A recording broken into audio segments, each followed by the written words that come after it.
Unfortunately for me, my teacher hear the vernacular. My teacher begin to ask us, who speak that vernacular? Everybody begin to point me. My teacher said, make I stand up. He said, make I come out home. He said, make I kneel down. He said, make I hands up. My teacher carry bulala. My teacher carry bulala. My teacher carry bulala. Begin to wicked me, oh. My teacher suffer me, oh. My teacher wicked me, oh. My teacher suffer me, oh. Just because of English, Jim, English, because of English, English. My teacher punish me, oh. English, because of English, English. Oh, you could have your mouth, English, because of English, English. My teacher punish me, oh. Aga, sawa, sawa, sawa, sawa, sawa, sawa, sawa, sawa, sawa. Use, use. Tikitani, tikitani, tikitani, tikitani, tikitani. Aga. Sawa, sawa, sawa, sawa, sawa. Shake it off. My teacher punished me because of English. Yeah, they were. So back around.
Right here on the marathon edition of Today Sports Live, and it is the 31st day of August 2025, Sunday. Happy Sunday to you out there. I hope you are in the presence of the Lord, or maybe you're just coming from the presence of the Lord. So it's the best way to start a beautiful week in the presence of the Lord. So this is Today Sports Live, right here on your premium news talk and sports radio station, Today 95.1 FM. So coming from church, we're going to take you through the smoothest ride you can get coming from the world of sports. Yours truly, my name is Osasi Hewin, holding things down today, as I'm going to be here with you from now up until 6 p.m. Yes, from now till 3 p.m. I'll be on mic 1, and from 3 p.m. things will change. You get to talk football. You get to talk football also from the local scene. That's the Nigerian scene and everything happening with the Super Eagles of Nigeria. And from there, we will move up until 6 p.m. where the news updates will be coming your way. So welcome once more again to the marathon edition of Today's Sports Live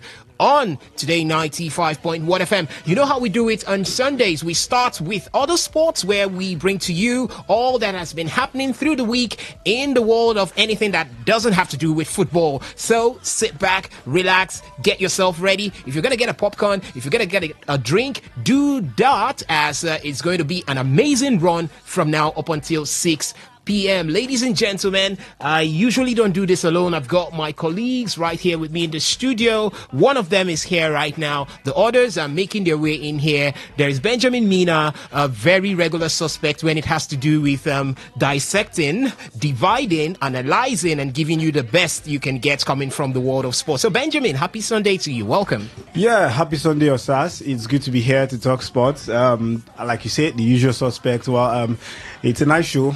Action-packed show. There's no dulling moments always when it comes to sports. You know, it's either you're on the track, or you are actually on the pitch of play, or you are actually in the court. So lots of things. Or you're somewhere arguing about sports. Exactly. I think we need to create a World Cup for those who can argue and convince people. Now, listen, I came across a guy once. Very well, what he was arguing about, the facts were wrong, but the way he argued, it looked like this man is a legend in the world of argument. You know, I actually saw. I went to watch one of the games. You know, over the weekend, the Manchester United game, and one guy was telling me, he says, "See you know, believe see Garnacho way man you want say Garnacho better pass Ronaldo. They play. I should like guy. I called the guy go outside. I say, guy, come outside, come. How you go talk this? Oh, you're back at me fast. Say Garnacho feed dribble from here, raw. I said, now making better part Ronaldo. I said, guy, no talk again. I said, no talk again. Maybe you know from far through you stole. But that's what football brings to you. You know, one thing is, you cannot. I don't know if for some other persons, but I can't watch football on my own. I can't stay alone in the house to watch football. You have to move out. So this argument makes you know, it makes football exciting, even if what they're arguing is not really making sense, but you laugh out, you know, enjoy yourself. Yes, it's a way to ease the stress right now. Nigeria, in our local parliament, Nigeria, they press everybody for neck. Exactly. So you need every avenue to ease that stress. And one good thing is, I got married to someone who likes football, who watches football. She plays football, you know, when she was actually an Arsenal fan. Let me let you out of the bag. You know, we usually argue. And Osas, she said she's coming to the studio today to watch the game with me. Bam. She said if we lose, she go finish me with mouth. So today is... On a serious note, is a Liverpool up against a Chelsea? An Arsenal. Is a Liverpool up against an Arsenal? Yeah. So it's this is what football brings to you. It brings that interaction with people. It makes you know people, you know. And this show is not out of place concerning that. The show is meant to be interactive, right? Yeah, it is. If you don't have credit to call, you can send a WhatsApp message or an SMS. See, that's how it is designed, so that everybody gets to be carried along and all that. We can hear your banter, we can hear your roaring, your ginger and all that. So on that note, please, Osas have said it, go get your popcorn, get your drink, sit down, cinema level, audio cinema level, and enjoy the show with us. Let's get it started. Definitely, we're starting off things right now, and starting off, we're going to be looking at the world of other sports, there is athletics right there. Something big is already happening there in Asaba, and that is the National Youth Games. So we're going to be looking at the National Youth Games, everything around it. It did start on Friday, and here, I think this is day 2, and we're already seeing the medals being churned out from corner to corner to corner to corner.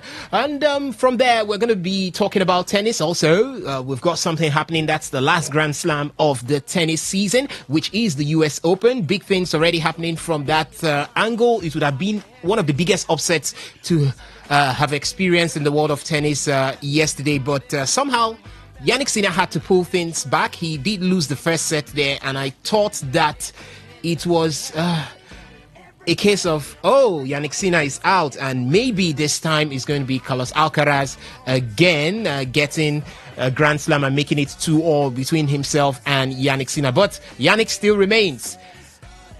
The rivalry continues. Okay, so from tennis, we'll move to talk boxing before we now switch things to talk football right here on Today Sports Live. So, ladies and gentlemen, knowing that it's up to you right now, you could be part of the conversation at any point in time. As Benjamin did say, you could do that through the SMS and the WhatsApp portal, which is 0701 933 9962. I'll take that again, 0701 933 9962. That is the number for the SMS and the WhatsApp portal. It doubles for both. So you could send a message, an SMS or a WhatsApp message, and be rest assured that we'll get it right here. And for the phone line, we will throw it open later on or intermediately as we go on the show. 0810-9510951. That's for the phone line. So you could call whenever we throw it open to give us your thoughts as they come in live and handy. One more person joins me in the studio. Remember, I told you the guys are everywhere, and they will be patching into the studio or landing into the studio through the roof, the superhero thing, through the wall, through the roof. And here I have another one, Alex Cabaret. He's right here with me. Alex, welcome. Happy Sunday. Happy Sunday to you, sirs. Good afternoon to you too, and to the guys in the studio. Like you did say, flying through the roof. I like to imagine that's how I arrived. Well, good afternoon to you, Port Harcourt City. Welcome to today's Sunday Marathon edition. Well, we have a whole lot to talk about. There's a whole lot on the palette from tennis. We saw Yannick Sinner almost get stunned yesterday. He had to dig deep, and now he faces someone that he probably also would be a tricky game for him in Alexander Bublik. I think 2025 is 1-1 and head-to-head. He beat him at Roland Garros and he got beaten too. So he has to dig deep again and find a way to come back against him again. And I think that one will be tomorrow on Monday. And of course we'll delve into the world of football. There are lots going around. Manchester United fans. The transfer window is about to close. I wanted to hit on United fans. Somebody does not want to come back from Germany. I say I don't want to return to Chelsea. I wanted to ask you. First time a person they reach Germany, now you go come back. You want bring me come back? I want to really talk about that Nicholas Jackson situation, because a club can do as they deem fit with a player, but a player cannot do as they deem fit. Well, we will see. We'll see how that one. Visa is also somewhere. Making a statement. Diplomatically telling Brentford, I Allow want to me leave. go because now. Newcastle are doing the same thing to Liverpool. He should understand that the violence must take it by force. It's not about you telling Brentford that I want to see. I'm a gentleman. This time it seems like you need to take it the other way round. But that's for Von Wisa, as we will definitely be bringing you up to speed with everything happening from the world of transfers, as the transfer window for the 2025-2026 season is about to close up, and then real business sets in. So, ladies and gentlemen, at this point, you know how it is. I do say, sit back, relax, and let's enjoy the show together. Now do not correct it. Let's get ignorant, let's get hectic. Everybody, let's get into it. Get stoked, get started, get started, get started. Let's get it started. Let's get it started in here. Let's get it started. Let's get it started in here. Let's get it started. Let's get it started in here. Let's get it started. Let's get it started in here.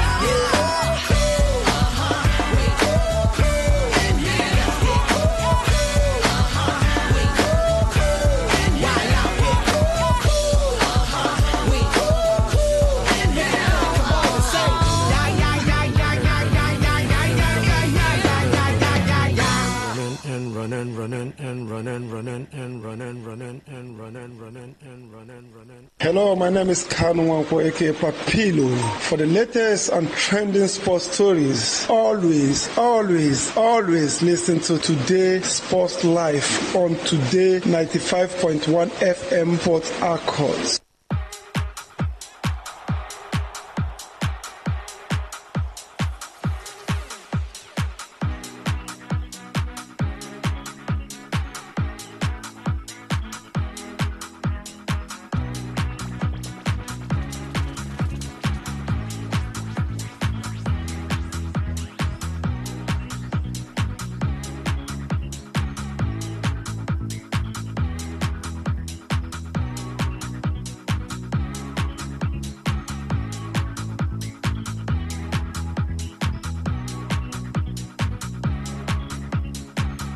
Hello, my name is Kanu Wanko, aka Papilo.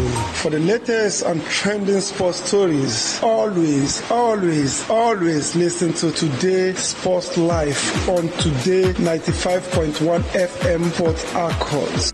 My name is Gianni Infantino, FIFA president. For the best of sports, always listen to Today Sports Live on Today 95.1 FM Port Harcourt. All right, ladies and gentlemen, let's get started. And this time, where do we start from? We take a trip to Asaba, where the 9th National Youth Games, NYG, officially kicked off in Asaba with a dazzling opening ceremony at the Stephen Keshi International Stadium, Delta State. The event featured sparks, colors, music, dance, calisthenics, and fireworks, setting the tone for what many already describe as one of the best organized edition of this event in the history of the competition. Adding to the spectacle, Team Edo State drew attention during the march past with their striking red and white tracksuits, proudly showcasing unity and strength from the heartbeat of the nation. Now let's look at how things have turned out during the event. It's day 2, called that day day 2 today. It started on Friday, day 1, Saturday, day 2, now day 3. Let's call it day 3, as the first gold medal of the 9th National Youth Games in Asaba, tagged Asaba 2025, was won by 14-year-old anointed Nkemonso Isaac from Cross River State in the female 47 kg Kumite karate event. Yes, she was the one who won the very first gold medal of the event. But Edo State also was not far away from having good representation, as the Edo State's Favor Cornelius claimed 3 gold medals in the 44 kg female weightlifting category, becoming the first athlete at Asaba 2025 to win multiple gold medals. With her triple gold haul, Cornelius has already emerged as a rising star in Nigerian weightlifting and set the pace for Team Edo State on the medals table. Edo's medals chase did not stop there. Desmond Ivebua Eriorewa secured gold in a 50 kg male Kumite karate event. In the male 56 kg weightlifting category, Timilein Williams clinched 1 silver and 2 bronze medal to further boost Edo State's tally. Talking about 3 winnings at a go, Team Abia's captain, that is Vitalis Eze, etched his name further into the history books by winning 3 gold medals in the men's 55 kg class at the 2025 National Youth Games in Asaba. So for the ladies, it was Cornelius Favor who showed the way. Then Captain Vitalis Eze, that's the captain of Team Abia, also did the same by winning 3 gold medals in the men's 55 kg class at the ongoing Asaba 2025, called out the National Youth Games. And this year's games featured about over 3,700 athletes, called out 3,382 athletes, and officials also competing in 37 sports across various venues, including the Stephen Keshi Stadium,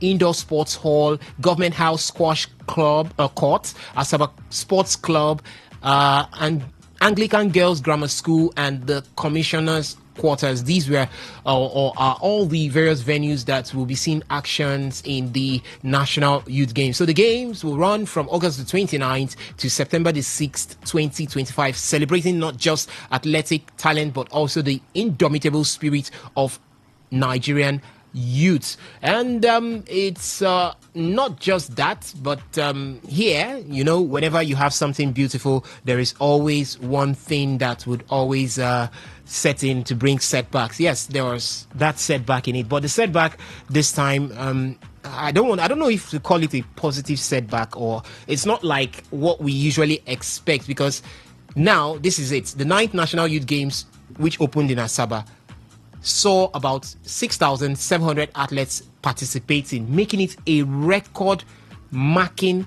turnout in the history of the National Youth Games. Now, this is it. Members of the local organizing committee, that's the LOC, for this Asaba 2025 being the 9th National Youth Games, are now scrambling for more space to accommodate what an official of the LOC described as unexpected large turnout of athletes and officials for the event. Now, for the first time in the history of the game since 2013, 7,000 athletes and officials are in Asaba for the 9th edition, which will be officially declared, or which was officially declared open by the chairman of the National Sports Commission, Malam Shehu Diko, on behalf of President Bola Ahmed Tinubu. And a member of the local organizing committee, that is Mr. Festus Owojero, said on Saturday that they never envisaged such large turnout of athletes.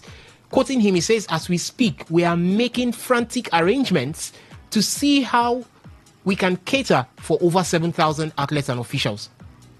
For the first time since the National Youth Games began in 2013, we have never recorded this high number of athletes and officials. In the past, some states, particularly those in the north, do come with low number of athletes. But right now, all the states have stormed Asaba with unprecedented number of athletes. But we won't turn them back. Good words of assurance there coming from a member of the local organizing committee, Mr. Festus Owojero there. As I said, we won't turn them back. Everybody has got a place right there. So this is Delta State, and we will see what we can do to make everyone happy. The last statements of Mr. Festus Owojero there. Now, it's a big one. Yes, definitely a big one happening right there in Asaba. 7,000 athletes. This goes a long way to tell us that Nigeria is a producer of talent. Anywhere you want it, anyhow you want it, talent in our local palace. Boku for Nigeria at this point in time. For this to be shocking, a state like Delta State that has held and hosted so many sporting events, including the National Sports Festival, at this point could not contain 7,000 athletes. How do you feel, Benjamin? Is it do you see it as something to celebrate? Do you see it as the positives, or are you coming from that angle where how can we not be able to cater for 7,000 athletes? Mr. Festus Owojero there stated that in the past, even northern teams or northern states sometimes do not even bring athletes. But this time, every state, including the north, call it the east, the west, the south, the central, everybody had to churn out athletes, and they are all there to compete for medals and laurels. So what's your take on this? Well, Osas, I'm going to go two ways about this. First, I'm going to start from the positive side. The truth is, Nigerians, we have got we as a country have got lots of talents. Whatever sports you bring, we are already there. We have, even if we don't have, let's say, a new sports coming, we don't have professionals, we have people that have gotten the ideas and talents about it. So for me, it's a good thing. It shows that we are moving in the right direction in terms of people want to be involved in sports, in athletics. It's about how we manage these young talents. That's where it starts from. For me, I think this is more or less like a future, the future of Nigerian athletes, because this is a youth game, and lots of youths are actually competing, and we sit down here every day and talk about who is going to be the next to be Amusu, who is going to be the next Blessing Okagbare, Blessing Ogboro Dudu, and all that. Here they are. So it's about not just the competition, not about who wins the competition now. It's the transition, from being a contender or you competed in the National Youth Games, and from there you are moving into the higher part of your career, that's what that's the exciting thing about it. It's like someone playing the under 17 competition, the football under 17 competition. And after the under 17 competition, you are there. You're not moving to the next level, which is the under 19, under 20, category. So it hampers development. But my point here is, after the competition, where does this take the athletes? That's the question. I think they should shop for the best athletes, the best legs, and what have you, the best hands, depending on the competition, and then take them to the next level. And then secondly, the disadvantage of this whole thing is, every day we come out to Nigeria, we are actually, bidding to host the Commonwealth game in 2030. Now, how are we going to host the Commonwealth Games successfully when we are struggling to host the National Youth Games, when we can't contain? We're struggling with 7,000 Yeah, 7,000. And the Commonwealth Game will attract people from all over the world. So if you can't handle 7,000, how can you handle 30,000? The Commonwealth Game is more or less like this because a city gets to host it, right? And now you host it and you have to. My point is, there is, if I'm mistaken, then I need to be corrected, but there need to be a portal where every state register the athletes that's coming. Yes, so you register have the amount of competition you'll be involved in. Yes, you have a view of what you're expecting even before. Nobody crashes on you. Exactly. That gives you the exact amount amount of people that will be involved in these games. It makes you plan. That's why you have the LOC, the local organizing committee. This data makes them to have the idea of how to plan the event, how many people we are expecting. Okay, the games village is going to be here because of the capacity. In fact, the way it's even done, which means you as the local organizing committee, you push out a certain figure which is expected. Exactly. I don't think it even comes from the other end. You push out a certain figure. Now the games village has a capacity of hosting 70,000 people. Yeah, exactly, 70,000. So now, and you're expecting 60,000. Yeah. So the extra 10,000 is there in case. Yes, it exceeds. So which means the LOC did not do their work very well. Okay, that's the thing, and I'm sick and tired of sitting down here criticizing people for not doing their duties, and nobody comes out to actually take responsibilities to say, okay, we are sorry for this. It's not going to be happening again. But meanwhile, there's a plan. Plans are already on ground to actually accommodate the extras. Instead, one of the members of the LOC is coming out to tell us that no be waiting we expect be this. So if this is not what you're expecting, what happens to the data that was brought? Okay, the athletes that were registered, each state, the athletes that will be coming, or is it that River State can just wake up and say, okay, we register for the National Youth Games, and then you just go there with 10,000 athletes competing from River State without even giving, when they say, okay, wrestling, come out, River State was okay, I'm gonna come out. So everybody will have to register and go through a process. That reminds me, sorry for cutting you there. Did you see Team River State during the match part? Oh, goodness me, it was they were actually they looked so beautiful in that sky blue George and the white. Some of them on the blue tracksuit, some on the sky blue George. There was that mix of the normal Rivers Ikuri people, tradition, you know that George, yes. Then the sky blue of it. It was beautiful. You know, it's about showcasing your culture. Showcasing how rich in culture you are, it's part of it, so that the external bodies watching, whether I like it or not, agents are around, scouting for young talents and all that, especially the people from the college in US colleges. This is how they get to, probably most of them can actually get an admission and then, what's it called? Sports scholarship, and then go to school and while they are actually running on track and all that, doing their various sports, So I want us to come to that point where all these things, all these shenanigans will not be heard anymore. All right. So we should prepare ahead of time. If you're about hosting a competition, everybody submits his or her data. If you don't submit your data, sorry, when you get to the competition ground, we bounce you out because your data was not submitted. All right. So the LOC needs to do more and take responsibilities for their actions. Not coming here to start telling us they did not plan for this was not what they are bargained for and all that.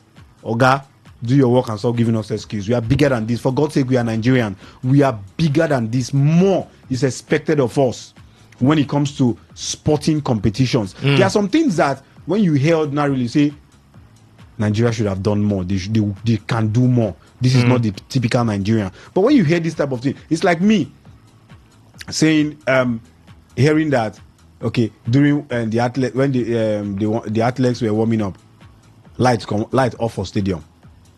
I will say, that's a normal thing now. But the person outside will have said Nigeria should have done more because we are bigger. We have a name to protect. If that name is still available, we have a name to protect. So the local organizing committees should always put their house together before competitions. Okay. To avoid the last games, we heard about the Kanu. Is it Kanu? Yeah, Kanu State contingent that had an accident. Yeah, we keep the hearing unfortunate one. different things in all. When are we going to host a competition without having the negative side of it? Okay. That's the question for the LOC. All right. When are we going to host the competition without having the negative side of it? Not just a question for the LOC, a question for even the National Sports Commission, a question for the, if there was a Ministry of Sports right now, it's no longer there, a question for every part of sports right here in Nigeria.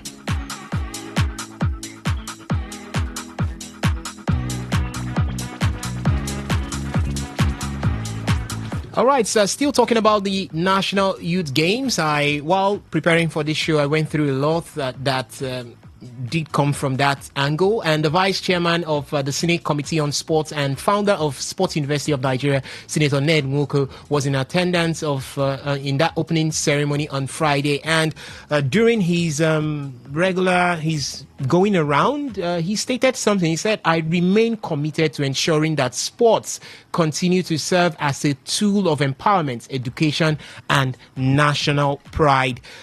It goes a long way to tell you that sports has a power that has been untapped, a power that is that has not been properly quantified right here in Nigeria. Nigeria is in a state where it needs so much to pull itself back, to boost itself or boost herself back to the good old days. And sports, a lot of persons have said sports is one area or one tool that Nigeria can use in getting back to that position where we used to be. But it seems like these days, many persons call sports a tool, many persons call sports an asset, but they don't actually make use of sports being an asset. Here is Ned Nwoko also, Senator Ned Nwoko, stating that he's committed to ensuring that sports continues to serve as a tool for empowerment, education, and national pride. Ned Nwoko should be from Delta State. Yes, if I'm not mistaken, he should be from Delta State. And I believe Delta State has been pretty doing well in the world of sports. It's not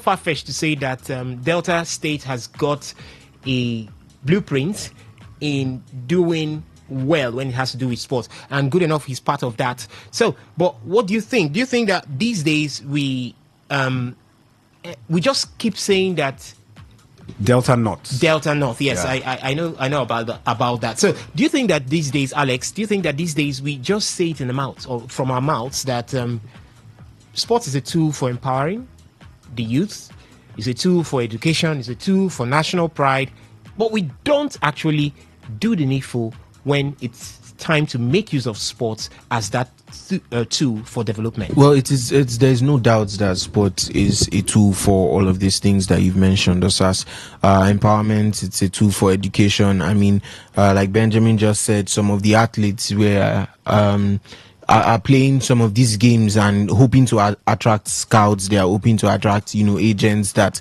could get them scholarships outside, where you get all these sports scholarships. You go outside and while you're practicing and getting better at your field of sport, you're also studying. You're using that as a tool of, so there is no doubt that it's a tool of for education, for empowerment, and of course for national pride. It's always a thing of pride and of joy. We saw how the Super Falcons were received, the Tigers were received. Everybody feels, and there's nobody that can't say they don't feel proud to hear of, you know, a Nigerian achievement in sports or the other.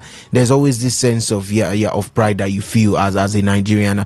But then when we look at the issues that bother it, why we can say that it's not as it is recently is because of the fact that there has been no improvements to it. There should be a standard, there should be a level, there should be things we should be striving to reach. And I know a lot of people like to say maybe comparison is the thief of joy, but I mean, come on, at some point you have to look around and you understand just how far behind we are in some kind of things. There are some discussions that we have here that we should not be having. There are some conversations we bring up we should not be discussing missing kids and papers that were not filed on time and all of those ones. There has to be improvement. There has to be something that speaks towards your level. Where you can come out and say, okay, we are a sporting nation, right? And among all the sports that we are very good at, we know that we can represent ourselves out there without issues. We can do our things out. So if you go out there as a team, as a country, and you're having, you know, excellence outside in your different variety of sports, right? Your issue cannot be the behind the scenes stuff. Your issue cannot be the background stuff, because a team that is going out, you say, okay, it's either they are informed or they are poor informed. We are looking at, okay, how do we tackle this team? How do we face this opponent? You cannot also be thinking about where they sleep, which hotel are they going to lodge in, and all of those problems are all too common. There's no improvement on that. There has to be improvement in the background from the federations, the organizations behind it. There has to be something that says that, okay, I am going to give you a full backing so that you go to wherever competition, wherever tournament you're set to be there at, and you represent at your highest. I don't think an athlete can go to a competition where he or she is sponsoring themselves or they are stayed there and is also thinking about being on his or her best. That does not, it doesn't correlate. It doesn't give you a good view of both the country and yourself, maybe trying to represent yourself at the highest level. It doesn't paint a very good picture. So it's about, you know, trying to improve the level. Football as it is now, we've seen it has evolved, and we've seen how much countries have sat up. We've seen leagues that were not there and they've sprung up. Now we want to let me just cite maybe the MPFL as an example. Now you just have to ask yourself, have we really seen the level increase, or has it been decreasing since then? And the answer is pretty obvious. I mean, we used to go from people that would contend on the we continent. used to export talents from the MPFL out, but these days Brazilians have played in the MPFL. Brazilians have played in the MPFL. So there was a level to it. Now we are dealing with issues like it seems chairman, or is it their president, crying out that he does not have the funds. He does not have the funds to go ahead this season. Is that supposed to be? Those are not supposed to be the issues we are discussing. Those are not supposed to be things that we are talking about. I mean, you can't be telling me, oh, okay, about 10 to 12 stadiums have not yet passed the check for playing this season, that they need to maybe shut them down and work on them, renovate them first.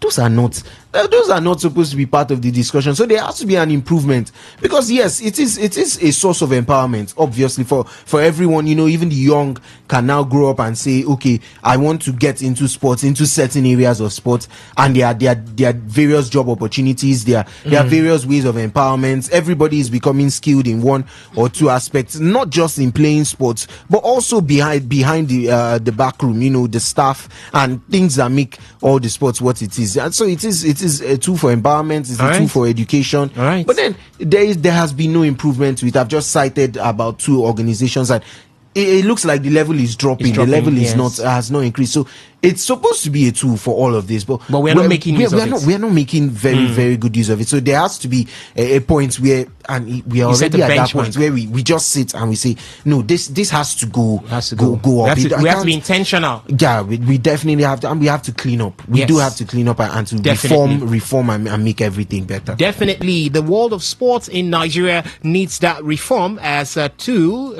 Sports should be seen as a tool for making great strides in empowering the youth in education, as well as in fostering national pride. So, ladies and gentlemen, let me see if I could update you with some of the happenings coming from Asaba. As officially, we haven't seen the medals table yet. Hopefully, that will be coming pretty soon. But Akwa Ibom State are also on the medal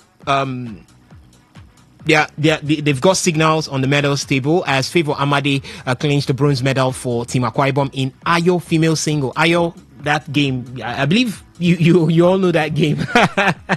Yes, that game where you have to take stones from pot to pot, from pot to pot. Is that a sport? It's part of it. It's there at the National Youth Games. I was not be surprised if you see Lido. Okay, it could come through also. So Team Abia also are in action right now at the 2025 National Youth Games in the table tennis part of it, as well as weightlifting. As I said before, Vitalis Eze did put them on the map by winning 3 gold medals. And we also have...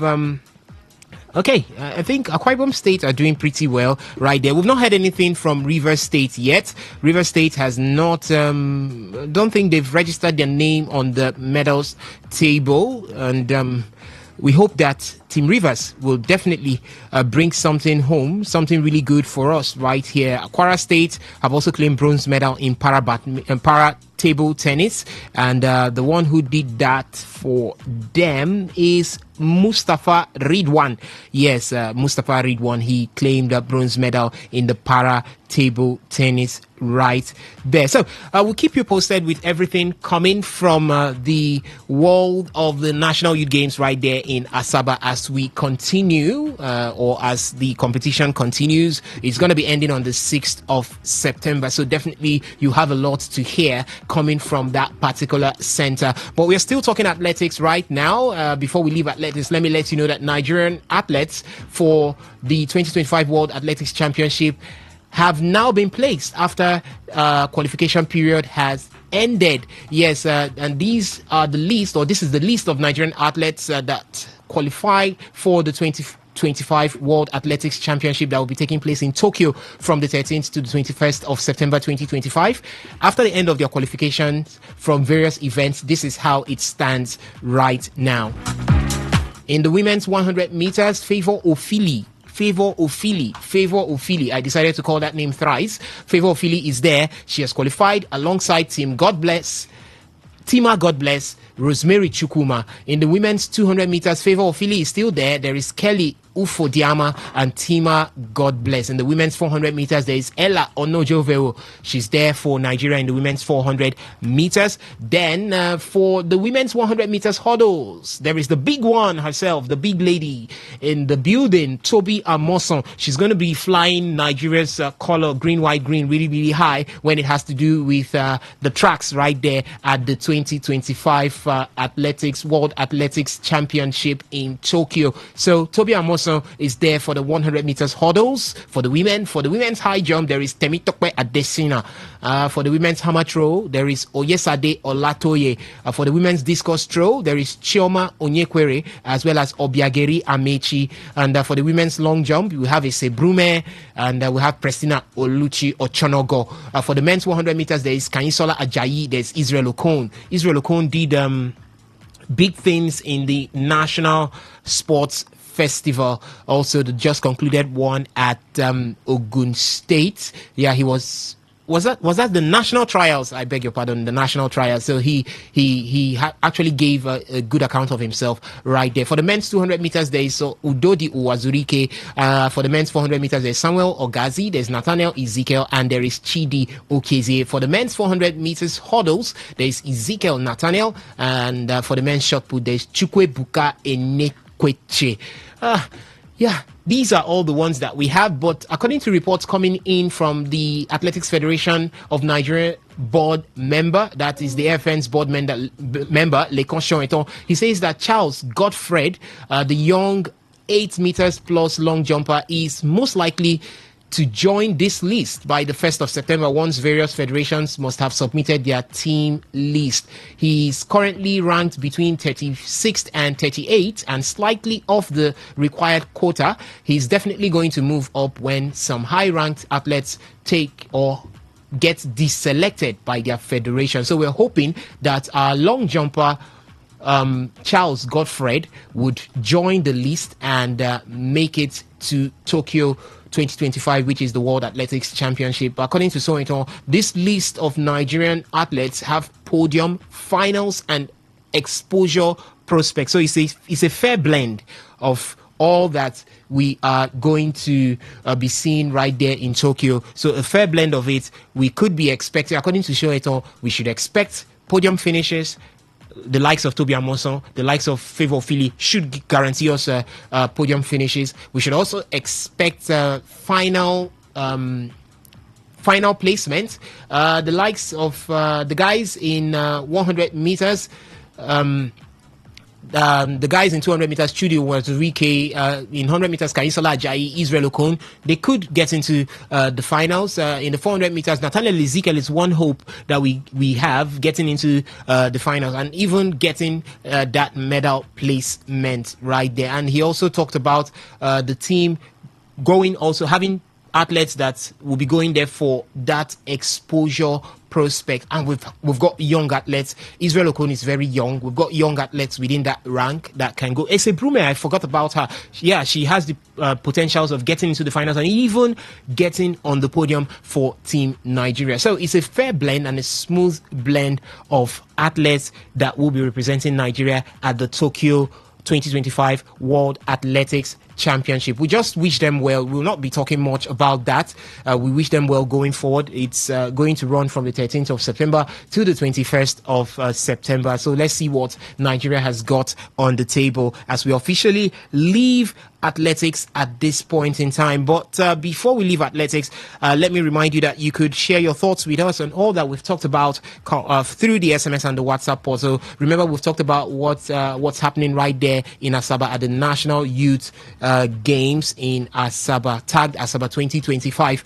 And what's spectacular about it is it's a record-breaking event with the number of participants. Over 6,700 athletes and officials, possibly up to 7,000, have made their way to Asaba or did make their way to Asaba and are part of the ongoing National Youth Games. And we did say here that the member of the local organizing committee, Mr. Felix Owo-Jero, he talked about the fact that they didn't expect it. They didn't expect that number and they were swept off their feet, but they are trying to see how to accommodate everyone and make sure that everybody takes part in the National Youth Games. What is your take concerning this particular one? Do you think that it's high time we started preparing rightly, we started preparing properly to envisage the number and not always come out with these kinds of reports stating that we did not expect,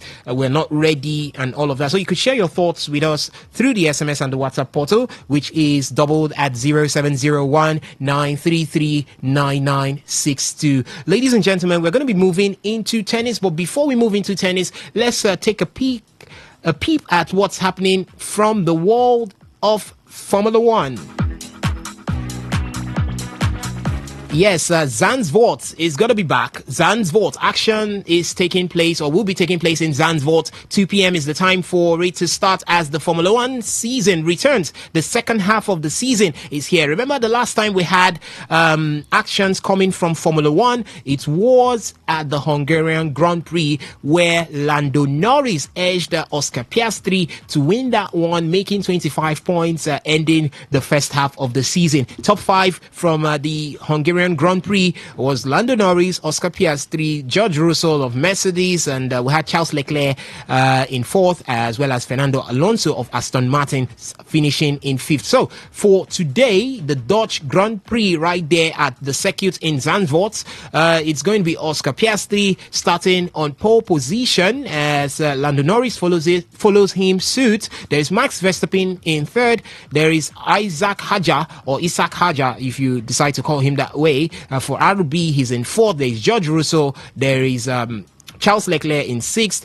Lewis Hamilton, his woes continues. He sits in 7th, but I can't write him off. Hamilton has come all the way from 14th before to get very close to the podium. So 7th is he could go as well as finishing on the podium. So Hamilton in seventh. There is Liam Lawson in eighth. There's Carlos Sainz in ninth. There's Fernando Alonso in 10th. There is Kimi Antonelli in 11th. There is Yuki Tsunoda in 12th. There is Botolego in 13th. There's Pierre Gasly in 14th. There is Alex Albon in 15th. There is Colapinto in 16th. There is Nico Hulkenberg in 17th. There is Ocon in 18th. There is Oliver Behrman in 19th. And Lance Stroll completes the 20th, even if he did not finish, so he's not going to be part of that one right there. So we've got 19 drivers up and running at this point. 2 p.m. is the time. Action will commence. It's just a little bit above 10 minutes going forward. So, ladies and gentlemen, that's how things stand right there in Formula One. From the season, the beginning of the season, we've got. Let me just run through those who have won races from the beginning of the season in Australia. It started in Australia with Lando Norris winning the Australian Grand Prix. Chinese Grand Prix came through and PS3 took that one. In Japan, it was Max Verstappen. Bahrain, it was PS3. Saudi Arabia, it was PS3. In Miami, it was PS3. Emilia Romagna in Italy was Max Verstappen. I wanted to say Van Persie. Max Verstappen. Monaco was Norris. Spain was PS3. Canada was Russell. Austria was Norris. Great Britain was Norris. PS3 returned in Belgium, and Norris took Hungary. So for McLaren, they've got 1, 2, 3, 4, 5, 6, 7, 8, 9, 10, 11 wins this season. That should definitely get them unopposed when it has to do with constructors championship. And for Max Verstappen, he's been able to manage 2. George Russell managed just 1, and that is his win in Canada. So that's exactly how it is. Who wins it today for you? Is it going to be Max? Is it going to be Oscar Piastri? Is it going to be Lando Norris? Or do you think that we could see a sneak from the likes of Charles Leclerc, or maybe Lewis Hamilton this time, getting into the podium and maybe winning the race this time? Do you see a possibility? Let me know your thoughts through the SMS and the WhatsApp portal. Is there for you right now, 0701-933-9962. I'll throw open the phone lines right now to take your thoughts on all that we've been talking about. Let me just give that time to take your thoughts. So the phone line is officially open at this point, 0810-9510-951. That's the number to call to talk to us right here in the studio. Again, it is 0810-951-0951.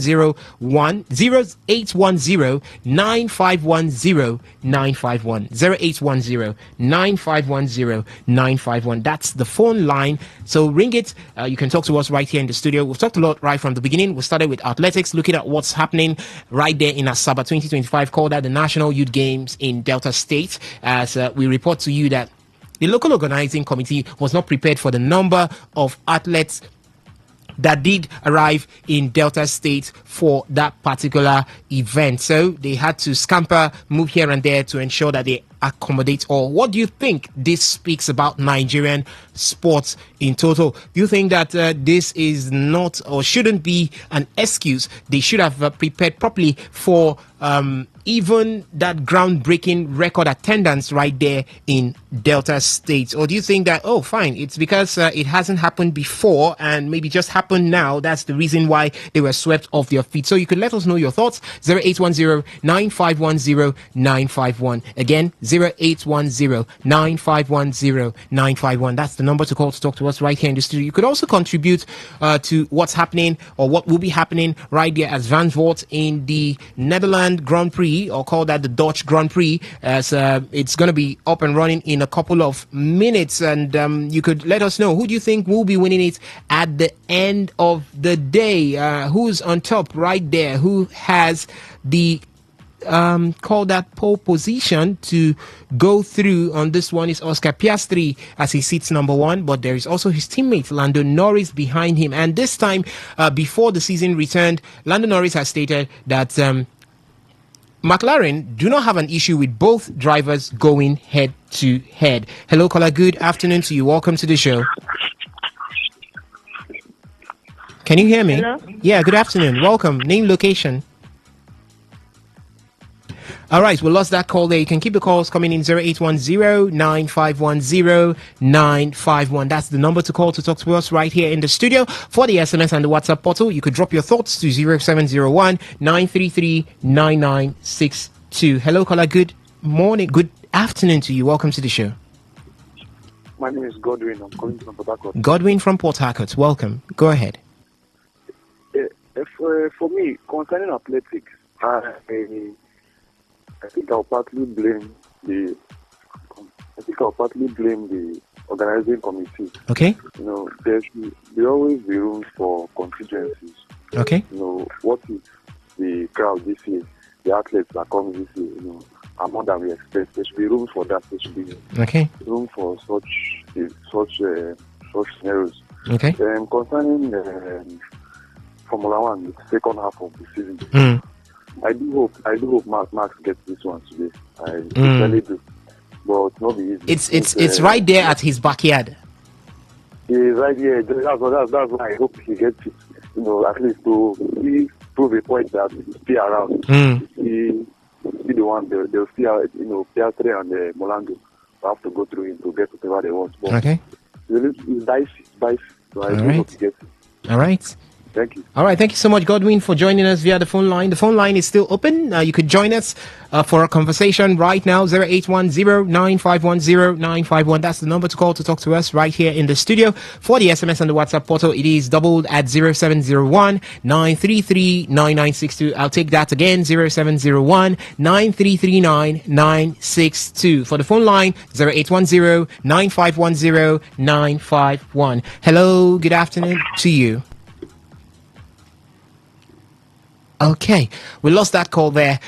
You can keep the calls coming in, but we are moving ahead right now. We'll keep you posted with what's happening or what will be happening from Zandvoort right there in Netherlands, as the Dutch Grand Prix will be taking center stage in a couple of minutes. Call that 5 minutes going through. And right now we've got tennis on the menu. So ladies and gentlemen, let's switch our attentions to talk tennis. Before it's a dream, it's a game. And you're good at it. Nombre? You grow to love it, and you start to dream about what it would be like to be a big player. 24 and counting. On a big stage, in a big city. I'm really enjoying playing in front of you guys. You dream to compete in the biggest tennis stadium in the whole world. That'll be the biggest win on ash at night. In front of the largest, loudest, most demanding fans on earth. What was once a game is now your life. And all the time you spent training, sacrificing, all of your dedication, imagination, aggravation, exaltation has taken you here to New York City, to a town where dreams can come true. Look at this, Mom. My name is on the wall. At the U.S. Open.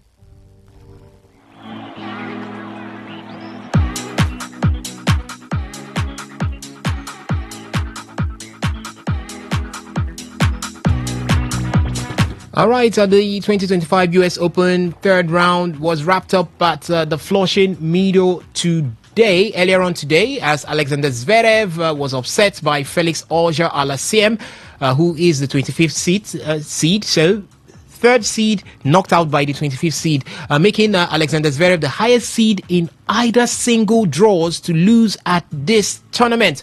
Alexander Zverev has now lost in the opening week at consecutive Grand Slams, having been upset by Arthur Rinderknecht in the very first round of Wimbledon earlier this summer. The last time an ATP top 3 ranked player suffered similar loss is in back-to-back occasions was Rafa Nadal in 2005 at Wimbledon, as well as the US Open. So Alexander Zverev is making waves. He's writing his name in history, but not for the good reason, as he's trying to emulate Rafa Nadal, but this time not in a good way, as he has been knocked out twice at the early stages of 2 Grand Slams. And I wonder how he still remains as world number 3. Anyways, we're going to move ahead at this point. But okay, Alex is smiling. Alex, please tell me why. No, I think me and Ovi are having a battle of wits here. We are going for the screen time, and we are deciding on which game we want to go with. Okay, I thought whether it's going to be with the City game, or it's going to be the Formula One. So we are split on that one. But yes, Alexander Zverev, I did see this question about how many Grand Slams he would win if Yannick Sinner and Carlos Alcaraz were not playing. I saw that question and I was like, still not win a Grand Slam. He will not win anyone. So I think he had a level to his game where he has failed to replicate that. I would say a couple years back. Okay. I would not particularly put it as 2021 or 2022, but I'll just say a couple years back he hit his peak. And since then, he has the greatest compliment I can pay him is the fact that he's still in the top 5. Okay. And no matter what happens, even after and I'm asking how? Why? I think he accumulates enough ranking points. So even after this exit, I heard he would fall to as low as maybe 4th or 5th. So maybe Fritz moves up and Draper moves up, depending on. I don't think Draper retired from one of the. Yeah, he so retired. I don't think Draper is also helping matters. So he has points to lose. He had points to defend. So it's about where Fritz reaches, and he might drop out, but not out of the top 5. So like I said, the greatest compliment I can pay him is he's still in that position. But if we're talking about the levels, we expected him, Medvedev, Tsitsipas, with those huge potential that they all had. The level we expect them to reach, they have not. They've not hit it yet. They've not particularly gotten there yet. So Zverev has always had this near miss. The last final he got to, I think, was that the Australian Open against Yannick Sinner. I think, he played Yannick Sinner. He lost to Yannick Sinner. It was in straight sets too, so he did not even pose a direct problem. He had good games where he faced up against Novak and he did the job. He's gone up against some tough opponents, even Ben Shelton, and beating Ben Shelton quite impressively too. So you look at him and you're like, there's something there, but why are you struggling to get it? It's like when you know that someone obviously has potential, that you watch them play and you know that there's something there, but somehow they've not just been able to unlock it. And we can no longer call his own potential, because even the people he's trying to usurp are younger than him, are way younger than him. So he's supposed to be one of those experienced guys in the world of tennis right now, where you see a 22-year-old Carlos Alcaraz, 23-year-old Yannick Sinner. He's supposed to be that experienced one where he can step out and say, okay, I've had more years under my belt than these guys. I know how to get a couple over them, which is what Novak tends to use when he plays some of the younger, energetic guys. Even matches that it looks like Novak will lose, which is not Sinner or Alcaraz. Novak finds a way, with experience. He knows his shot selection and his individual game on the day. He just tries to up it. But Zverev so far has not shown that level. He has not particularly shown anything that indicates that he would be a Grand Slam winner anytime soon, and he has also not shown that even in the years that have gone, it looks like even if Federer or Nadal were still playing, they would find a way to still beat him. And it does not say much about his game, because like I said, he does have a lot of potential. He shows a lot of potential, but he has not done enough. He has not convinced enough to say that, he's going to be, an outright favorite for Grand Slams if Carlos Alcaraz or Yannick Sinner were not involved in the conversation. So he has levels to take his game to. He has not gotten there yet, Osasa. And we don't know exactly what's wrong with him, but we hope that he has his head in the right place. So, in the next Grand Slam, we just want to see, at least have a good run, play some good tennis. Your games do not always have to go 4 sets, 5 sets on an average in Grand Slams. I think he has played a whole lot of 4 set games. There was a statistic about his number of games, him, and there was also Flavio Koboli, people who have played maximum number of sets so far at different Grand Slams. So even the victories where you expect him to pick it up easy, he finds a way to maybe drop his sets, and that makes it difficult, you to have to play that number of games, and then you go into your next game and you're still struggling. You're not playing at your best. You're not playing the very best of tennis at that point. So he has a lot to work on. He does have a lot to work on. For me, I think he needs to work extra on his game now to reach that peak that he once was at, that I was just describing. So he just doesn't have to reach that peak. He also has to find a way now to beat these two very stubborn men that have planted themselves firmly in the world of tennis. So when you look at it, he has a whole lot he has a long He way has a to whole go. lot to do, a very, very long And way, a very long to way to go. go, yeah. Yes. So that game between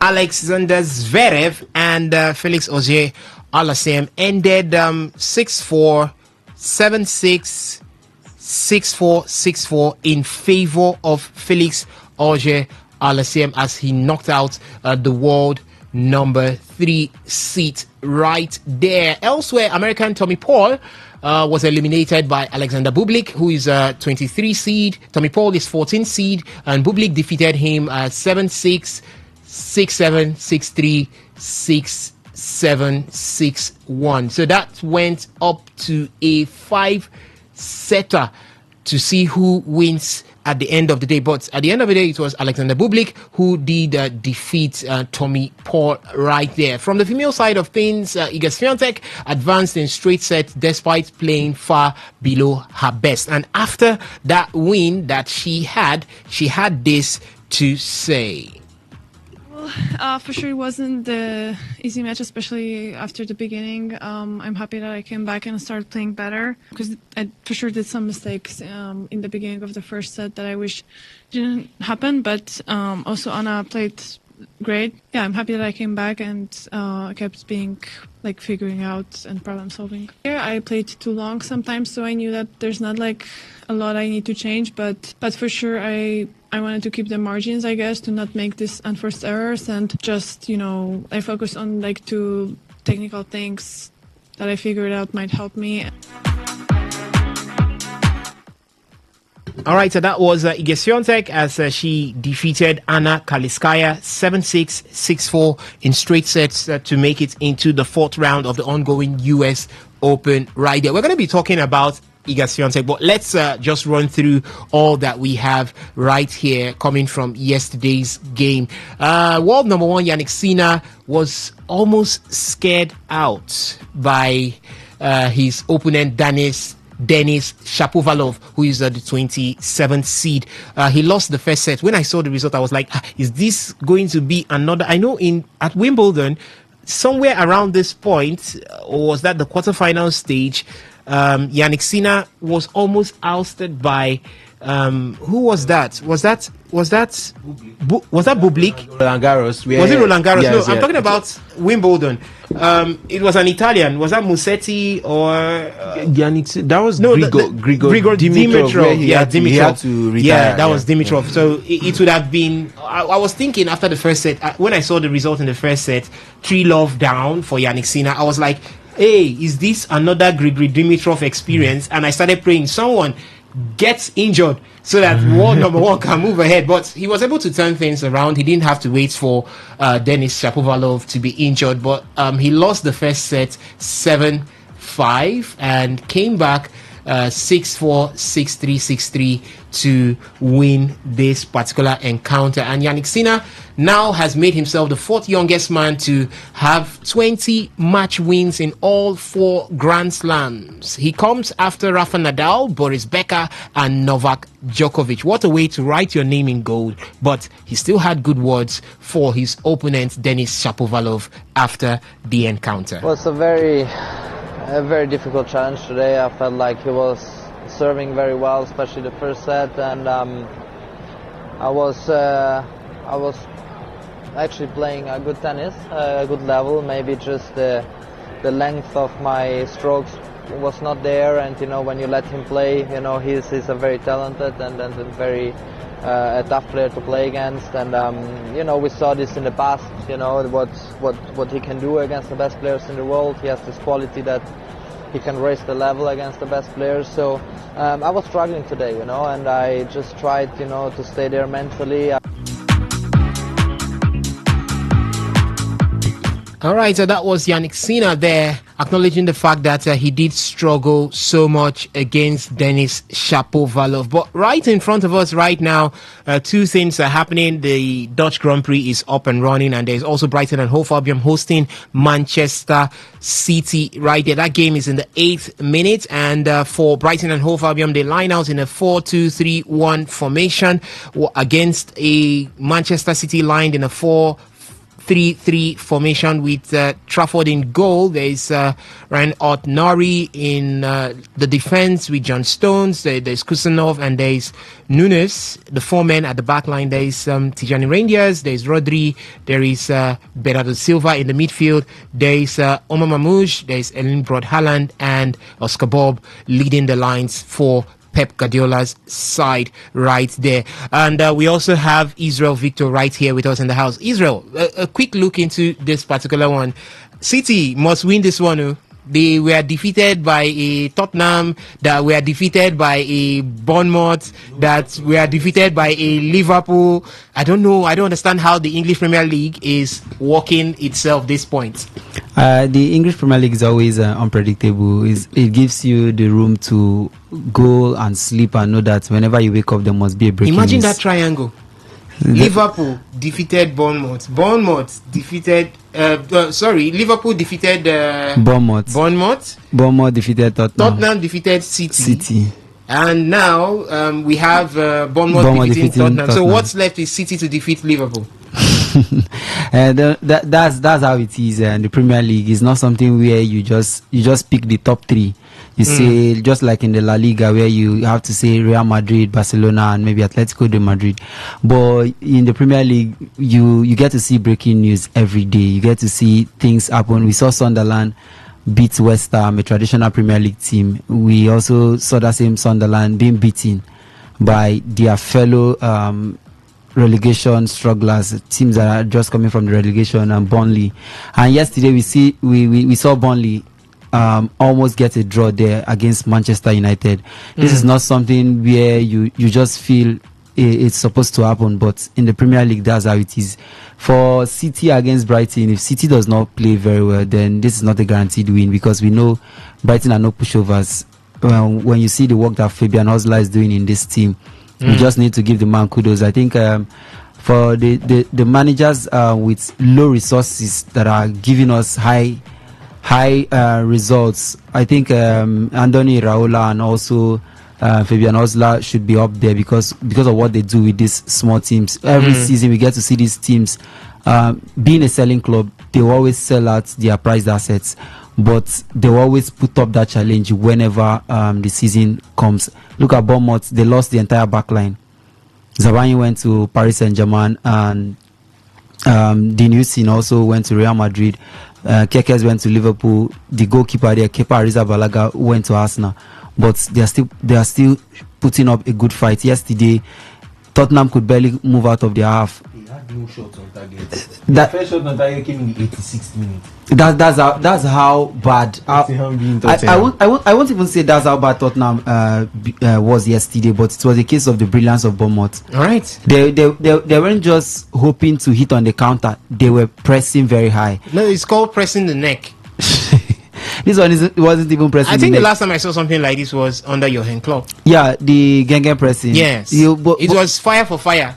But yes, as you bring it, we take it back. I think that was a scenario of Tottenham being Tottenham. We saw them play excellent football versus Manchester City. That's it. And then they go at home to Bournemouth. And the very first game they had, who did they defeat by 3 goals to Burnley? They play exceptional. We understand that they do. So when they fell apart when everybody were talking about Thomas Frank and how he has already started setting up the team, I was reminding them that Tottenham at the start of the last three seasons now have been top or around the top. You look at them as contenders. All right. But Tottenham are just Tottenham. So don't be quick to count them in whatever evolution, no matter the manager they've hired. Okay. So but guys, I think we're delving too much into football right now. We have to come back to other sports. Football is there on the menu. We're going to be talking about it. I just had to bring you up to speed with the fact that we've got Manchester City up against Brighton and Hove Albion at this point in time, as no goals yet from that center. 13 minutes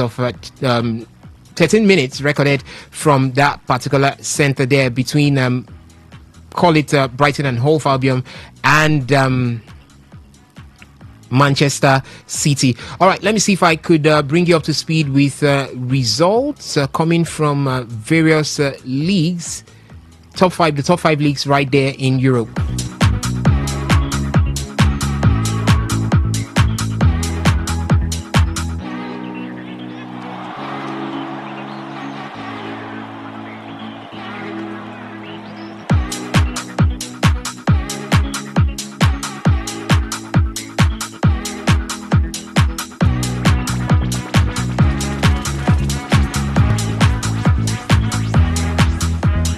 All right, from the English Premier League, is Brighton and Hove Albion up against Manchester City. Nottingham Forest are also up against West Ham. West Ham, right there, no goals from those centres. For the French Ligue 1 is Angers taking on Rennes, Stade Rennes at this point, and no goals from that centre. We've not got anything coming from the Spanish La Liga, neither from the the Italian Serie A, but soon it will, and definitely we'll be updating you with results coming from those centers. So let's get back to what we were talking about, and that is tennis, where we are looking at what happened earlier on in the third round of the US Open. Coco Gauff is past Magdalena Frech to set up a blockbuster meeting with Naomi Osaka in the next round. Naomi Osaka has been playing beautiful tennis these days since she had to find herself after going down to an ATP 125 winning it, and very good. She took that advice, and here she is right now. But a Coco Gauff, is it much of a difficult test for her coming up against a Naomi Osaka? Well, I don't think so. Well, Naomi Osaka is still finding her feet into the world of tennis in terms of the highest level. You know, after she gave birth and came back, it's been a roller coaster for her. It's been up and down. Today she gets to win the game. Some tournaments she gets knocked out in one of the Grand Slams. I think the US Open she got knocked out early. In as early as the second round, I think, and I think that was Wimbledon. Yeah, Wimbledon. Second round. Yeah, Wimbledon, second round, and it's actually I wouldn't say it's a cause for alarm. It's something that she's actually building herself into this game. So, but for Coco Gauff, I think she's been part of there in as much as we could talk about the consistency, you know, trailing into her game once in a while. But I think Coco Gauff will actually get one pass Naomi Osaka in this one. I'm looking at even a straight set for me can beat Coco Gauff could beat Naomi Osaka in a straight set. Not that Naomi Osaka is bad, but you know, competing at the highest level and amongst one of the top rated tennis player, I think it's going to be a long tour for her. But a long walk to greatness. Yeah. For me, I think Coco Gauff could actually nick this one. Two sets. Okay. Straight sets. Okay. Still talking of female tennis, Beatriz Haddad-Maia of Brazil swept aside Maria Sakkari of Greece in straight sets 6-1, 6-2 to the Louis Armstrong Stadium. And here she is, the Brazilian, advancing to the fourth round of the Grand Slam for the first time this year, where she will face American Amanda Anisimova, who is the 8th seed. For Alex Bublik, when he was asked, yes, Alex Bublik is the man who is going to be facing Yannick Sinner next. When he was asked that he has not dropped a serve through the tournament, he said, I don't know. I'm probably going to drop serve to Yannick Sinner in the next match. And I'm wondering, how come? Are you trying to lose the game even before you set your feet on the court at this point? Some persons might look at it, Israel. Some persons might look at it as respect. Yes. But I might see it as being too lethargic, or would I say trying to concede to a Yannick Sinner. You've not dropped a serve right from the beginning of the tournament, and you feel in the fourth round when you face Yannick Sinner, you will drop a serve.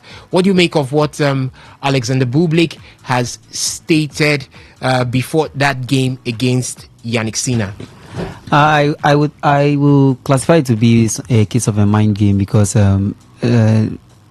there's one thing to talk and it's another thing to execute the talk, because we know that in the world of sports, talking does not do the business. We know what Yannick Sinner can do. I can recall the final between Yannick Sinner and Alcaraz here in the studio while we were watching. It was a case of the Titans when it comes to tennis. It was a different ball game when you look at the world of tennis. I think the only thing that comes close was during the days of Federer and Rafael Nadal, and also throwing Djokovic into the mix. The Yannick Sinner is a kind of player that gives you something different. So for you to boast of the fact that yes, you can actually do this against the man, it means that there's something you are doing that we, the fans, do not know. There's something you are doing there in the training that you feel if you bring it to the game, maybe you could use that to nick one ahead of the man. But I just feel Cena will also know that yes, this is a threat, and I shouldn't just take it for granted. That was Brighton's Cameron Mitoma almost getting one for Brighton and Hove Albion over Manchester City there. Something that looked like something that looked like an attack or a counter attack that could have been stopped. Just had to go straight up in front of James Trafford. Yeah, but it's a tight one. I don't know why I have this feeling that our day will be brightened. Who's day? By Arsenal. I feel like Arsenal will really brighten our day. Arsenal to pull off a shocker at Anfield. Do you see the vision of it? Shocker. I don't really know. I was actually referring to the Brighton and Man City game, but I don't know. I don't really know. But since you have decided, you have decided to throw stones in the studio. You know when you want to fight, you see the magic person don't throw you. First attack. Man just happened that. I'm not aware of it, so please, as you're throwing your stones, be aware of where my position is. Normally they say who lives in glass house does not throw stones. I don't know why he's actually throwing stones. Okay. But I just believe that will be a cracker. But seeing us now in there at Anfield, it will be a shocker because it does not happen in a long time. So back to Yannick Sinner, I just feel the man has something that he will always bring to his game, because the final against Alcaraz, I wasn't on his side to win, but he showed that yes, he's not just a tennis player, he's actually a machine when it comes to tennis. So I just feel whatever Bublik is saying is just trying to, when you try one, give yourself motivation. Okay, that's just it. All right. So that's Alexander Bublik there saying that there's a possibility that he's going to drop his serve against Yannick Sinner. He has not dropped right from the beginning of the US Open, but he's going to be up against Yannick Sinner in the fourth round, and he has conceded that I will drop my serve there. I will. Okay, we're still talking tennis at this point, but this time let's just move away from what's happening on the court and think outside the box a bit. While Israel Victor was talking, he made mention of the big three, which then constituted of Rafa Nadal, Roger Federer, and a certain Novak Djokovic, who is still in action at this point. Since they two stepped out of active tennis and one is no longer as formidable as he used to be, that tag, big three, has sort of rescinded. But now we are talking about the big two. But a lot of tennis lovers are still of the opinion that a big three is emerging at this point. Now, who is the third person? That's the question.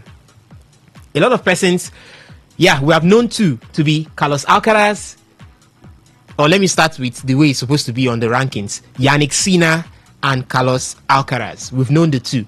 But who is that third person? When you look at the ATP tour, you don't see anybody. Benjamin Sesko, the third person. When you look at the ATP tour, you don't see anybody. Is it an Alexander Zverev? We've talked about him right here as much as possible. He has not been consistent when it has to do with winning Grand Slams. Is it Holger Rune? His name is there. Ben Shelton is rising, but he's up there today. He's down there tomorrow. We cannot say of a fact that we have a third person. But the tennis lovers out there are saying there is a third person. And who is that third person? They said before that this third person could not win on grass. But now she has got Grand Slams on clay, on hard court, as well as on grass. They said the big three era was over. But what if I say to you that it's just changing shapes at this point? This time, there is an Iga Swiatek in it. Tennis is evolving, and not quietly. We've moved past the Federer, Nadal, Djokovic era. And now we're watching what seems to be something totally different. It's not going to be on personalities, and it's not going to be basically on the traditional lines. This time the traditional lines will cross. And what do I mean? It might just go down to talking about all the tours together, not just the ATP, as against the WTA, but this time the ATP and the WTA together. So if you put it together, there is a Sinner and an Alcaraz who have already staked their claims to be the new big two. And there is also an Iga Swiatek who has done everything possible for us to add her to that big two and make it the big three. And when the door opens, Iga Swiatek's name is the one on the lips of everybody right now. She's not just consistent, she's historic. She has won Grand Slams on all surfaces. She has the record for the most weeks as number one. She has got that mental strength and resilience, just like we had in Rafa Nadal. She has a Wimbledon title that now makes her resume complete. And the best part is just this. She's just starting. So, guys, Iga Swiatek mentioned as the one to complete the big three. How do you see it going forward at this point, Alex? Does that mean we have to we have to adjust the big three of them and make it big four, or should we say big five and add Serena Williams and Maria? Should we add Sharapova or should we add Venus Williams? So I don't know the exact addition, but I think there was a reason why it was secluded as big three. And then for the women's side, obviously it was Serena, the dominant one, and maybe we threw in Venus and we threw in Sharapova too. Yeah. So having to add Iga Swiatek to this list, I think she's no doubt the most dominant female on court. Whenever you step onto her now, she just looks like she knows what she's about to do, and she executes it perfectly. The tennis and the level of tennis she has been playing recently has been one of a kind, no doubt. But I wouldn't want to particularly add her to that context, because these two guys that we're talking about, Sinner and Alcaraz, are showing consistency on a different level. I would say Swiatek discovered or rediscovered her game almost halfway through the season. She did not have the best start to the year. All right. And I would even say probably even last season too. She had this sort of decline, and then since winning Wimbledon, or even before Wimbledon, I think she got to the semi-finals of the Roland Garros. Yeah. And since then, she has just had this shifting mentality, and she's been on an uphill since then. So it definitely feels like there should be a third person. But I think they are the only three standing right now. Let's take away Novak Djokovic, because he's still part of the outgone big three. Yes, the old big three. Yeah. These are the only three who have won Grand Slams on all courts. Does that mean we should put her in that conversation though? I don't think she is as dominant. I think the minute Arena finds a way to get around that final spell that she always has, she's someone that will definitely be there, because she's always there. We know she's there. We know she will be there in the semi or the finals.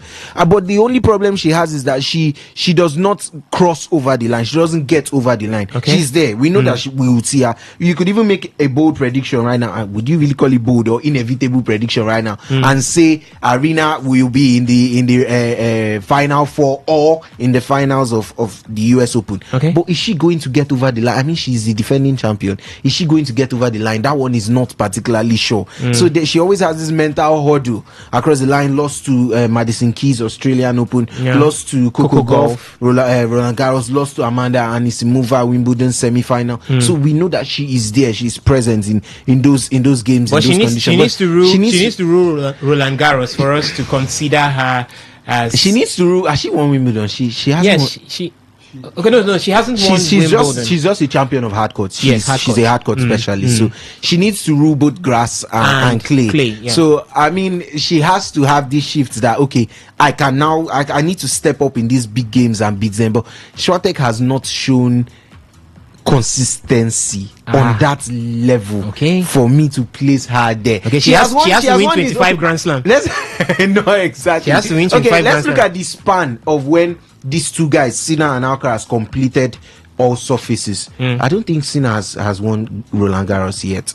He has won Wimbledon, he has won US Open, he's yet to win Roland Garros. It's Carlos Alcaraz that I think has won all three. Sinner hasn't won on all courts. But the time it took for Swiatek to complete all three, would say when she hit her peak, when she was world number one, when she won back to back Roland Garros, I think was it 3 or 4 in a row Roland Garros championship, that was extremely dominant. So we know that those were her best years. Clay is a surface where your speed helps you a whole lot, so it wasn't a surprise that she was dominant there. But elsewhere, we can't really say she has been as dominant in recent years. I mean, if you check the list of winners for each and every competition, you will not see her name particularly on every one of them. Okay, so she does have a strong field where she tends to dominate, but elsewhere, that's why I don't want to shift her into that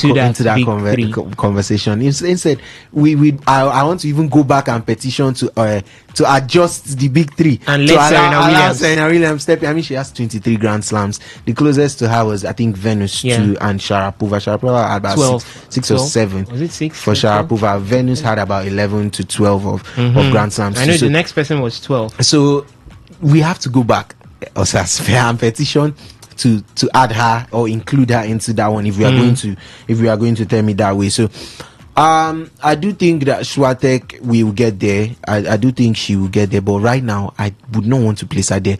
I would like to say she and Arena are the dominant force, or should I call them the big two of their own. I don't want to also include Coco Gauff, but I want to say her and Arina Sabalenka are definitely the big two in the WTA section. All right, and ladies and gentlemen, you've heard the conversation. You could also let us know what you feel right there. Do you think that it's time for Iga Swiatek to be added to make that new big three, or call them the next big three? We've got big two already in Yannick Sinner and Carlos Alcaraz. Do you think Iga Swiatek has done a lot for us to break traditional lines and have her added to the big three and have it as the next big three going forward? The phone line is open at this point. You could call in and also air your thoughts on all that we've been talking about right from the beginning of the show. Remember, we started with athletics, where we looked at what's happening at Asaba 2025, called at the National Youth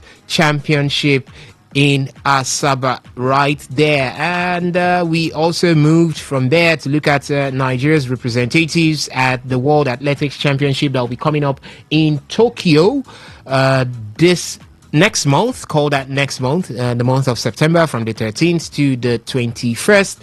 What's your take on that also? As we have also looked at tennis, what's happening in tennis. Remember, there's also Formula 1 right there going on at Zandvoort, and that's the Dutch Grand Prix right there in Formula 1.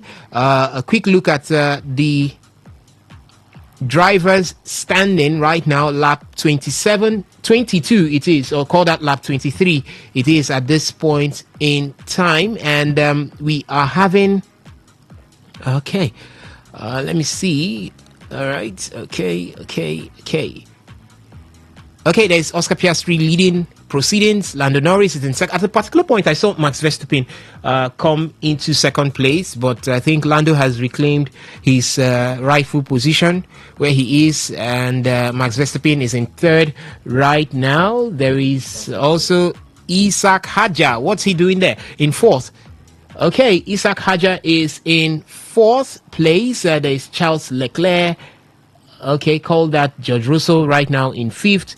There's Liam Lawson in sixth. There's Carlos Sainz in seventh. Albon is in eighth, and Charles Leclerc just got into ninth. And there's Kimi Antonelli in 10th.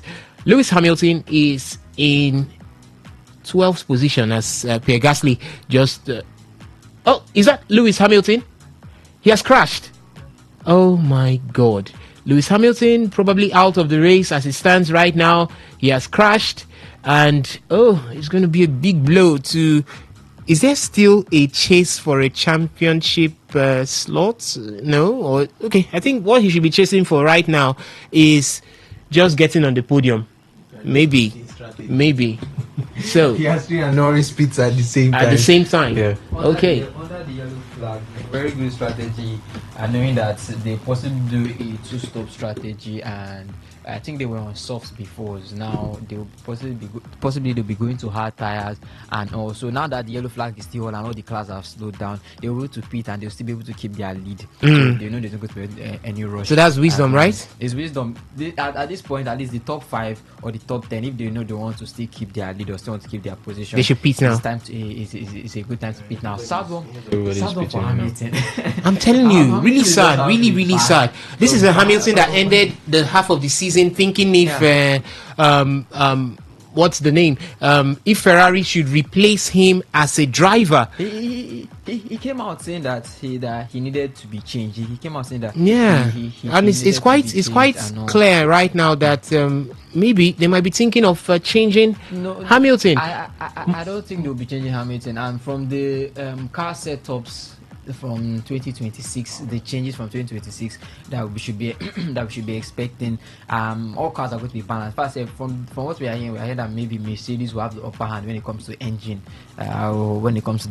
and maybe Ferrari and the rest will lock down. Also, McLaren to also fall back. That's why this is like the only or the best chance for Lando and Oscar to actually win. Because if they don't win this, or even the person that does not win the championship this time, for the person who win it will take a long time. Yeah, but sad one, he crashed, and good pit stop strategy from there. Maybe they will pick another person crashes, and then they can go on that. But it's good to see that they are not prioritizing anybody, and they actually told both drivers to come in to box, to pit and to change. Normally they would have maybe let one still keep on pushing, and just to maybe increase the lap, and maybe the other one come in for fresh clean tires. But everyone now is on slick. Let's see what they can do. All right, let's see what they can do at this point. Talking about McLaren, as they hold a grip to the Drivers' Championship as well as the Constructors' Championship. They still remain 1 and 2, with Oscar Piastri leading after pitting once. Lando Norris also in second after pitting once. Verstappen has pitted once also. Isaac Hajar is there in fourth. George Russell in fifth. There is Charles Leclerc in sixth, flying the only flag that Ferrari has got at this point. Liam Lawson in seventh. Carlos Sainz in eighth. Ocon is in 9th, and Albon is in 10, making the top 10 right there. While we were still talking, Manchester City took the lead against the Brighton and Hove Albion. Courtesy that man, Erling Braut Haaland. He continues to increase his tally when it has to do with the goals right there in the English Premiership, as Manchester City lead by 1-0. And Victor Israel, what does this mean to you at this point? Why is this so personal? It's a simple question. I don't understand. It's a simple question. What does it mean to you? What does it mean to me? Yes, it's a simple question. Yeah, it means that Manchester City are doing well. They're bouncing back from that defeat to Tottenham Hotspur. It means that Brighton and Hove Albion needs to come out of their shell and see how to get an equalizer. It means that City have taken the lead, and it's just the 36th minute. So why are you making so much of it? No. The way you said, what does it mean to you? Some listeners may think maybe I'm a Chelsea fan, or maybe I didn't call you. I didn't say anything. No. Or even some might even think I'm a Brighton fan. I spoke with a friend that is a Chelsea fan a few minutes before coming into the studio, and the very first thing he said when he saw me was, "I told you we're going to sit on top of the table. I told you." So 2 mistakes to make this period in the world of football is: number 1, let Chelsea win the Club World Cup, and number 2, let Chelsea sit on top of the table in the English Premier League. For how long? We obviously will not. Our ears will no longer. That's it now. But it's always nice when you get to see goals in games. So all right. Hopefully this is just the beginning of more goals to come. Okay, the beginning of more goals to come, ladies and gentlemen. The phone line is still open at this point for you to join us on the conversation. Remember, we've been talking a lot right from the beginning. We talked about athletics, where we looked at what's happening or what is going on right there at Asaba 2025, which is the National Youth Games right there in Delta State, as the expectation surged.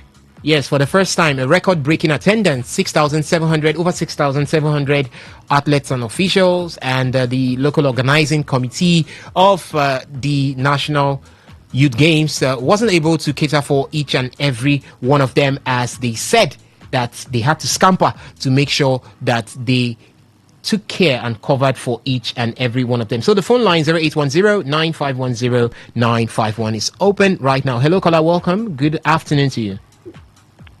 Good afternoon. Welcome. My name is Emmanuel. Emmanuel, welcome to the show.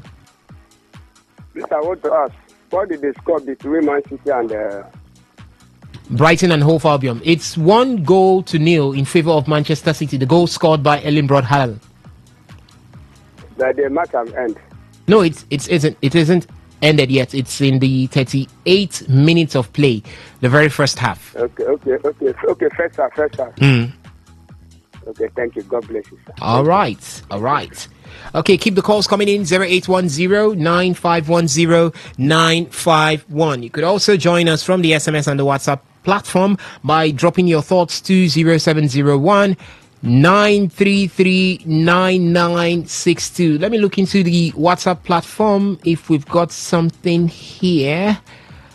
Okay. All right. Okay, that's not for us right now. Okay, this one says, good afternoon, sports guys. Oh, okay. Good afternoon to you too. I guess maybe you didn't have much to say, but just to say hello to us right here. Good afternoon to you, caller. Welcome. Hello. Good afternoon. Hello. Yes, good afternoon. Welcome. Name, location, and submission. I'm from my boat. Okay, welcome to the show. Yes. Go ahead. Much is expected from. Hello? Are you there? Hello? All right. If you can call back, do well too, so you could conclude on what you were saying, as the phone line still remains open at this point in time. Okay, we're seeing reports coming in from Fabrizio Romano that Manchester United might be bringing in somebody, but we'll definitely have to confirm that before we talk to you. Hello, good afternoon. Hello, good afternoon. Good afternoon, welcome. Name, location. My name is Favor Free. I'm calling from River State. For Harcourt, precisely. All right, Favor, welcome to the show. Go ahead.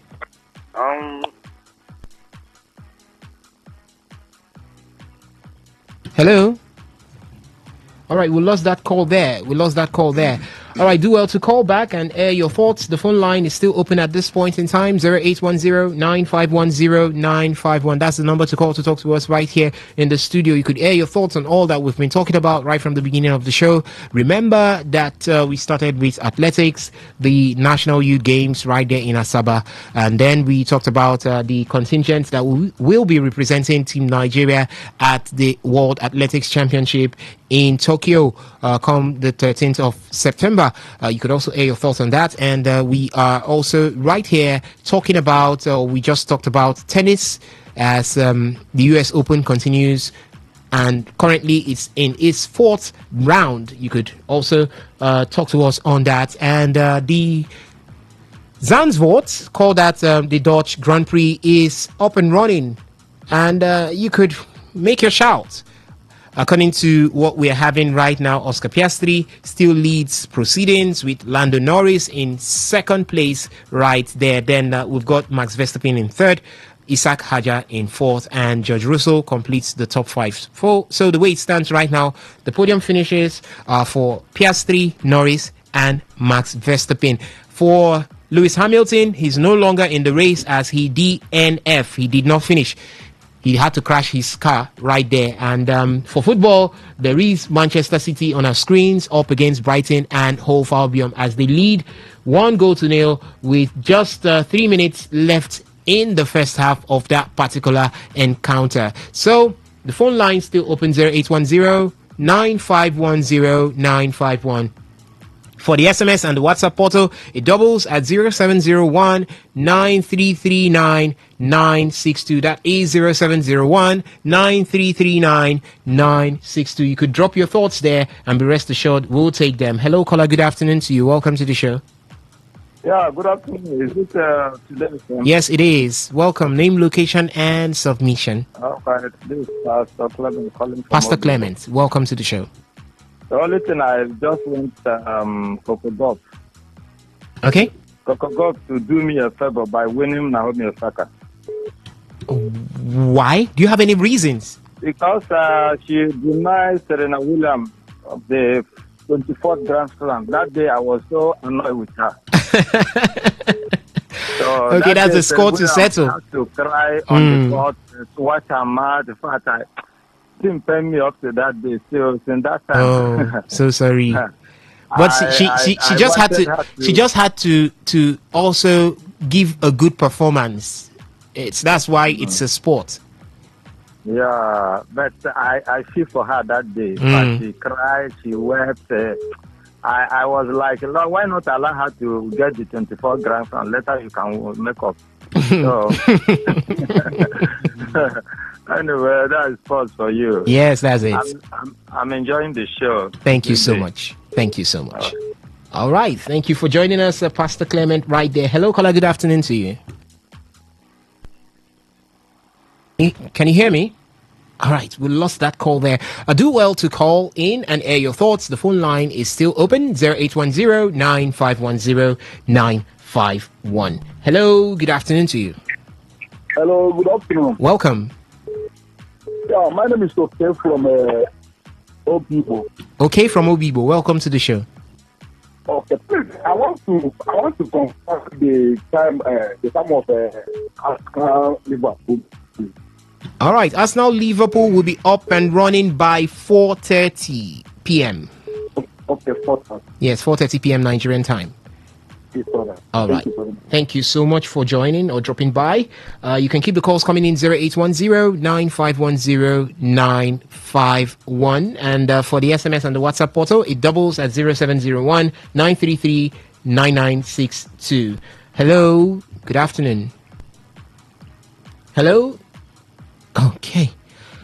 All right. We lost the call there. The phone line is still open at this point. But, okay, let me take this call. Hello. Good afternoon to you. Good afternoon. Welcome. Please, I want to find out. Your name, first of all? Okay, my name is Emmanuel, please. Emmanuel, welcome to the show. Yes, please. You talked about, when you were talking about tennis, you did mention about Djokovic. Is it still participating? Yes, Djokovic is still in the US Open. Yes. I didn't mention that, but this is it right now. He's going to be... Yes, he's going to be facing Jan Landstruff. Yes, he's going to be... round, yes, in the fourth round. In the fourth round. He defeated Cameron Norrie 6-4, 7-6, 6-2, 6-3 in the third round yesterday. All right. Thank you so much. All right, you're welcome. Okay, keep the calls coming in 0810-9510-951. That's the number to call to talk to us right here in the studio. We'll still have a bit of boxing to talk about before we call it a wrap on other sports right now. But in the world of boxing, let me let you know that Anthony Joshua is back.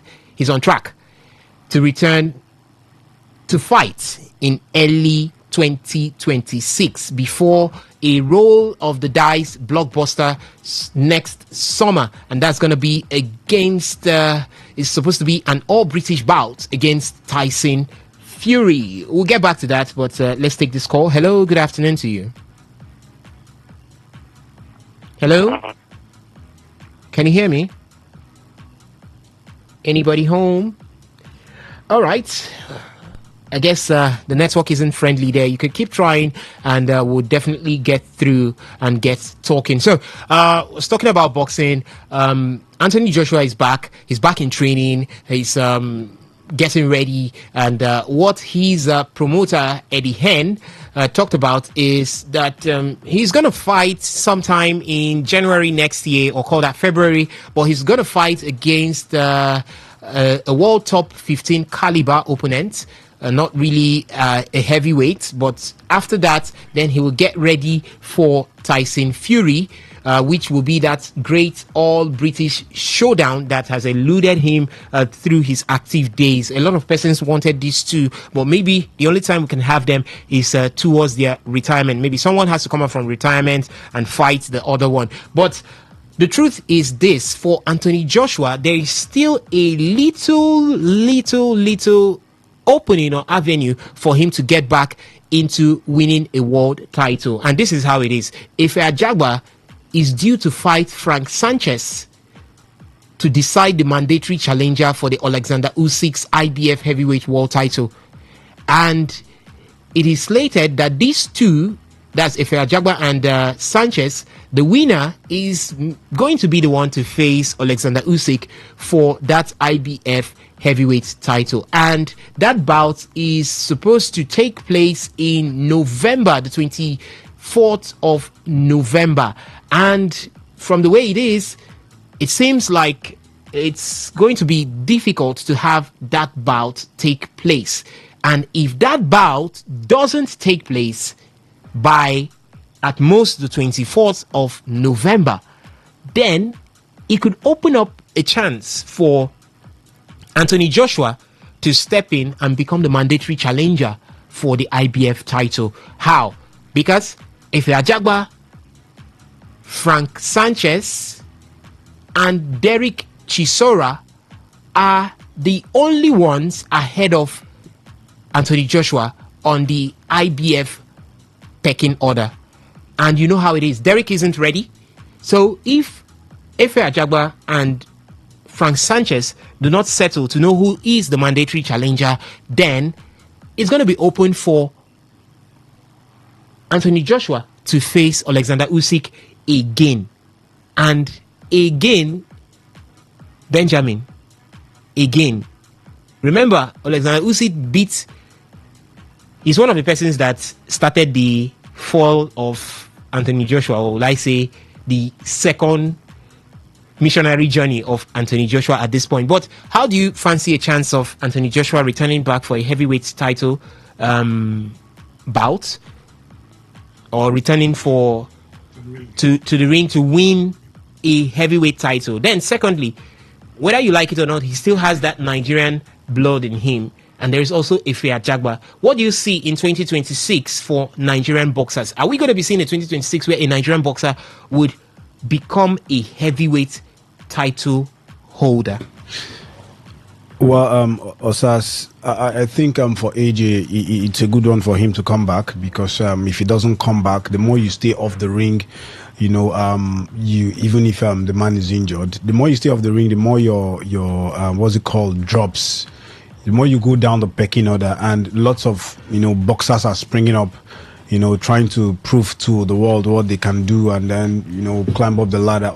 So I think for the Nigerian boxers in 2026, the chances of them holding a belt is for Anthony Joshua. I don't think AJ could actually go all out and then get those belts. I think what he could do is just build around, like he said, the top 15 boxers, just be building up the ladder, be coming up gradually, and see how you can win those fights, build the momentum, get the booster you need, and then go on step by step. But if he wants to rush it and then see how he can go be a top contender for a particular belt, right now I think the man could get knocked out, because you look at the heavyweight division right now is not easy.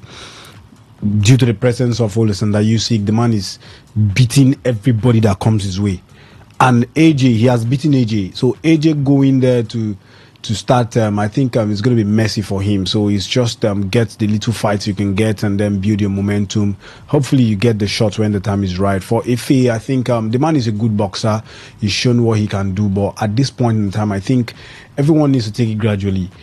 Step by step. You can't punch above your weight. That's the thing. It's not as though they are bad boxers, but the boxers that are available right now, on the Usyk is there, top rank. Dubois, I know Dubois beat AJ recently, but AJ could give Dubois a good fight, but only he beats Dubois. I think it could go either way. So I don't see AJ beating Dubois comfortably, more or less beating Usyk or who is up there again. So the man needs to take it one step at a time. Probably get the smaller fights, let him pounce on those smaller fights, and gradually. Boxing is something that comes with your mentality. If your psychology is low, then no matter how good you are, any boxer could beat you. So the man could actually get it one fight at a time with the smaller fighters in the division, and then hopefully he gets it right and then continue to the next level. All right, that is for Anthony Joshua. What do you think? You've heard it all. Anthony Joshua has returned back to training. He has returned back and would be preparing to have himself in the ring to lay a claim to whatever it is. Is that the heavyweight title? Fine. He is definitely going to be preparing at this point in time. And you've heard his promoter that is talking about Eddie Hearn, as he says that in January next year, or at most February, Anthony Joshua is going to have a fight in the ring.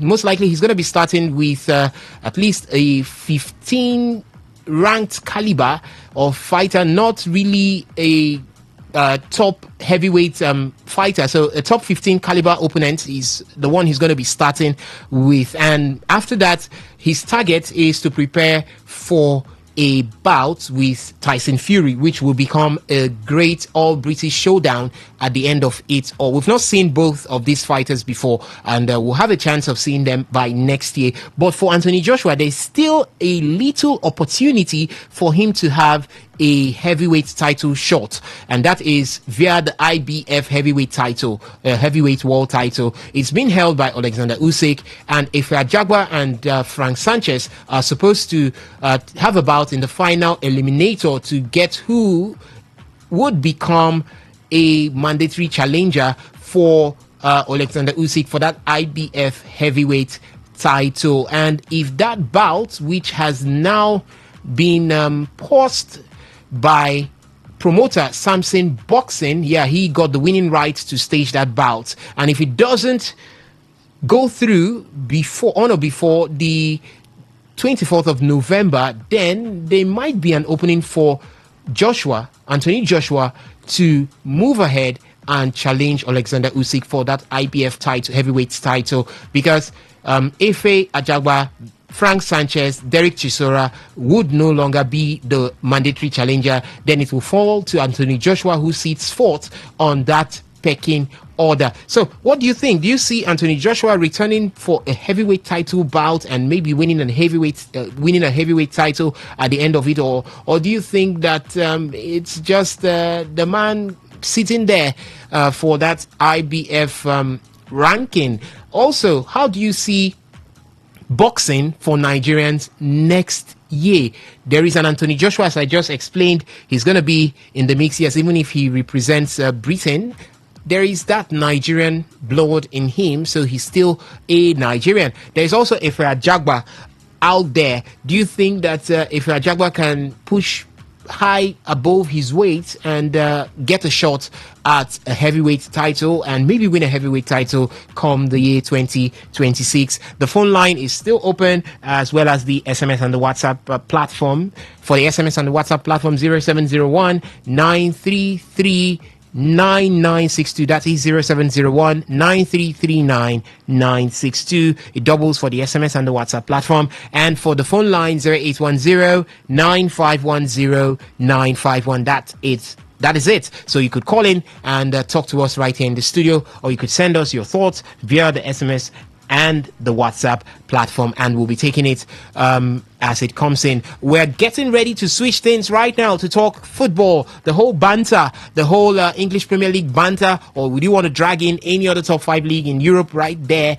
the banter is getting set. The transfers are also there. We'll definitely be updating you with what's happening from the transfer corner right there. So we're getting set. By 3 p.m. we're going to be switching things to talk football, as the case may be. For now, we are taking your calls, we're taking your SMSs, we're taking your WhatsApp messages. As we've talked about right from the beginning, athletics was on the menu. We talked about the National Youth Games right there in Asaba. You could weigh your thoughts in on that particular one. We also talked about Nigeria's representatives at the World Athletics Championship. Yes, that will be going on come 13th of September. Yes, and we are also here to take your thoughts as regards tennis. The US Open is up and running. And one question there, one talking point we had was the big three talking point. And a lot of tennis lovers are saying that Iga Swiatek has done a lot to be added to the big two we already have in Jannik Sinner and Carlos Alcaraz, and then they can now be the big three. Do you think this is right? Do you think Iga Swiatek has done enough to be enlisted as the big three in the world of tennis? Has she done enough to have us break the traditional lines and have a woman join up with Jannik Sinner and Carlos Alcaraz to make that big three? After all, she has won a Grand Slam on all surfaces. She holds the record for the most weeks as a number one player, and she has done so much. She's on course right now in the US Open, going forward to see if she can win the US Open again. And it goes a long way to tell you that women, we know that the consistency isn't there, but there is every possibility that Iga Swiatek is rewriting history. Brief look at the result as well as the live scores coming from the top 5 leagues in Europe. In the English Premier League, Brighton and Hove Albion are losing to Manchester City by 1-0. Halftime it is at that centre for Nottingham Forest up against West Ham. It's goalless. Halftime also at that centre. By 4:30, we'll be having Liverpool take on Arsenal, and by 7 p.m. it's going to be Aston Villa up against Crystal Palace. In the Italian Serie A, Genoa will take on Juventus by 5:30. Same 5:30, Torino will be up against Fiorentina. By 7:45, it's going to be Inter Milan up against Udinese, and same 7:45, Lazio will take on Hellas Verona. And in the Spanish La Liga, by 4 p.m. is going to be Celta Vigo up against Villarreal, and by 6 p.m. Real Betis will square up against Athletic Club de Bilbao, and by 6:30 it's going to be Espanyol up against Osasuna, and by 8:30 Rayo Vallecano will take on Barcelona. And in the German Bundesliga, Wolfsburg are leading Mainz 05 by 1-0. Borussia Dortmund will be up against Union Berlin by 4:30. By 6:30 is going to be Cologne up against Freiburg, and in the French Ligue 1, Angers are currently losing to Rennes. Halftime it is at that centre. AS Monaco will take on Strasbourg by 4:15. Same 4:15 is going to be Le Havre up against Nice, and Paris FC will be up against Metz by same 4:15, and by 7:45 is going to be Olympique Lyonnais up against Olympique Marseille. So that's how it is from the top 5 leagues right there, as I've got Benjamin Mina standing by to switch things, to take things from here to where we obviously know, which is talking about football. So Benjamin, how is it going? How is football at this point? Osas, it's a blockbuster clash today. The Titans, it's between Liverpool and Arsenal in the English Premier League. Match day 3. Liverpool haven't played 3 games. The first opener was against Bournemouth, which they eventually conceded 2 goals and won that game. Their second game was away to Newcastle. They actually conceded 2 goals and won that game too. Now they are actually at home at Anfield against Arsenal. The question is, will they concede 2 goals? I think I'll throw that question. Arsenal. I'll throw that question to Victor Israel. Victor Israel, would Liverpool concede 2 goals against Arsenal? I don't know, but I can tell you that yes, they might get to concede even more than 2 goals, because when you look at this Arsenal team, with the level of firepower this Arsenal team does have, they might be missing Bukayo Saka, but this team is still very much well equipped in all angles, in every position. When it comes to the pitch, there you have everybody. There's a like for like replacement for everyone. Bukayo Saka will be replaced by maybe Noni Madueke. There's also Leandro Trossard in that team. There is the new boy that comes in, Ebere Chieze. You also have Gabriel Martinelli. Not forgetting that yes, there is Victor Gyökeres in that team. So Arsenal has everything in them. But on another one, football is not being played on paper. We need to know that yes, football is what you do on the day that gives you the victory. And also luck comes in sometimes, because you might work hard, just as we saw in the first game, Arsenal's first game against Manchester United. Arsenal were outplayed by Manchester United, but luck wasn't on United's side. That was why they still went on to lose the game. So I feel Arsenal has everything to punish Liverpool. On the other hand, also Liverpool do have everything to punish Arsenal. If you look at Arsenal's games this season, they faced a struggling United side. United side have finished the 15th. United side has still went on to lose to Grimsby Town there in the Carabao Cup. The United side has struggled to beat Burnley.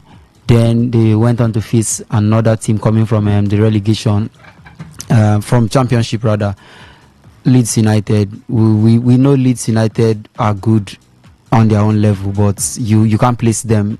You can't place them side by side with Newcastle. You can't place them side by side with Bournemouth. So I feel Liverpool will face the tougher test. But today it won't be a case of who has faced the tougher test, but who can stand today's tough test. Because Anfield, even if Arsenal are good, but Anfield is not somewhere you just go and maybe go on to get the victory. Anfield is somewhere where you play with fear, where you have to be very, very cautious to play there at Anfield. So I just feel Arsenal might get the goals, and on the other hand, Arsenal might even fire blank today. So anything can happen today. So let's just keep our eyes and our fingers crossed. Okay, let's just keep our eyes and our fingers crossed, ladies and gentlemen. We'll be right back after this timeout.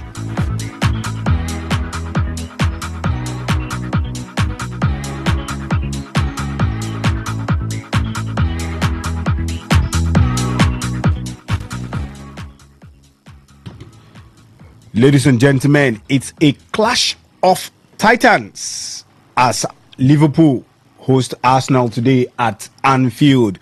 Good afternoon and welcome to the football side of Today Sports Live, the marathon edition on your premium news and talk station Today 95.1 FM.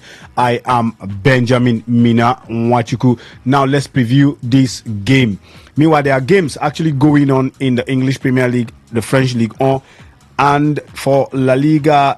The games haven't really started. We are going to be seeing the first game today in La Liga by 4 p.m. Meanwhile, let's start with updates from the English Premier League. Brighton and Hove 0, Man City 1. It's halftime in that encounter. It's Nottingham Forest 0, West Ham 0. 48 minutes on the clock. By 6:30, we'll be having the big one for the week. Liverpool against Arsenal at Anfield. Then by 7 o'clock, we'll be seeing Aston Villa versus Crystal Palace on our screens.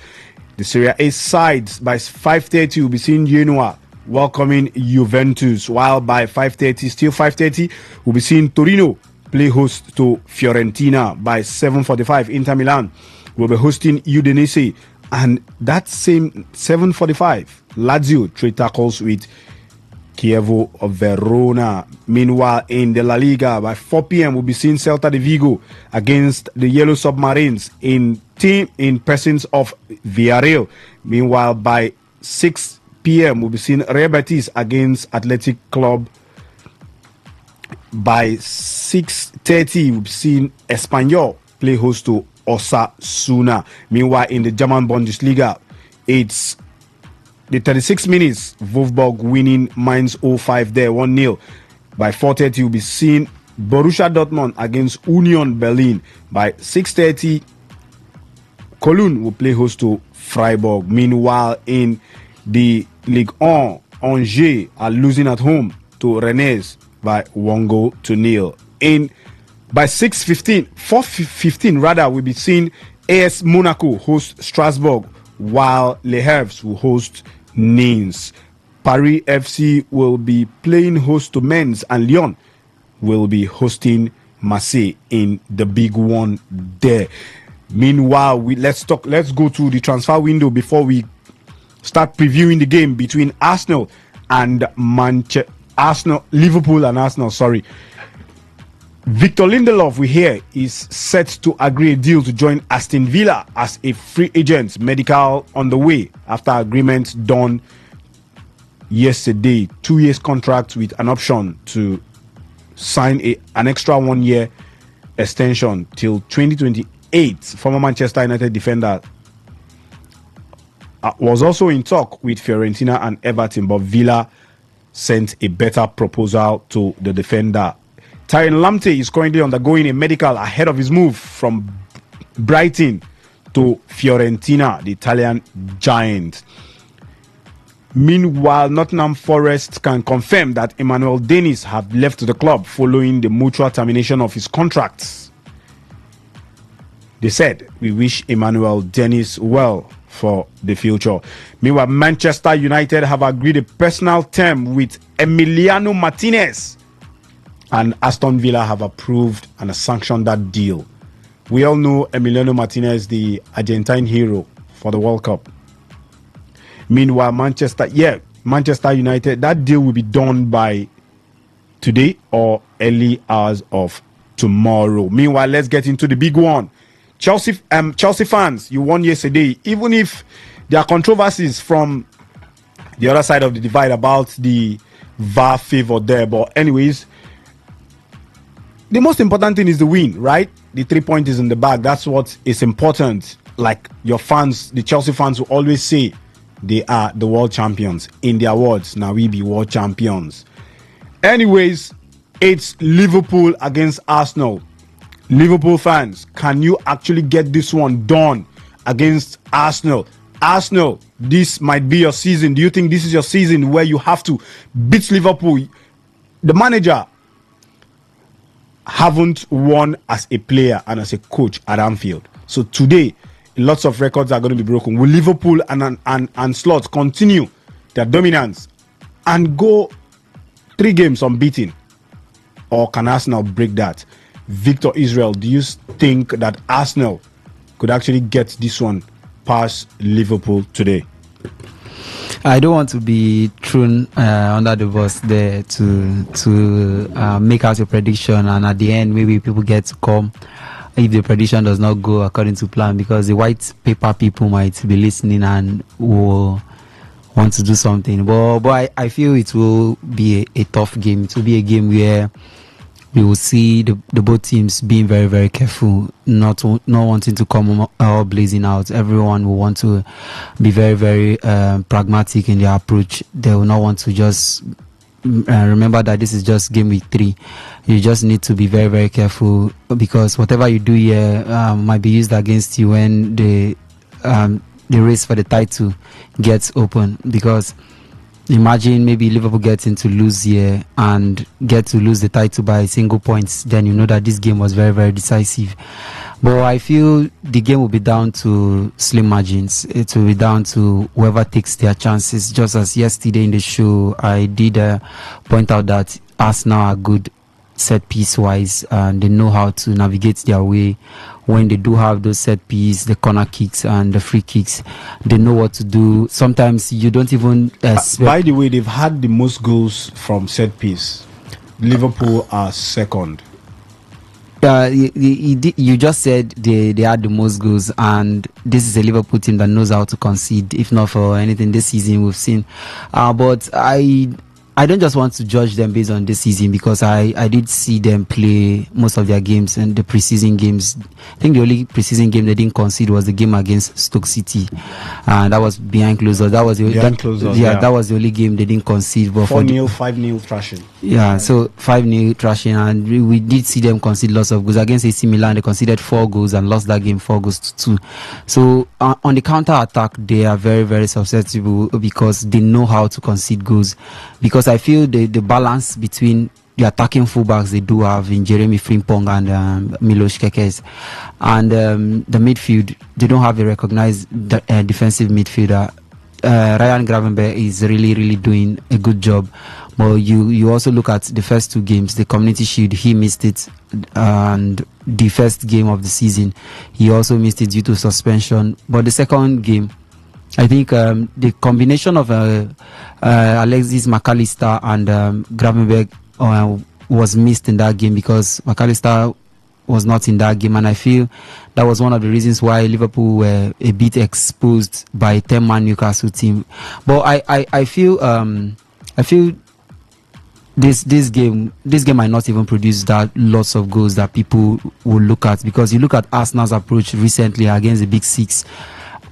Arteta, there's something Arteta is doing that I feel most persons are not actually observing it.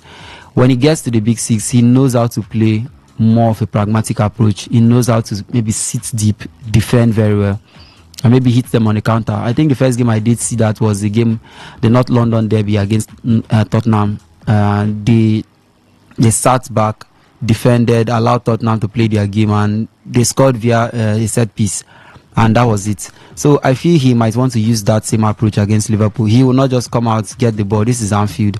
This is not the Emirates where you feel you have the backing of your supporters. This is Anfield. He will want to soak up the pressure and hit on the counter, or maybe get set piece. Last season we saw it happen where whenever the set piece coach stands up, you just know that yes, there's something that will be going in. Maybe the VAR might call it out for an offside, but you just feel there will be a threat there. And sometimes their threats are not even the tall players. They are not the players where you feel can actually get on the end of a cross. The likes of Juran Timber, the likes of Ricardo Calafiori. These are players that, if you look at it naturally, you don't see them as a threat in set piece situations. But in this Arsenal team, I think maybe their approach, some would say off set piece, they don't play that in game the way we expect Arsenal to play, because we saw United school them. In game, United were fantastic, but you could see Arsenal fold in that game. And this is not what you expect, because the set piece might not just come. The football is not just about set pieces. It's what you can play, and what you can play in game actually does count, because Liverpool might be very, very careful and want to avoid those unnecessary free kicks close to their post, or getting those corner kicks. They will be very, very careful. So Arsenal needs to maybe up their game. But today, I don't know, but I don't see Arsenal just getting it done the way some fans are already calling out, because yesterday most fans were saying they were already giving it to Arsenal. Some are citing the fact that they've scored 6 goals and they are yet to concede. But this is Liverpool. They've scored 7. They've conceded 4. One thing they've put out to other teams is that they can score goals. And we've seen Liverpool before, even during Jurgen Klopp, score 5 goals and concede 4. They don't really care. So this Arsenal team needs to be wary, just as Liverpool needs to be wary too. Okay, this Arsenal team needs to be wary, just like Liverpool needs to be wary. These are the words of Victor Israel. Arsenal fans, come out of the shells. Do you think there's anything that you need to fear? Your team needs to fear. Do you think you can actually get this one done at Anfield? Mikel Arteta hasn't won a game at Anfield as a player, and hasn't won a game at Anfield as a manager. Do you think today is going to be different? Victor Israel, Alex, now let's look at it. Liverpool have conceded 2 goals each per game coming into the season, and they've actually gone ahead to win that. It shows they still keep the mentality, the strong mentality, the winning mentality, and those goals have actually come from out of nothing when the game is almost done and dusted. The last one against Newcastle, it was at the dying second of the game that Ngemo Rio actually scored that goal.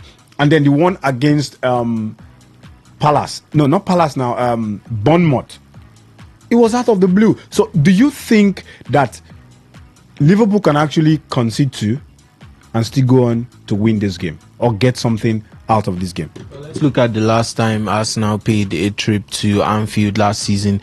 Granted, Liverpool had already won the Premier League. They were already champions, and you could say they were in their drunk phase, which is what we like to call it. But yeah, they were already champions, and they had a 2-goal lead at Anfield, at home to Arsenal on their last visit there, and they ended up not winning the game. I mean, Arsenal out of nowhere, I don't know if I would say they needed the points that much. I think they were under pressure for some points, which translates to how urgent a game is for you. And Arsenal, they ended up scoring 2, and they left Anfield with a point. The game finished 2-2.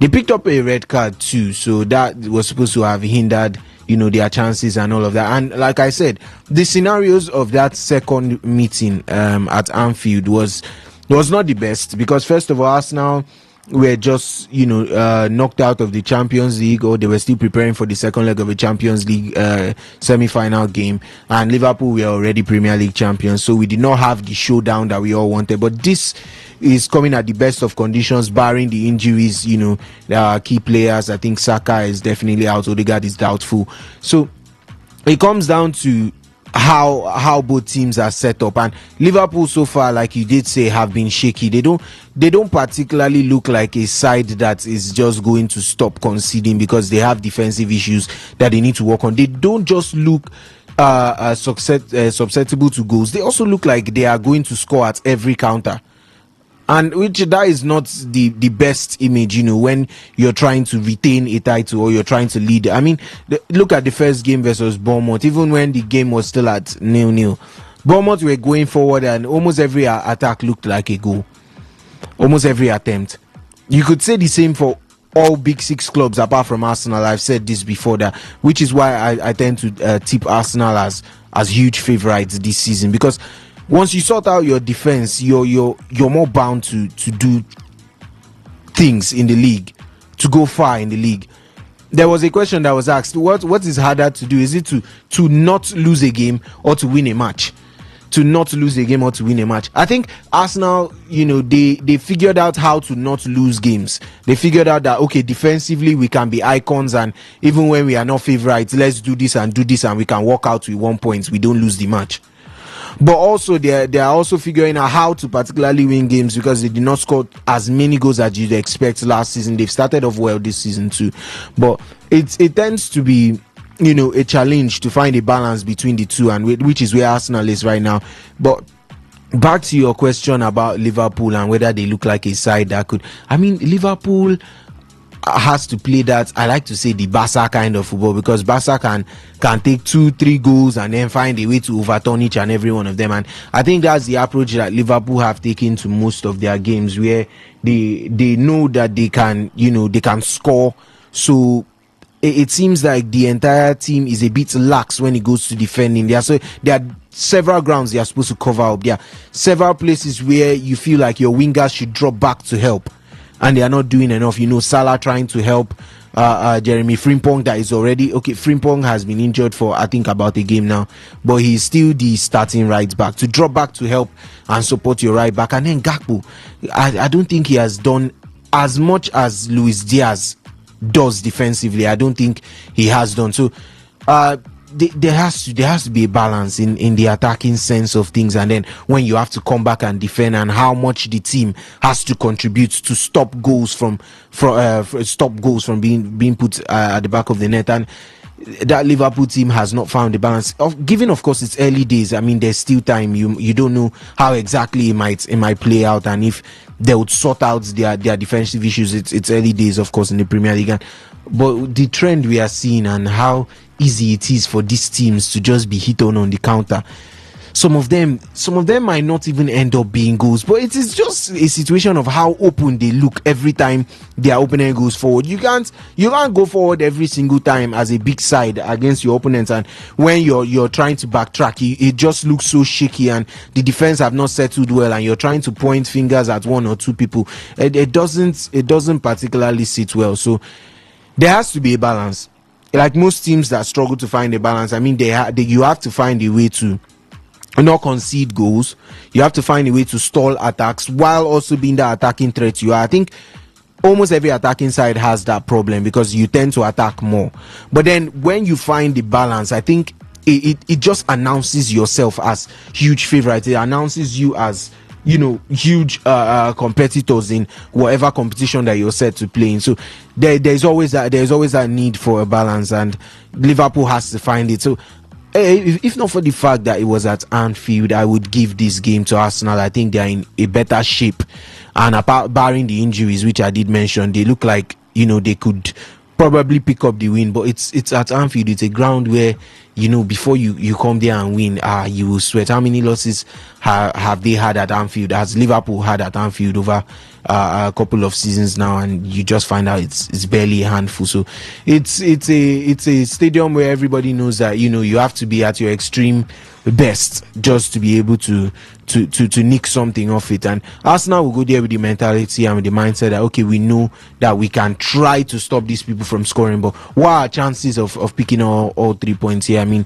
they are currently the teams left that have picked up maximum points, so one of them is sure to drop points this night, if not both, and it's definitely poises up to be a blockbuster of a clash, and it sets up perfectly. You can't particularly say, oh, I think this side is going to take it or is this other side, but I would love to lean towards Arsenal a little bit more. I'd love to barring even with the injuries and the entire setup. I just think that Arsenal has this shape that can worry a Liverpool side that has not found out their defensive mojo yet. So I mean, I'm leaning towards Arsenal, but like I said, it's very unpredictable and we can't particularly say how the game is going to go.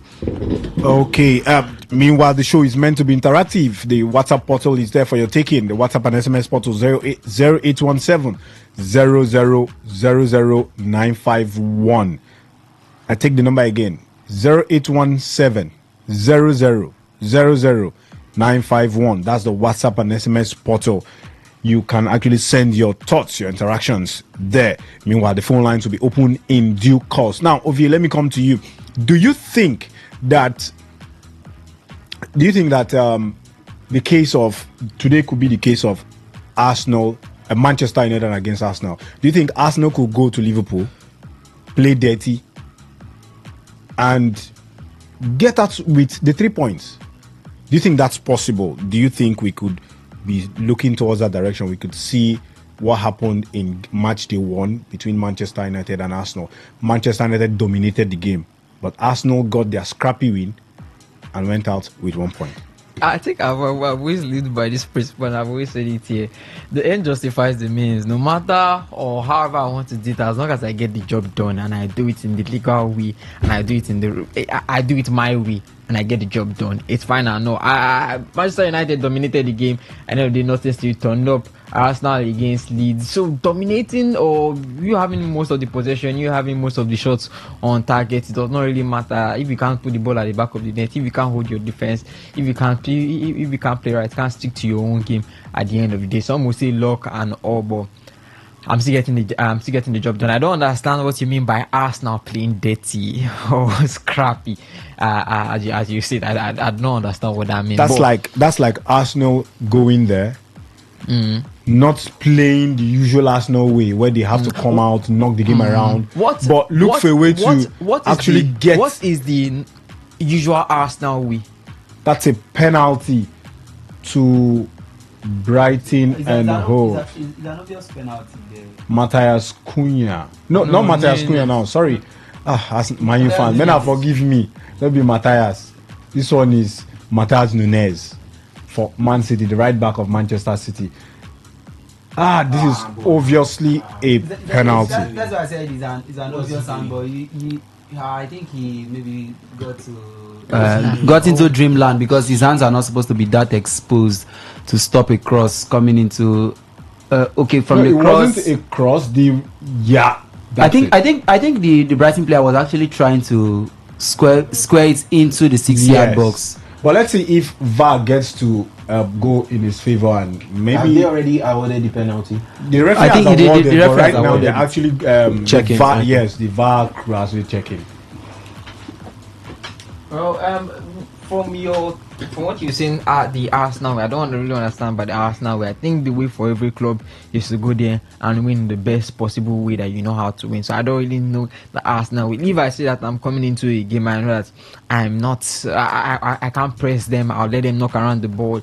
Try and draw them, then hit them on the counter attack. If I know that this is a team that I can actually press, I can go all out and attack. So it's I don't know the scrappy or the Arsenal way they're talking about. I just believe that Arsenal are going to Anfield and they are going to play in the best way that things are going to fit in the best possible way that they think they're going to win. And Liverpool too are also going to do the same thing. They're going to play in the best way that they believe they are going to, the best way that they think is going to give them the full maximum result. They're going to give them all 3 points. If not, or maybe we can just try and salvage a draw at the end of the day. So whoever is going to dominate the game of possession, dominate. Whoever wants to be having the shot on target, dominate. But whoever gets the 3 points at the end of the day might still be a different story. So for me, I just believe Arsenal are going to go to Anfield and do what they believe they can do best. Liverpool are also going to believe what they can do best, and hopefully the best team or the team that can walk away with the 3 points, walk away with the 3 points.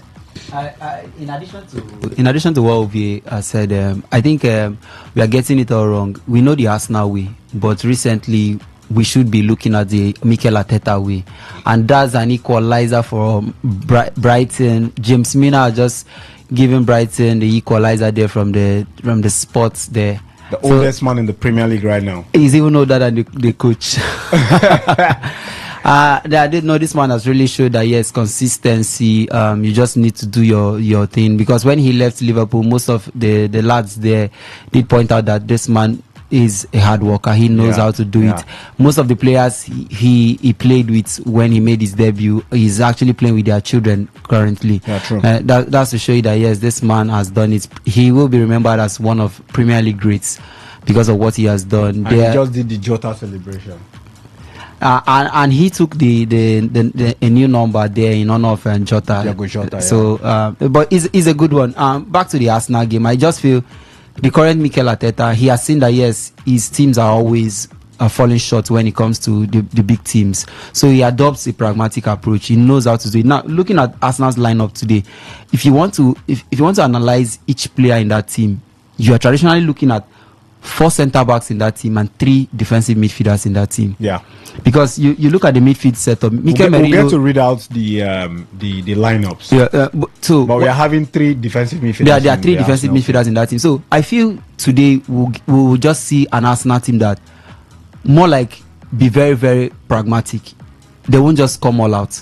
They might rely on the set piece that has been working for them, but you also see them in phases of the game. You see them want to come all out and get the ball and also play the Arsenal pattern that we saw during the time of Arsene Wenger.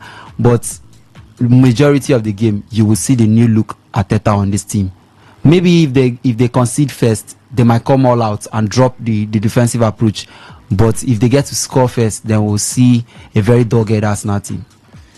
Okay, if Arsenal scores first, we might just see a very dogged Arsenal team. Now, Arsenal fans, do you think you can actually get one past Liverpool? The manager hasn't won as a coach, as a player at Anfield. Now, the Liverpool fans, call in and tell us, do you think you can beat Arsenal? Well, when I mean beat, 1-0, half goal, as long as a 3 point is guaranteed, do you think you can actually get this one past Arsenal? Now let's look at Arsenal now. There's no Bukayo Saka in that team. There's no Odegaard in that team. There is no Ben White in that team. How do you think they can actually fare? These are their key players. They are old heads. Bukayo Saka, the assistant captain of the side. Martin Odegaard, the captain of the side. How does it feel going into a game with your rival, your bitter rival, your supposed title rival, without your key players going into this one? Alex? Oh, well, they have to look at their strengths. I've always outlined how, when you're shaping up for a certain kind of game that looks tricky, you have to always look at your strengths. What can that Arsenal team point out and say, these are my strengths going into a very tricky tie away from home? You're looking at it and you're probably thinking, defensively, Arsenal has to be standouts. One of the best standouts, and it's not like they are not better defensive sides. They probably are, but we want to just categorize the big 6, the teams that we think would be fighting for the Premier League at the end of the day. So among all of them, you can easily say that Arsenal have the best defense among all of them. They look like they have the best set of defenders. They are still bringing in more. I mean, with Hincapié set to join, who is another excellent addition to that side. So you're looking at it and you're thinking, well, how do we use this to our strengths? Well, it's definitely to use their defense. They'll have to make use of their strengths, and their strength is in their defending. They are going to have to find a way to stop Arsenal. Yakuba Minte. Oh, so close. Brighton nearly taking the lead through Yakuba Minte. That was some excellent footwork off him of the wing. And City are under pressure. They are under serious pressure, and Pep is yet to make any changes yet. So back to Arsenal and how they could set up their team. They'll try to make use of their defense. They'll try to stop that Liverpool side from scoring. They are a very free scoring Liverpool side. They'll have to find a way to take advantage of that frailties that they have defensively. They'll have to take advantage of it and try to hit them on the break. We've mentioned that this Liverpool team looks a bit shaky, so in a situation where you don't come out and play, you did mention Benjamin, their match against Manchester United, where you don't come out and you play outstanding football, you come out, you're a bit slack, you come out and it's not your best day, very obviously, but you find a way to get all 3 points. I think that's what impressed me the most against Manchester United. I just kept saying it, that's what champions do. You do not have to play at your very best. Sometimes you're operating in a very low level, on very low levels, but you still find a way to get the job done. If they could go to Anfield and replicate that, then I think everybody has to start taking Arsenal very seriously. Like, you just have to acknowledge that yes, they understand what they're up and about this season. So it's going to be a tie where, like I said, they are going to make use of their assets defensively, and while doing that, and after doing that, they are also going to look for a way to cause problems for Liverpool, and for that Liverpool's shaky defense up front. You're going to look at how you can try to topple them going forward, and I think that is what Mikel Arteta is thinking. Okay, do not concede and try and see if you can score. With the way the tie has been shaped up, especially with the injuries and everything, you might say that a draw is not even a bad result for them right now. So I mean, they are still looking at it right now, and is that a penalty appeal? A penalty appeal from Brighton, and the VAR, as the video assistant referee, actually checking that one. Okay, so play has continued there, but Brighton definitely on the front foot. The referee has just stopped play. We might just be seeing another penalty going Brighton's way. I think he does. Oh, that was outside. No, look. That was outside. Ouch! That's a penalty. Certainly a penalty. I think he goes down before. Before the contact. He was on his way down before the ball contact. Was still very close to him. No, but he's on his way down before. Yes, he's on his way down before the contact. I don't think that will be given. It's not. It's even part of the play rules. Continues. Yeah, play continues. Yeah.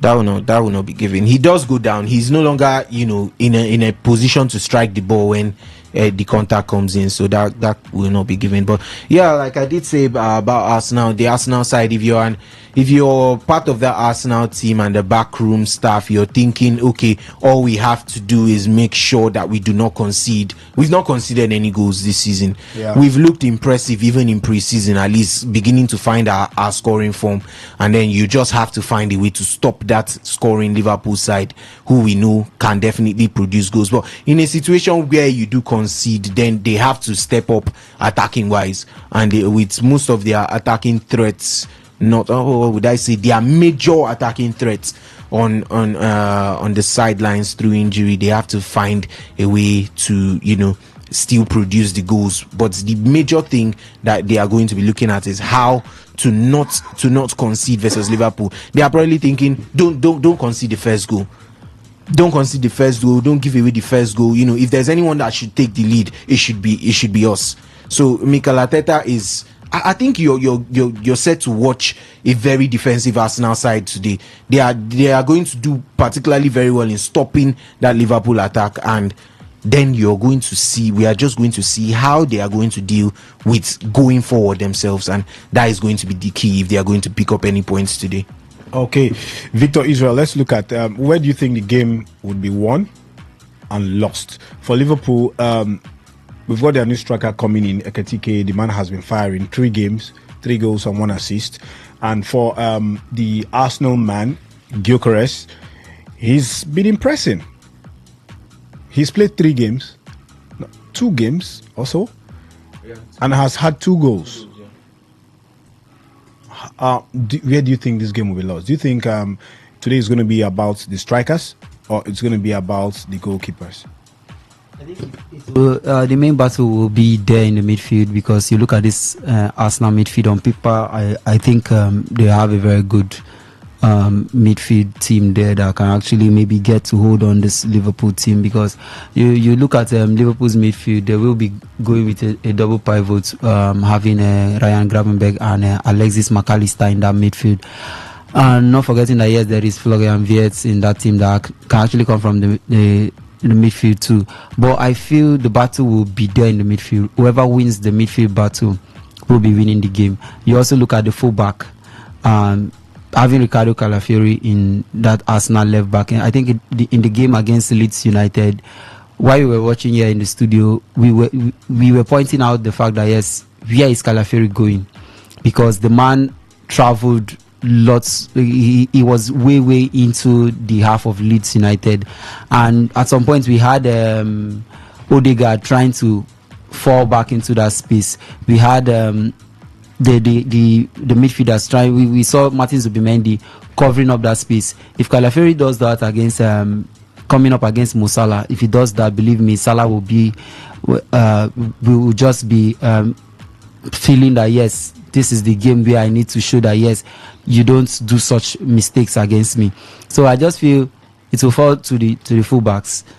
Milos Kerkez has come in and not been too impressive. The man has not given Liverpool what they saw before they went all out to sign him. Yeah, he looks shaky.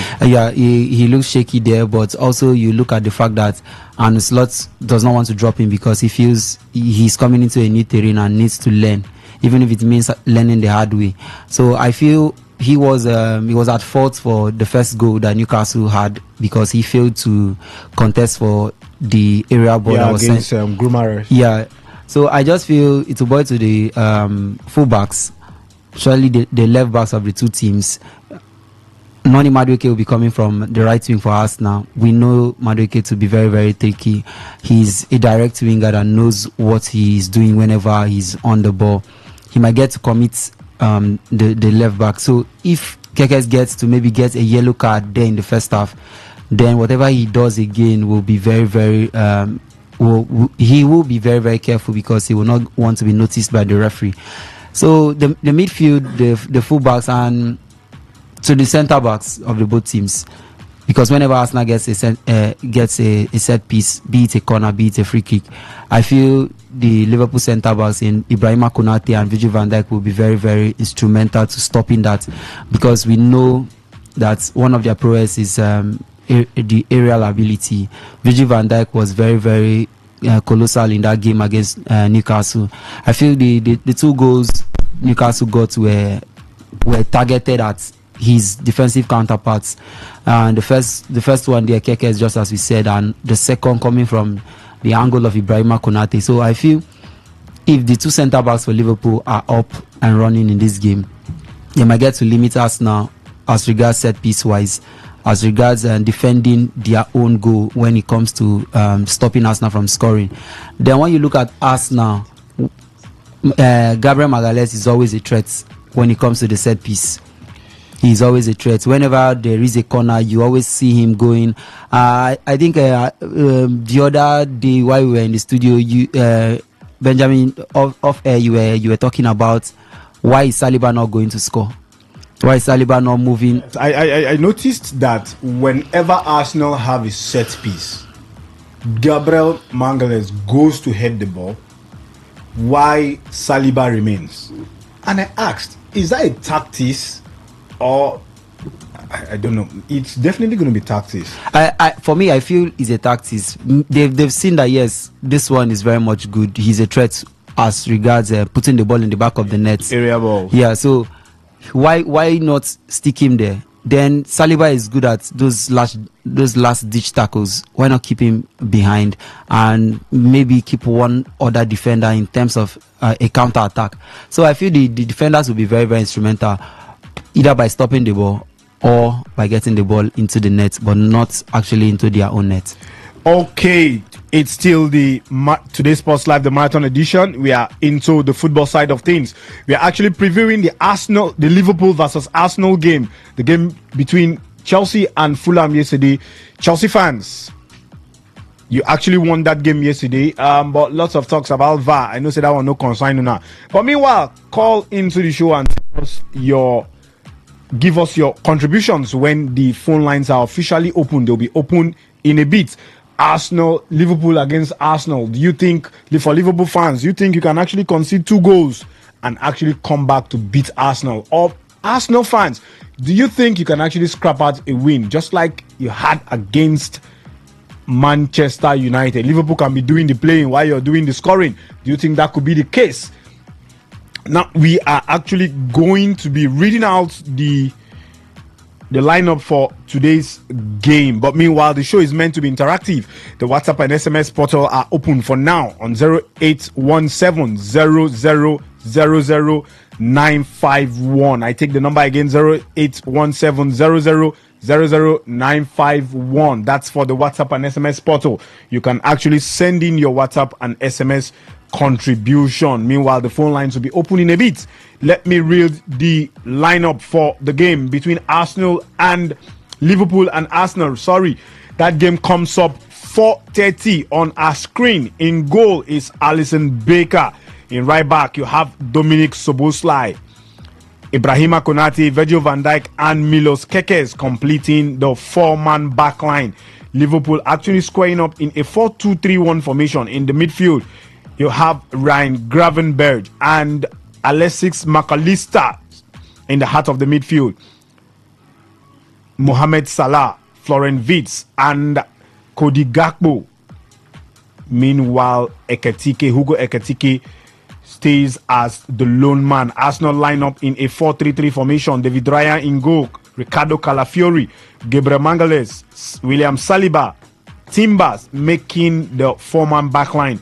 In the midfield, we've got Declan Rice, Zubimendi, Mikel Merino, and in the attack, we've got Gabriel Martinelli, Gyökeres, and Noni Madueke. Then on the bench, you've got Conor Bradley for Liverpool, Federico Chiesa, Harvey Elliott for Liverpool, Wataru Endo, Jody Gomez, Curtis Jones, Mamadashvili, Ngomoha Rio, the man that scored the winning goal against Newcastle United, and Andy Robertson on the bench. For Arsenal, you've got Kepa Arrizabalaga, Doman, Eberichi Eze on the bench, Lewis Kelly, Ethan Nwaneri, Martin Odegaard makes the bench, Leandro Trossard. Meanwhile, Arsenal are without Gabriel Jesus, Kai Havertz, Christian Nogard, Bukayo Saka, Stalford, and Ben White. For Liverpool, they are without Stevan Basic, Luke Chambers, Jeremy Frimpong, Skolonin, and Rhys Williams, all lost to injuries.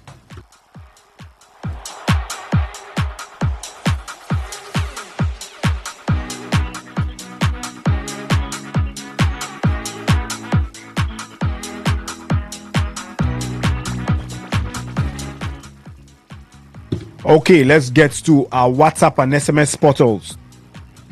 Someone's asked, there's no name here, the person asked, what did Bayelsa ladies play? The Prosperity Girls finished top of their group after thrashing Sam Nelly of Benin Republic on Saturday night 4-1. They would now face USFA of Burkina Faso in the semi-finals of the WAFU B Women's Champions League playoff. You didn't put your name there. Now let's get to the WhatsApp portal. This one says, good evening guys. The game between Liverpool and Arsenal will be a difficult game, but trust me, Arsenal defense will make a difference today. You didn't put your name, but your number ends with 4615. Thank you for dropping your message. This one says, good afternoon, sports presenter. Is it going to be a straight fight for Formula One title between McLaren, Piastri, and Lando Norris today. And for the remaining 9 races, this one is coming from Kozim from Rumosi. Okay, those are all that we've got from the WhatsApp and SMS portal.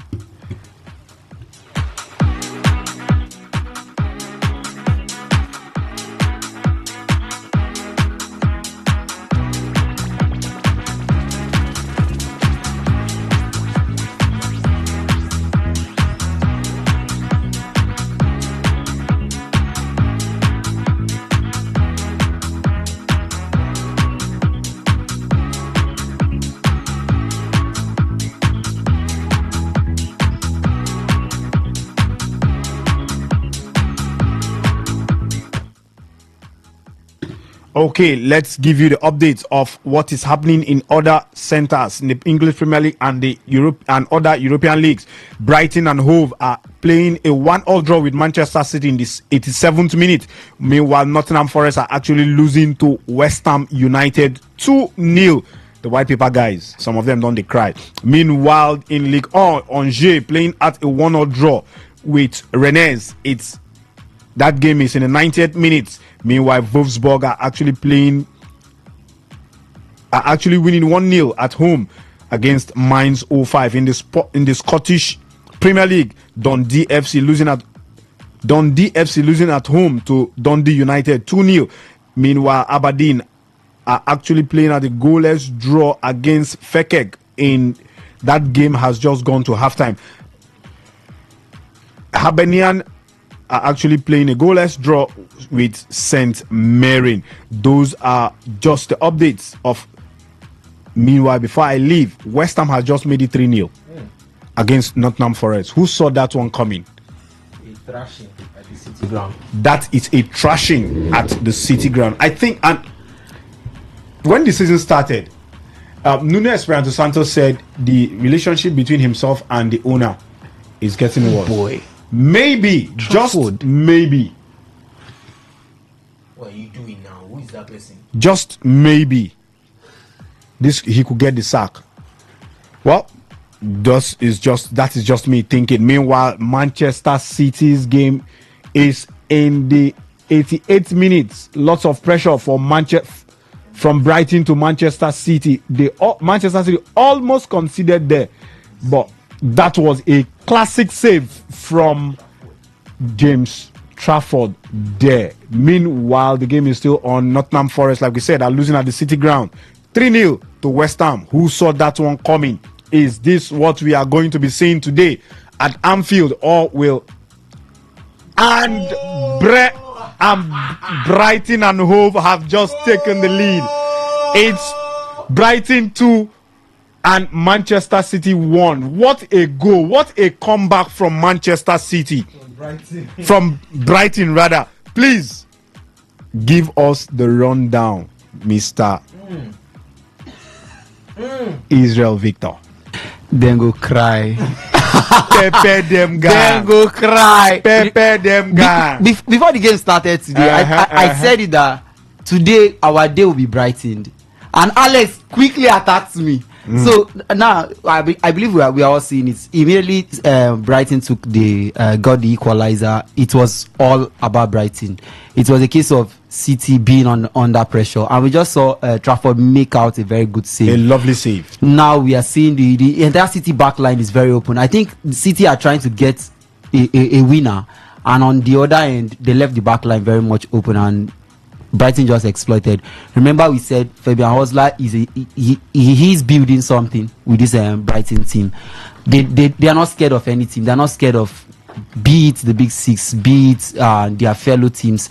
They are just showing that yes, they can go head to head with this team. They can go toe to toe with this team. They can show you that yes, they mean business, and that's what we've seen here today. Look at the passion in the eyes of the Brighton fans, players, and the coaches. Verbruggen is just every Brighton fan currently. Of course, this is what you get when you actually take your chances and win the game. 2-1, it is Brighton and Hove leaving Manchester City at home 2-1. Game on. It's 7 minutes of added time. Let's see if Manchester City could get something out of this one, or it's going to be Brighton piling up the pressure and getting the all needed 3 points home. You could see Kolotru on the sideline alongside with his boss Pep Guardiola dishing out instructions. But how well will these instructions live with the players if they can't get all 3 points or maybe nick out a draw in this game? The phone lines are officially open at this point. The number we are actually using is 0810-9510-951. Arsenal fans, call into the show. Liverpool fans, call into the show. Can you get this one past Arsenal? Or can Arsenal actually get something out of this one? The Arsenal are without their man, Bukayo Saka, their star man. And their captain is actually on the bench. Ebere Cheze on the bench, waiting to make his much needed debut for Arsenal. The phone line is officially open, 0810-9510-951. Let me take it slowly this time. 0810-9510-951. We have a caller on the line. Hello, good evening. Good evening. Good evening, your name and your location? Kabolobari from Rumukrushi, am I right? Yeah, Liverpool fans. I was at Rumukrushi last week, but I didn't have your number, so I couldn't call you to pay a visit to you. Oh, that's nice. Then let's go to the matter on ground. Yeah, so I know you're itching. Go on with your contribution. Arsenal coming to Anfield. It's going to be usual. Yes. Because you people has already, like my brother that is in that stadium has already. Hello? Are you there, Kablobari? Hello?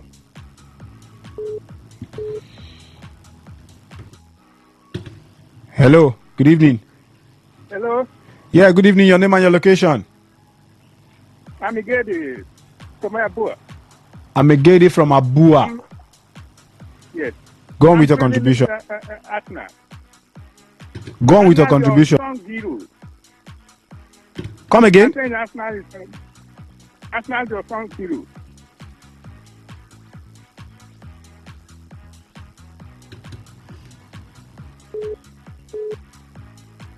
Hello, are you there? Hello. I can hear you. Go on with your contribution. Okay. I'm telling Arsenal. I see Arsenal as some strong heroes who might make it, but they cannot make it under Liverpool. But Liverpool can hardly come back with 2 goals down. Okay, I get your contribution now. Is that all? Hello. Thank you. Okay, thank you very much for your contribution there. Hello, good evening. I call back. Okay, Kablobari, go on. As I was saying, my brother in studio has already said Arsenal will take the day, but let me surprise him. Arsenal cannot take the day at Anfield. For how many seasons Arsenal has not win it, has not have the win at Anfield, regardless of anything. So, if it is Arsenal and Liverpool, already the game is settled. Because I know that Arsenal cannot do anything to Liverpool, and even though Arsenal won today, Arsenal cannot win Premier League. So they should just play with careful, because if they come out here and behaving as if they get what they will do, and go collect. They will collect from there, and they will not even believe what will happen to them. So let them just use their head. Do you have a score prediction for today's game?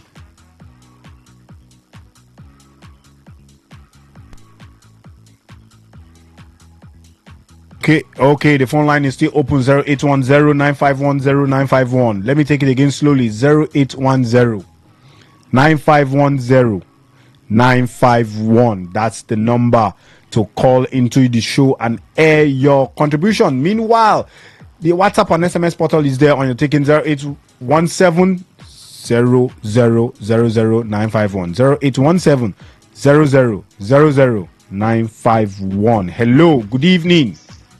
Sorry, network. Let me predict my game today. Okay, go on and predict. We are winning Arsenal 2-1. Okay, so today is the day that Liverpool will not concede 2. Liverpool 2-1 winners, according to Kablobari, the Liverpool fan from Rumukrushi. Thank you for calling into the show. Phone line still open, 0810-9510-951. The WhatsApp and SMS portal is 0817 951.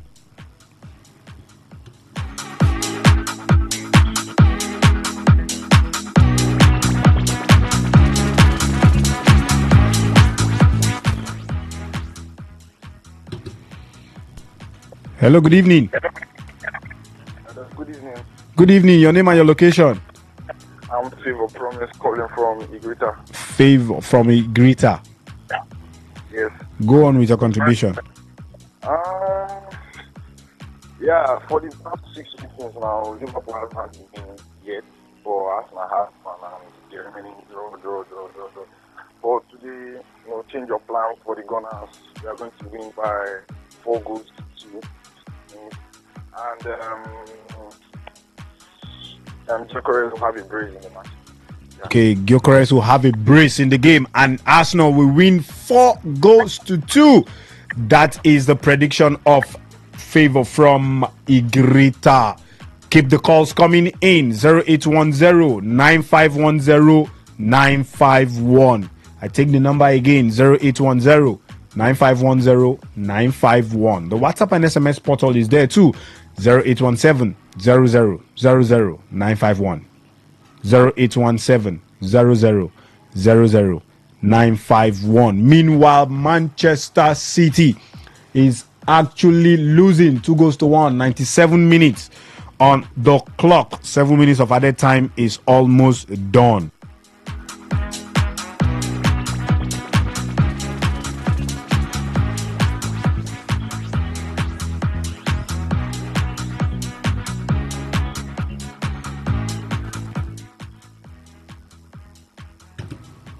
Zero 951. That's the number for the phone line. That was a strike from Tijani Rinders, but to no avail.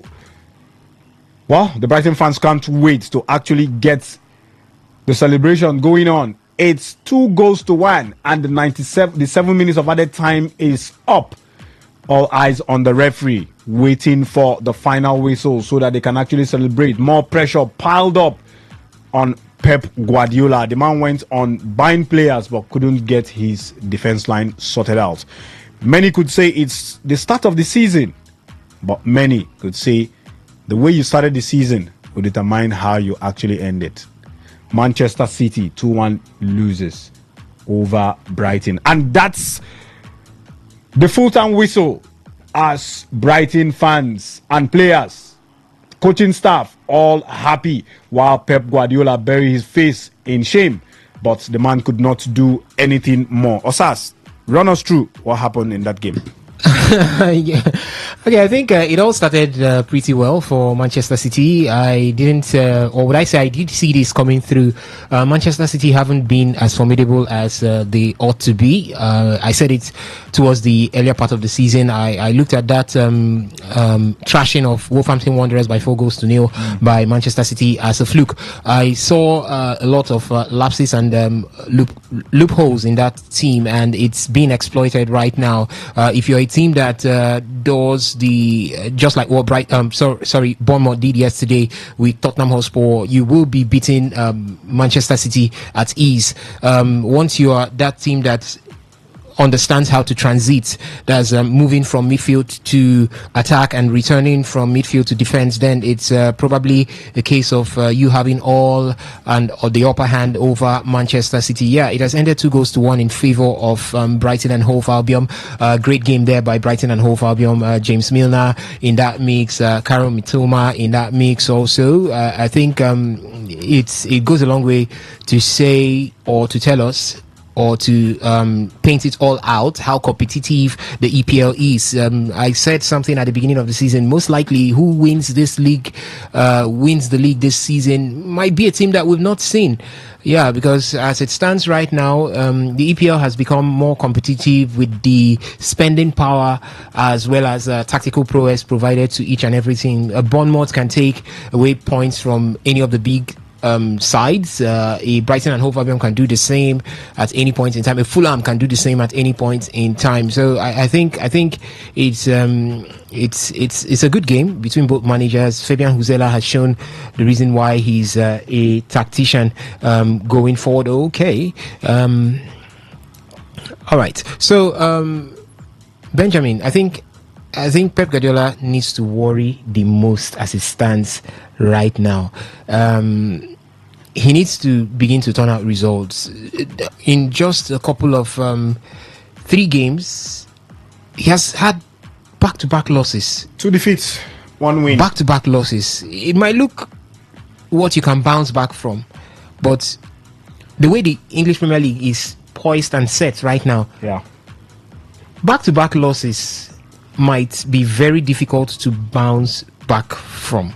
Especially when your opponents are not dropping. Yes, especially when your opponents are not dropping. When they find a way to churn out results, even when they go from 2 goals lead to conceding 2 goals, they still find a way to churn out results. It's a heavy one right now. So I feel for Pep Guardiola because it looks like everything that he has got within his arsenal when it has to do with those tactical thoughts, they are done and dusted right now. He seems to be someone who is devoid of ideas at this point, but I think Manchester City still has what it takes to win the league if only they can correct the issues that are with that team as early as possible. Okay, those are the words of Osas, the demigod in the world of sports. We see Ancelot's men and Arteta men actually coming out of the pitch to warm up. This is a clash of the Titans. Ladies and gentlemen, the phone line is still open, 0810-9510-951. The WhatsApp and SMS portal is 0701-933-9962. Let me take it slowly this time. 0810, phone line 0810-9510-951. That's the phone line. Now the WhatsApp and SMS portal 0701-933-9962. Arsenal fans, can you actually get all 3 points against Liverpool? Against a fragile Liverpool defense? And Liverpool, can you get all 3 points against Arsenal that hasn't conceded a goal? Call into the show and tell us what you think about it. Chelsea fans, your game was yesterday, 2-0 winners over London rival Fulham. Many have been complaining about the video assistant referee, the VAR decision in that game. And for Real Madrid fans, do you actually think that you can actually go all the way this season?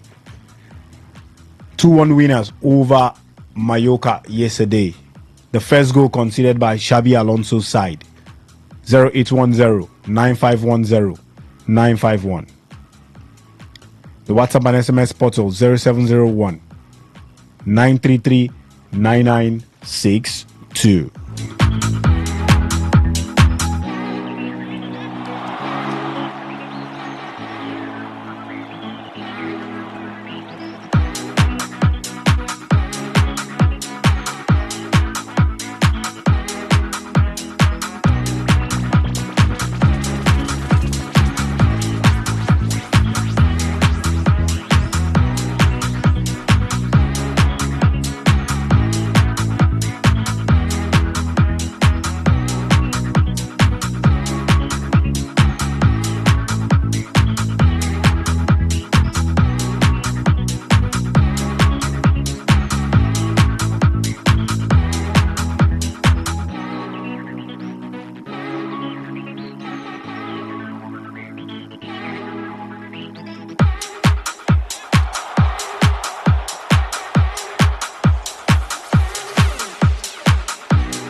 Alex, let me come to you. Now, the case of Manchester City, is it that opposite coaches are now finding a way to actually beat Pep Guardiola, or they are actually used to their system and knowing that they can actually beat Pep Guardiola?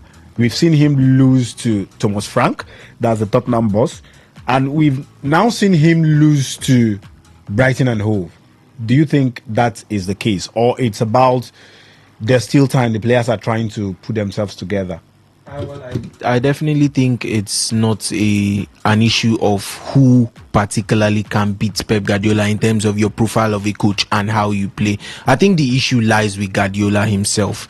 We might say, oh, he needs time to rediscover and how to get this Manchester City team to act right. But I just also want to stress the fact that this is a reminder of, or should I say a continuation, a sequel to last season. We saw Manchester City shockingly how bad the whole team plummeted last season, and this season they look like, oh, okay, we might be off to a good start, but then they've not found their feet. They are still trying to break out of that spell. Remember that it's a different side. It has lost all the players and all the flavor of Manchester City's dominant years, but there's one man that has still remained here, and that is Pep Guardiola. That is the man that is trying to look at how he can put this Manchester City team right. But if you ask me, I think he has not gone about it very well. Almost every team who has been, who is gunning for the Premier League title this season will tell you that they have positions where they've covered and filled in pretty well,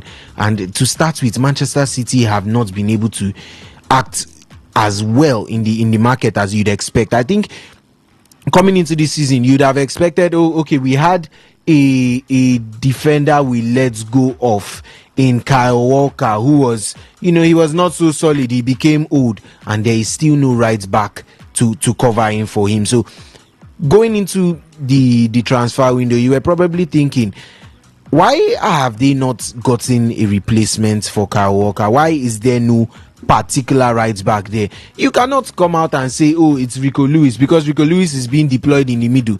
Even the Nico O'Reilly that we would have probably mentioned as one of the wing backs now, Pep has started deploying him in the middle to play a supporting role in midfield. So you can't particularly pinpoint what's his name, Rico Lewis, or even Matheus Nunes, who is a known midfielder as a right back. So his transfer business was a bit shady. He did mention too that there will be a huge clear out. He said we are going to reform the team.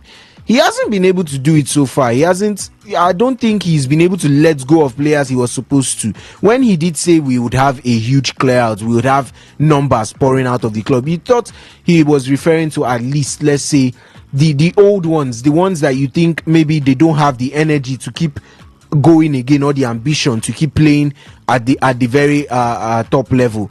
So you think that that's what he's referring to, when he was talking about that you'd expect to see the likes of maybe Stones or maybe Akanji or Gundogan.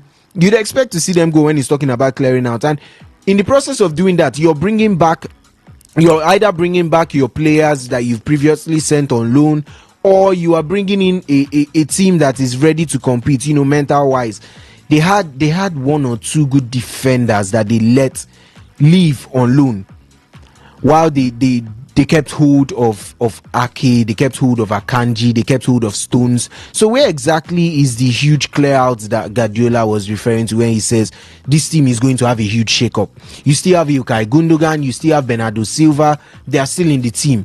You've let go of Kevin De Bruyne, and then I don't think there's anyone else. There's been talks about Ederson leaving, but like we saw today, he was still on the bench. So the team needs a huge shake-up. First of all, you've not sorted out that back line. There's still a huge... every time they go forward, they just look... When we have to track back, they look shaky. I said the same thing about Liverpool. I'm saying this. I've always said the same thing about Manchester City from towards the end of last season. In fact, halfway through last season into this new season now, which they still look like they've not been able to sort out their defense. So when you look at it, you're looking at it and you're thinking, what exactly does Pep Guardiola have to do to get that team running again? Well, I think first of all, he has to find a way, like I said, balance between your attack and your defense. He has to find a way to score enough goals. This Liverpool side now, we can say they are not convincing, but they score enough goals to win their games.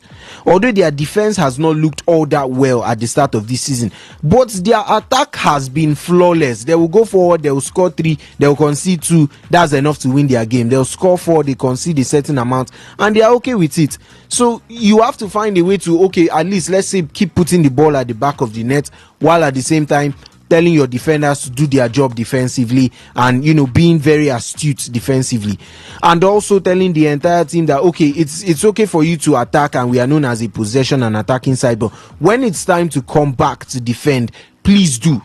Everybody needs to come back and defend, and that team does not look like huge threats going forward. We know that they have the ability to score. We know the caliber of players Guardiola has under his wing, but they cannot go up right now against any side, not even, I would like to say, big sides, but they can't go up against any side right now without looking shaky. Even the Wolves game, like you did say, they looked so defensively shaky. Like, I think Wolves had at least 5 to 6 shots on target, probably should have scored at least 1 or 2.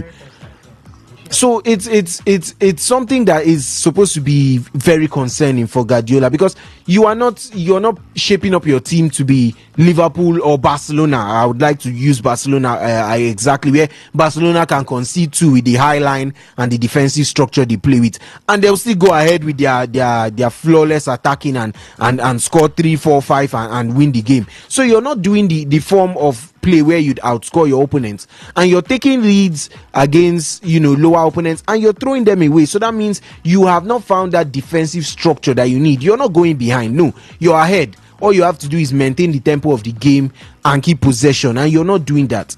You've not done your business in the transfer market well. Yes, they have been actively involved in the transfer market, but first of all, the players you're supposed to let go, you still haven't let go of them. Then the ones that you're supposed to probably, let's say, okay, I keep hold, then I keep adding to them. You've not particularly done that, and you've not brought in a right back, and it just seems like the team is in its experimenting phase, where today we see Aït-Nouri here, tomorrow we see Mamouche on the wings. Mamouche, you all know that he's not supposed to be on the wing, he's being played or deployed on the wing. So there are a lot of issues, there are a lot of problems all around for that Manchester City side. And well, it has begun to ask questions of Guardiola. Pressure, I don't think there's any pressure. I think if there's anyone who has the full backing of a club behind him, he has to be that man. I mean, he's so well respected at Manchester City, and everybody just has this mindset that if Guardiola can't fix it, then who can? So that's exactly the mindset that everybody tends to have. But then it's also stressed that you need results. You also need the backing of results, and he needs to look at his next fixtures after the international break. He needs to look at the team and how they are set up, and he needs to find a way to find that balance between how to navigate between your attack and your defense wise for Manchester City. Oh, okay. There's a caller on the line. Let's see if this caller wants to navigate. Hello, good evening. Hello, good evening. Network has navigated the caller. Osas, let's look at this. Do you think the case of Guardiola is a case of no motivation? The man has won the English Premier League. He's won the Champions League a couple of times. He's won, what have you?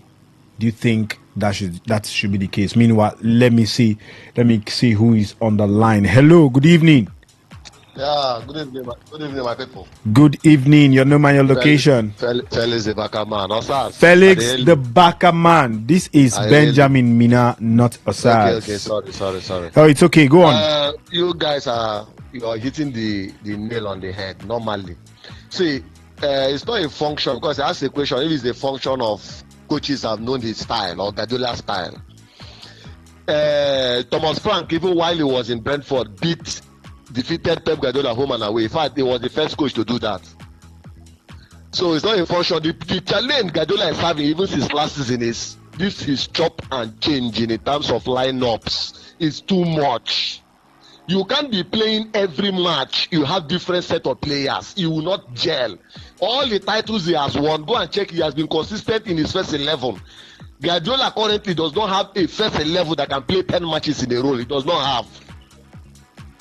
He does not have. Tomorrow he's playing Doku. Next tomorrow he's playing Fifodin. The other day he's playing Bob. He's playing Mamouche. No, even his defense today. This is the first time Kushanov and Stone are playing defense for the first time. It's not supposed to be like that. The man need to reinvent himself and come back to who he is. If not, with this pattern, my brother, that guy we might struggle to finish top 4 because what we are watching is not Man City, it's another team. And coming for this Chelsea's game yesterday, I've said it. I don't normally complain of ref because when he enter for you today, you enjoy. Because even the Premier League PGMO, they have issued an apology and say they admitted that they made a mistake yesterday. Yesterday was a clear mistake. Even the second penalty, there was a foul ball on Joao Neves first. So this consistent and inconsistency from the Premier League referees and the VAR is becoming too much. But as a fan, I would not be happy because when it's against my team, I will cry. But when it's against for my team, I will enjoy. But the game had to be neutral. And when it's the right thing, they should do the right thing and not to begin to apologize because the apology will not change the scoreline. Thank you. All right, thank you so much, Felix, the Baka man. Those are his thoughts there. Chop and change in terms of lineups. Today is this, tomorrow is that, tomorrow is this. Osas, do you think it's lack of motivation?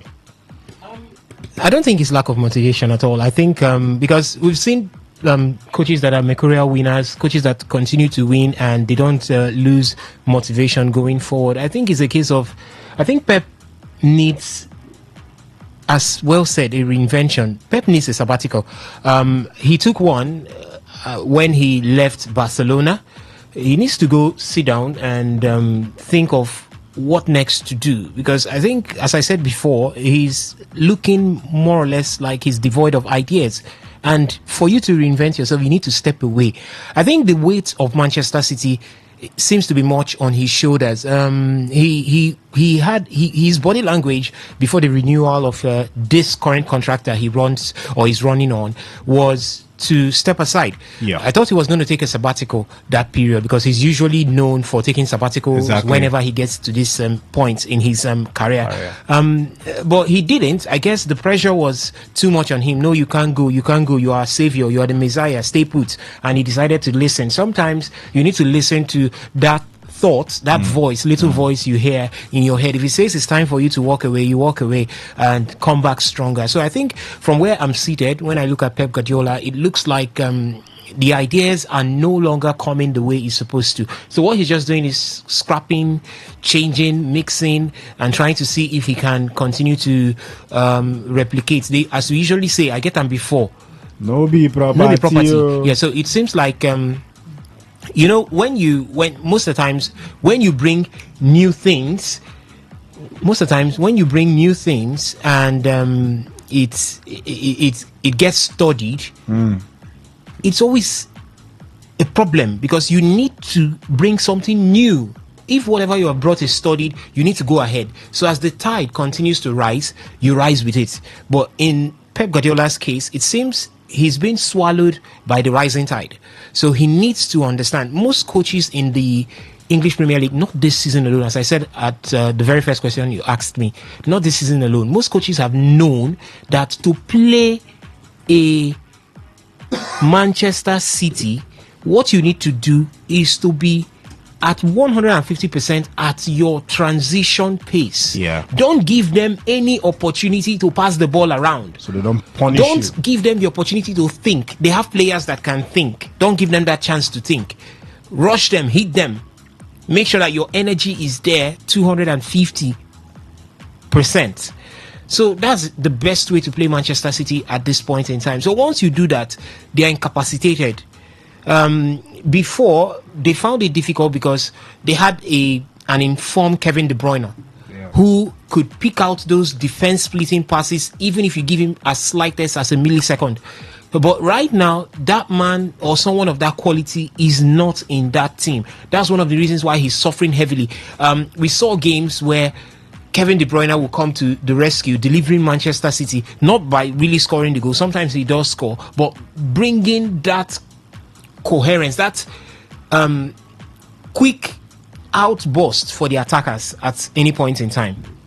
So it's no longer like that. He needs to sit down and think at this point. He needs to, in as much as he has defensive issues, Alex made mention of something. The same defensive issues Barcelona went through last season and came back with 3 trophies to show for it.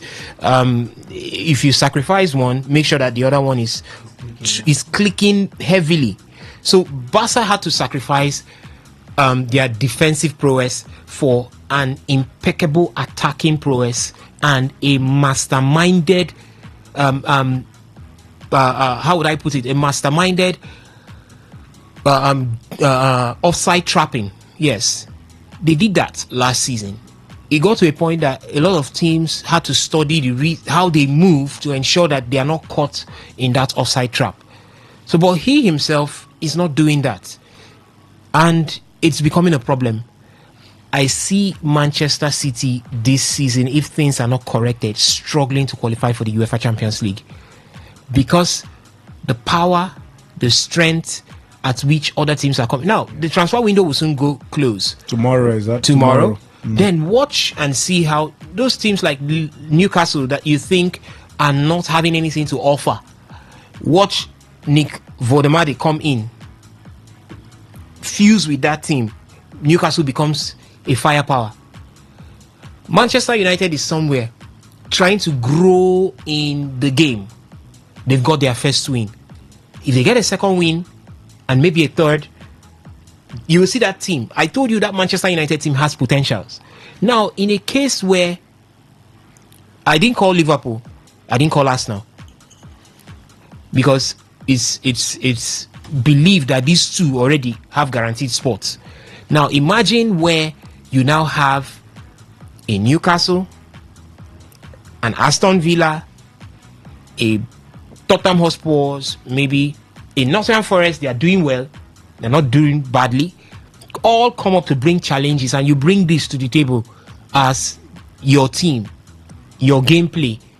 You might struggle to qualify for the UEFA Champions League. It might look absurd, it might look something that is impossible, but it's very possible to come through. You don't just keep losing games like this. You don't keep dropping points like that. No, even if you are away from home, at least the Manchester City we know could pick up a point going forward. So I think in a nutshell, Pep Guardiola needs to think of reinventing himself at this point. I don't know if he can step aside on a sabbatical, but he needs to think deeper than he has always been known to think. Okay, Pep Guardiola needs to think deeper that he has been known to think. These are the words of Osas. Phone line still open 0810-9510-951. What do you think is the problem with Manchester City? Is it lack of motivation on the part of Pep Guardiola and his senior players? Or is it that other teams are beginning to find a way around the man? 0810-9510-951. The WhatsApp and SMS portal 0701-933-9962. Let's get to the WhatsApp platform. This one says Arsenal are winning their game today 2-1 against Liverpool. Coming from Samuel Isua from Soku. Samuel, thank you for texting in there. He says Arsenal will win Liverpool 2-1. Arsenal fans, do you think you can get this one? Or Liverpool fans, do you think you can actually beat Arsenal? Hello, good evening. Hello. Yeah, good evening. Your name and your location. I'm the same. I'm too worried. Okay, go on with your I'm Gedi. It's only Gedi. Go on with your contribution. Yes, from my book. Yes, I want to stress about Guardiola. Go on. What goes around comes around. He has been enjoying it, and now he's falling. Now, it will take a brief rest. Now he's a confused man and frustrated. So thank you. Right, thank you for your contribution there. Hello, good evening. Hello. Good evening. Your name and your location. Good evening. My name is I can't hear you. Please be audible a bit. I said my name is Ekene. Ekene from where, please? From Lagos bus stop. Ekene from Lagos bus stop. Go on with your contribution. Gwayoku. Today, Liverpool will shock Arsenal 3-0. You see, I want to know about Liverpool Isaac transfer and McQueen. Okay, for now, there's no news on Liverpool and Isaac. Some newspapers are actually reporting, or some sources are actually reporting that Isak to Liverpool will happen, but no official statement right now from Newcastle or Liverpool. Hello, good evening. Hello, good evening. Hello, good evening. I'm Favor calling from. Favor, your voice is a bit down. Go on with your contribution. Be audible a bit. Sorry. Firstly, I feel Pep made the wrong decision not buying a defender. Yeah, following Rodri back. Listen, firstly, some players are good for ACL injuries. They never come back this time. You get. So their playing pattern automatically changes. You get. With like, you know, Rodri is not informed. Yeah, I'm still believing on it. Yeah, he's not informed. He just came back from an ACL injury. But that was not give them the I can't just do bro. From 1-0.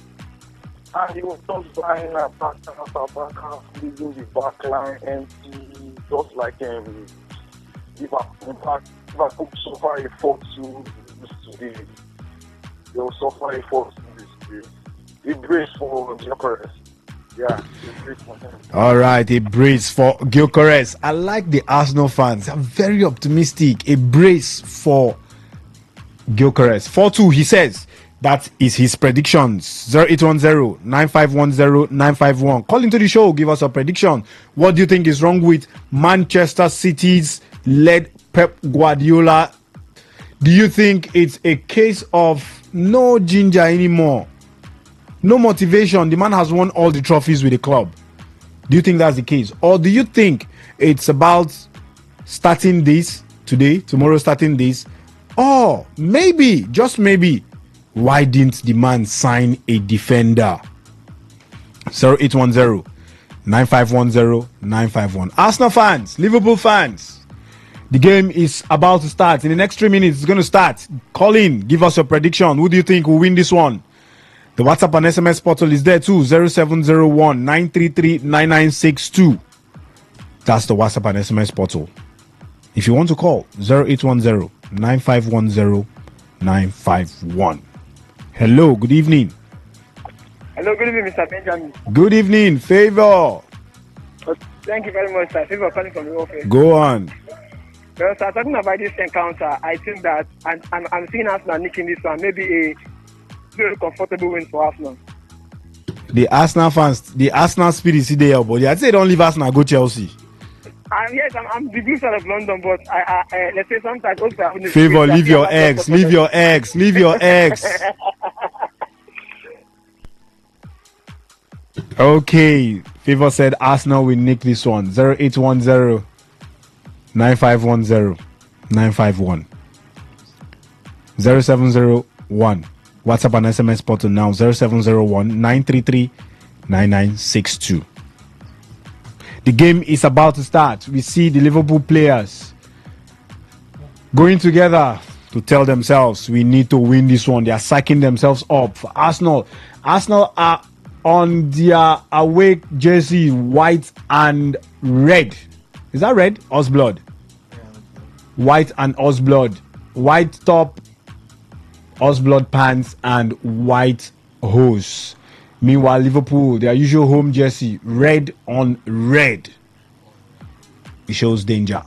Arsenal ready. Arsenal say we come with peace. So Liverpool saying a lie. We be red people. We are red. Now we here on today. Oh yeah, the game is about to start. Mikel Arteta, the man is hoping to get something today. He hasn't won here as a coach and as a player. Sitting beside him is the new signing, Eberechi Eze. People say the Arteta like the married men. Is a married Arsenal sign him. He dey here. If you go marry, then go sign you. I've not heard of Gyökeres getting married, so I don't know that your analogy most likely might have. You go shock you say Gyökeres get wife for village. I saw a song. I saw Gyökeres get wife for village. I saw a song. Actually, the Arsenal fans created a song for Gyökeres where they talked about in the song, the wordings of the song talked about Gyökeres letting go of his girlfriend to come to London to play for Arsenal. Yes. Right. Yeah, that he was going to score goal, Victor Gyökeres. And I was like, wow, where do these guys get these songs most of the times? Henry is in the building. We go hear him today, Nigerian football fans. Rivers United, Henry, they are doing the job at home. 1-0 in the first half. The game is still on. The first half is still on. 1-0, they are winning. Yeah. Do you think this is the season where last season they were runners up? Do you think this is the season where they will just go and win the trophy and make the pride of Rivers, the fans, happy? I think it's just early days, so everybody say calma. And that's how the Spanish is actually say it's calma. Everybody should be calm. Like I said, still early days, just match day 2, 4 points, but a good start going away to champions Rema and getting a draw. So that sort of puts you at an advantage against Remo Stars, knowing how the NPFL definitely gets to play. And you winning your first home game of the season, that also matters as well for Rivers United. So, I mean, you have to say a nice start to the season. And it's not only in the league that it looks like things are going for them. There's a possibility they could be pushed to the next round because Congo is actually in shambles at this point in time as regards their federation, and they've not yet been able to put forward a team for the CAF Champions League preliminary rounds. And according to reports, CAF has actually closed the portal for registration. Although there's still a possibility there could still be a leeway for Congo because, I mean, the federation is in crisis issues, and even the federation, by the looks of things, is actually looking at CAF exempting them from CAF competitions this year. So that's probably double good news for Rivers United at the start of this season. But I mean, Finidi George and his boys, let's wait and see. 12 new signings and all that stuff, but things looking good and positive so far for Rivers United. Okay. Finally, before I let you in, the camp opens tomorrow. The Super Eagles camp officially opens tomorrow. Do you think the boys will do the job, the much needed job, and qualifiers? I think they will do the job here in Nigeria against Rwanda. The problem is now what happens against South Africa and Bloemfontein. I think that has to be the major thing or the major issue. Can they beat South Africa in Bloemfontein? Yes, they can. I think it's quite doable. South Africa themselves are not really the best side defensively, and Sundowns showed that in the CAF Confederation in the FIFA Club World Cup. We all know that South African backline is like a Sundowns FC. Even the team is like Sundowns United or it's the Mamelodi Sundowns team. So attacking wise, they will be a threat, South Africa. But I think defensively, the Super Eagles have a chance, especially if we can be forceful.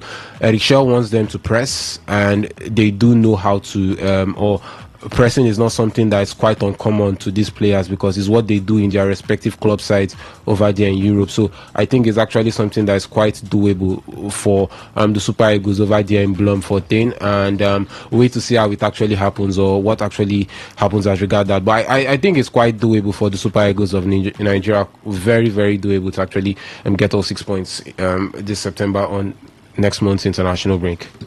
Okay, they say charity begins at home. It's time for us to talk Nigerian football. Ladies and gentlemen, Henry is here to take you through the happenings in the world of sports concerning the local scene. Sit back and enjoy the rest of the show.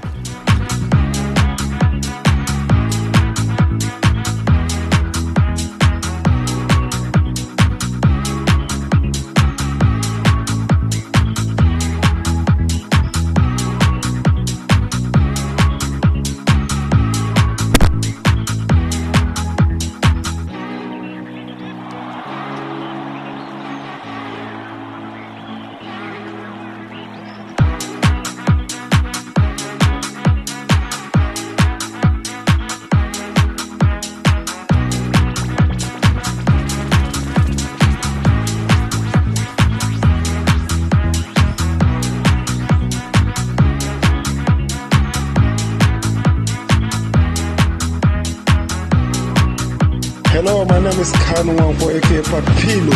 For the latest and trending sports stories, always listen to Today Sports Live on Today 95.1 FM Port Harcourt.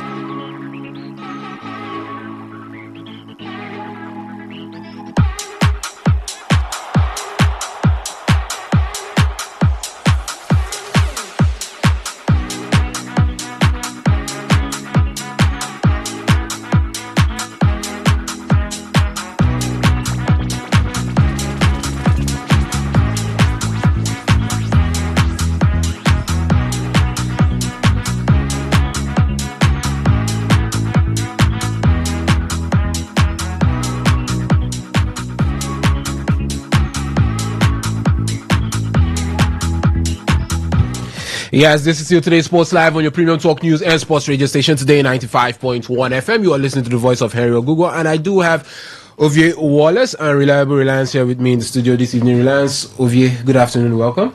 Good evening. Good evening. Good evening. Yes. I said good evening, and I said good afternoon. Good evening, Henry. Good evening, Reliance. And let's talk football. Liverpool, Arsenal on our screens, an entertaining match. I wish we had popcorn to sit back and watch this match because there's going to be a lot of banter after this. And so bad, Saliba had to be knocked out just 4 minutes into the start of the game.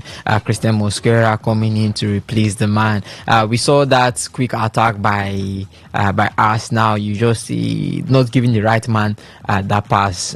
If not, maybe would have seen a goal. But so far so good. 6 minutes or almost 7 minutes into the game, and it looks like it's Arsenal's ball to play. Well, the tension I'm seeing here, Henry, it looks like the tension that Nigeria will be on when Nigeria play Rwanda on Saturday for the World Cup qualifiers, because a couple of players are mentally ready. Like some of women are mentally ready.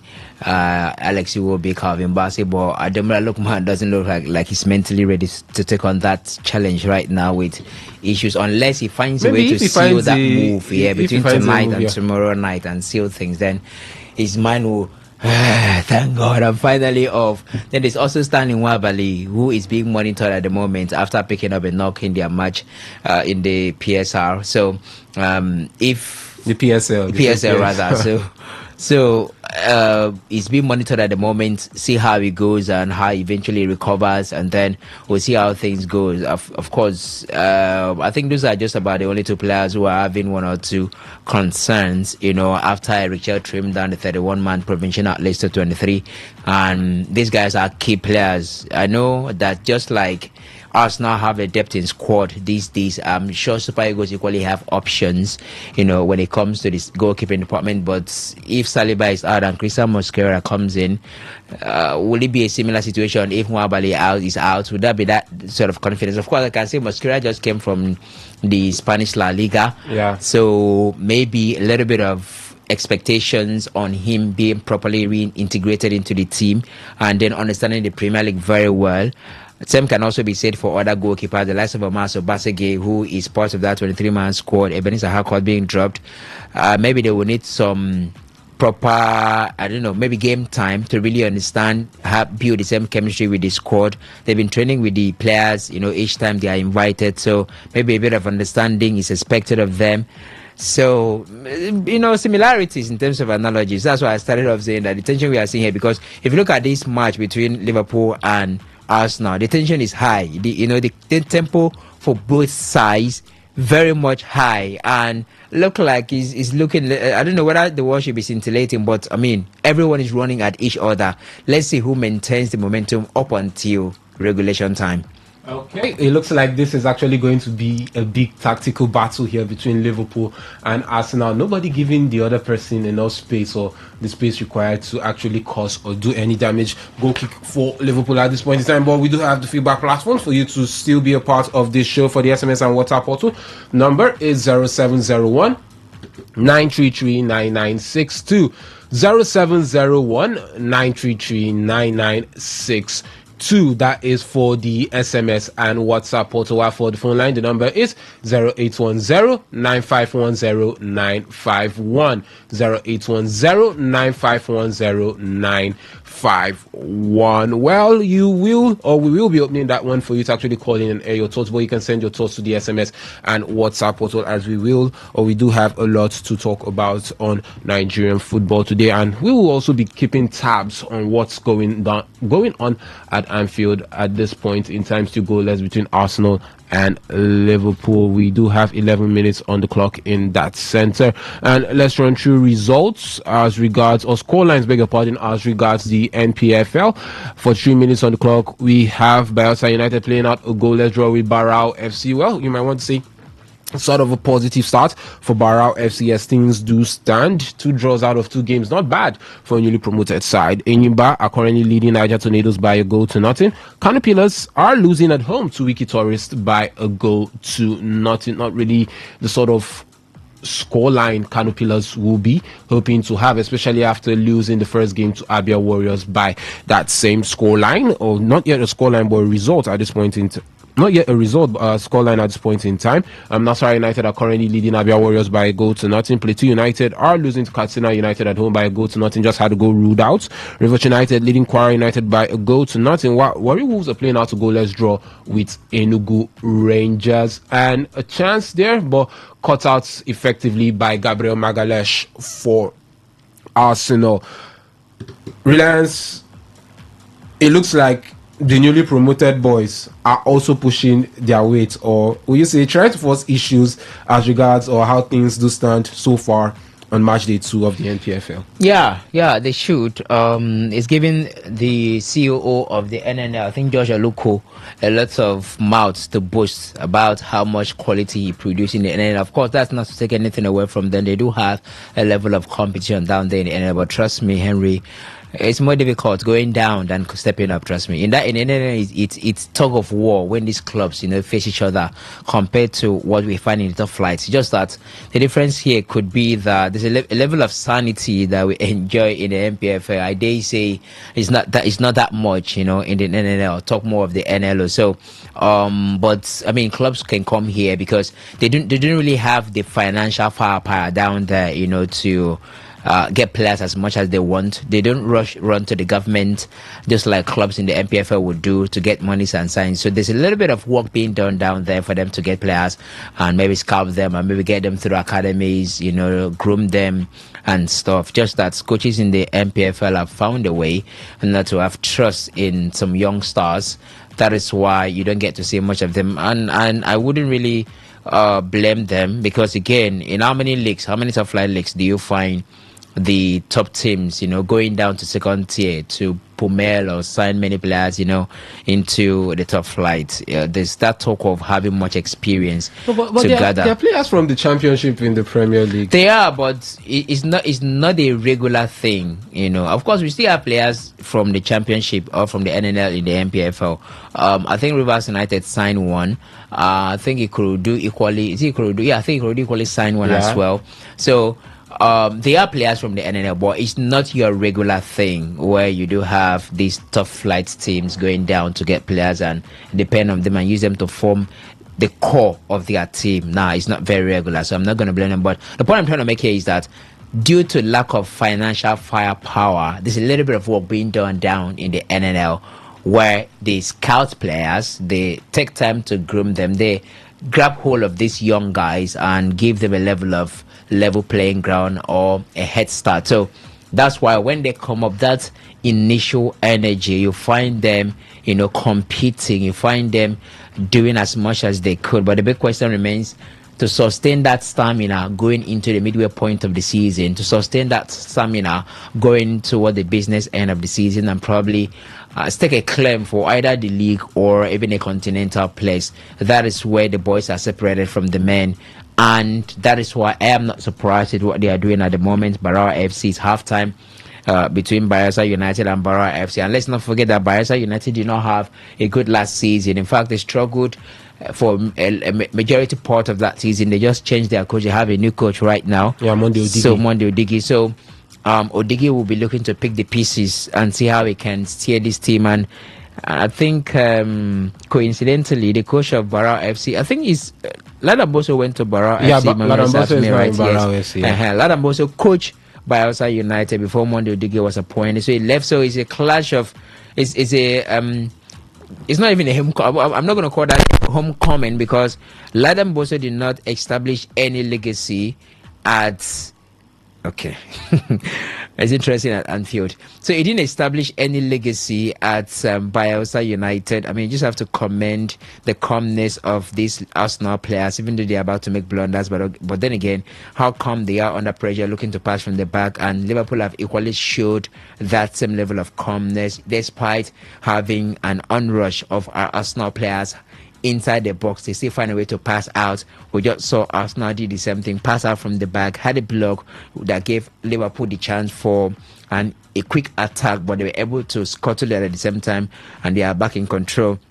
So with no legacy, you cannot really call it a homecoming for Ladamboso at Bielsa United, but it's just like an immediate return to the place you just left. That's what it is. Yeah, So familiar surroundings. familiar terrain, yeah. So that's between Bielsa United and Barra FC, goalless at halftime. Enyimba leading Niger Tornadoes, by a single goal. Just some minutes before halftime, 37 minutes of football played. Stanley Guma continuing with Enyimba, and much of expectations, because we talked about how that team wasn't good enough last season to really give them a stand competition or give them advantage each time they play ball. It is expected that with the talk of renewing his contracts, with the talk of, because he was there on the interim just to the end of the season, and with the talk of he understands quite well that the team needed a level of I don't want to call it overhaul, but some new bloods being injected into the side, some quality signings were needed, and some of the guys equally left Enyimba this season or this transfer window. So there will be expectations from Enyimba. This is the first home match for Enyimba.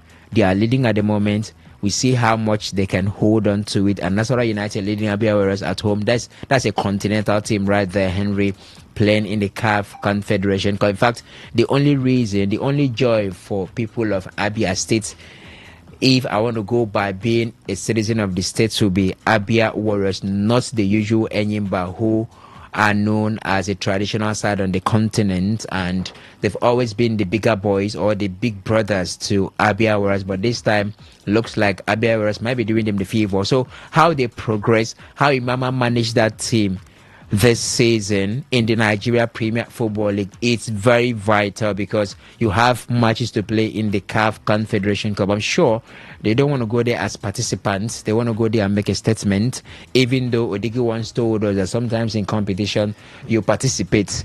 You don't go to compete, you just participate. But I'm sure for Imama, he doesn't want to go there and just participate. He wants to compete. That, I also think, the chairman of the side in John Obu, a former coach, shares that same thought. So how you perform in matches like this, in difficult terrains like going away to play Nasarawa United, far central north, matters. But at the moment, they are down by a single goal. Would they be able to fight back and get an equalizer and possibly go for it? Because they have to develop that mentality right here and go out there and continue making a statement in the CAF Confederation Cup. So we keep monitoring what's happening there.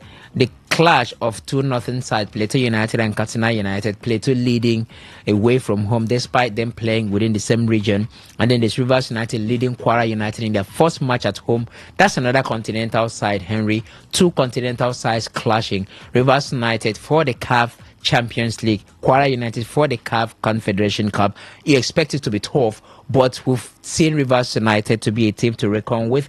Despite having a larger change in their squad last season, Finidi was able to pull that team to finish second place. There are expectations on Rivers United this season. They've made a couple of quality signings. I mean, if you look at the 12 players that they signed into the side, there are a couple of guys in there, even the guy from Kun Khalifa FC, that you could look at and say, these guys should be able to compete, should give Rivers United a level of dominance in the league, and by extension in the CAF Champions League, where they will be playing. So you expect them to take this as a good test for them. Finidi talked about the need to at least still secure a continental place, which I don't think Rivers fans want. I think, but isn't that being realistic and not overshooting necessarily? It's not overshooting. It's not overshooting. And it's also it's realistic, but not also being overshooting. Henry, if he finish second, okay, if Arteta tells you that he wants to win the English Premier League, you're not going to tell him he's overshooting. I mean, he's been finishing second. He's done it for 3 seasons. We need to finish second for only one season. But you've won the league as well. You have a history of winning the league, right? Yeah. So you've won the league with Enyimba, albeit it wasn't a bridge version. But you've won the league. You've won the league is in records. So if you can finish last season second place, expectations demand that you win the league this season, or even give the team a fair competition for top place. If you be on the toes of the leaders of the league up until March the 35, and it's just 2 points, 1 point separating both sides, that's a fair competition. So even if eventually you end up not winning the league, that's quite understandable. So you can't tell the players, you can't tell the owners of the team, you can't tell the fans of Rivers United that you're still eyeing a continental place this time. Yes, it's understood that all the 20 clubs in the Nigeria Premier Football League are in there to win it. But for you have an advantage. You have quality size or quality players compared to some other teams, right? You go away to Remo Stars, you're able to secure a 1-1 draw. Fantastic. You scored first. And Remo had to fight back to earn themselves 1 point at home. Coming back to home against Kwara United, look, the Adokia Messi Marker Stadium has been a fortress for Rivers United for seasons now. I can't even remember the last time they recorded a loss in that center. So you can't lose. And all in all, you ought to give Rivers United and the entire supporters of the club a fair competition to bring back the league to Rivers State for the first time since 2022, when Stanley Guma delivered the league for the Rivers United side. And I think all things are well placed for him to do that. All right, so that's it. There will be expectations, high expectations on the part of Finidi George going into the season. So it's leading. That's the kind of update that followers of the league who want to hear right now. Arsenal almost gave themselves the lead right there, courtesy of Noni Madueke. Had a left-footed shot, but was well dealt with by the goalkeeper of Liverpool. Arsenal looks like the team in control of the match at the moment. They've been able to find spaces within the side of Liverpool. They've been able to secure themselves, set pieces, corner kicks, free kicks, and they're trying to make best use of it. We've just seen the replay of that one that came off the legs of or the boot of Noni Madueke, the new signing from Chelsea, and they are rushing at Liverpool. They are keeping the press with Liverpool. Like I mentioned in the early hours of the show, it was a banter to banter kind of pressing, and also banter to banter kind of calmness. What do I mean? What I mean here is that Liverpool calmness and composure pass out the ball from the back despite the pressure coming in from Arsenal. Arsenal calmness and composure pass out the ball from the back despite the attack, the unrushing press from Liverpool. But in the last couple of 5-10 minutes, it has been Arsenal in control. Liverpool looking to block spaces. Arsenal still able to find some of the spaces, but no danger caused just yet. So that's it for Rivers United. You can't tell the people that you just want to compete for fair places, but as it is right now, you're leading. That's the kind of update that they want to hear, that Rivers United leading.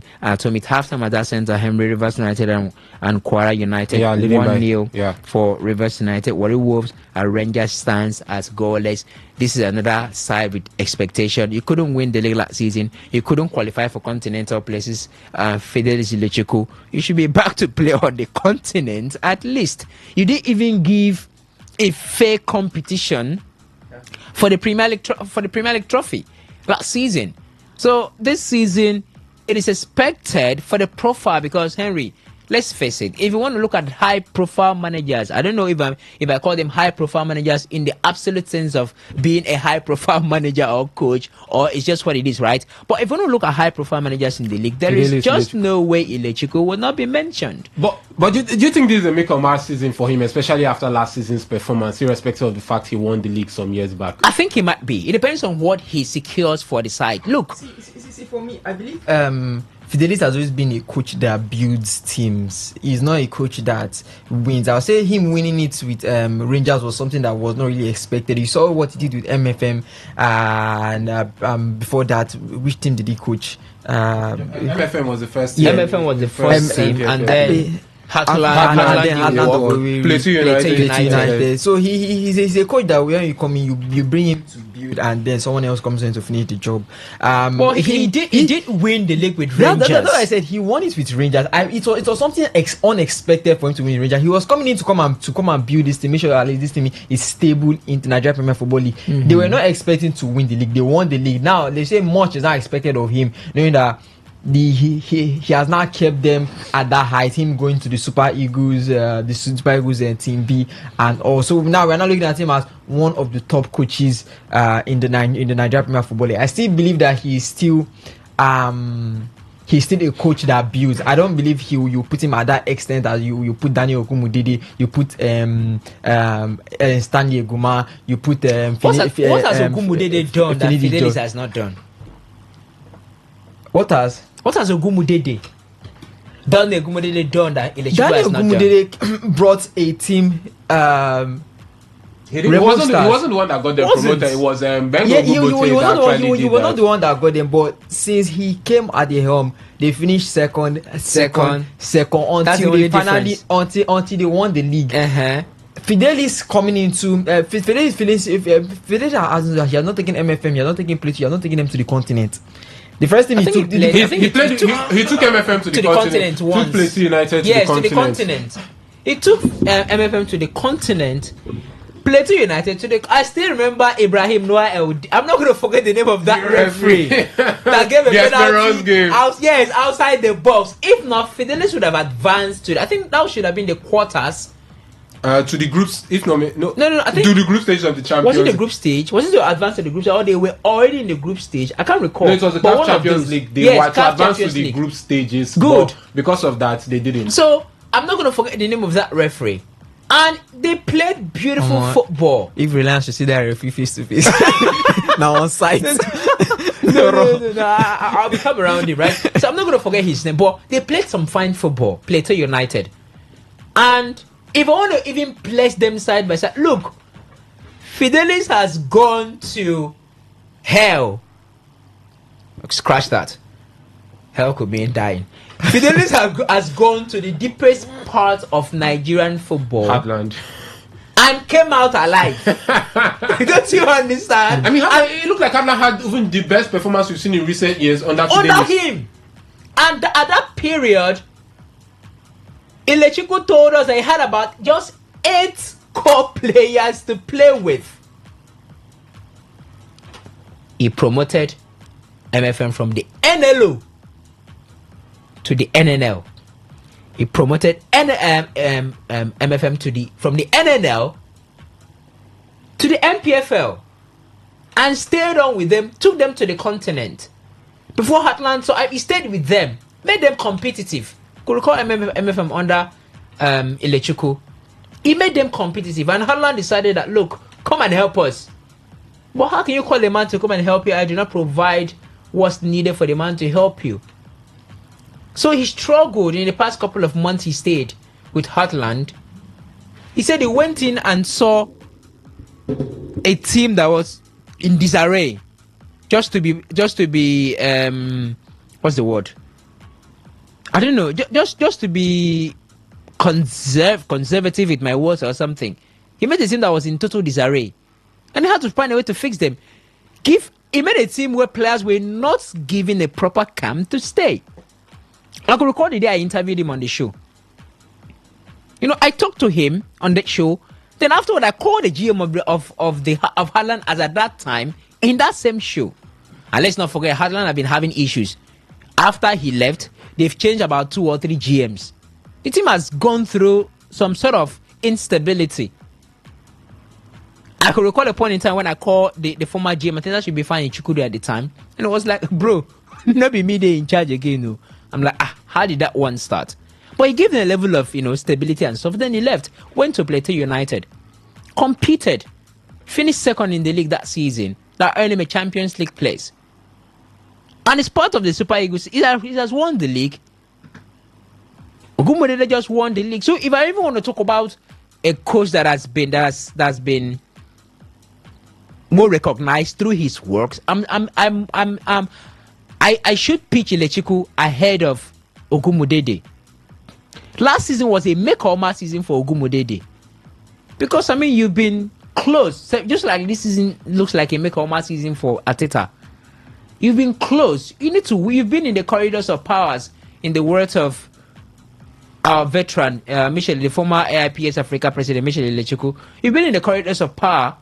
Seize power. Michel Lobi, I beg your pardon. Michel Ilechukwu. Michel Lobi, seize power. So, he did it eventually last season. Ogumudede. So, I don't think there is anything Ogumudede has done that Ilechukwu has not done, and even, better. So this season, I'm thinking Ilechukwu will have to deliver something.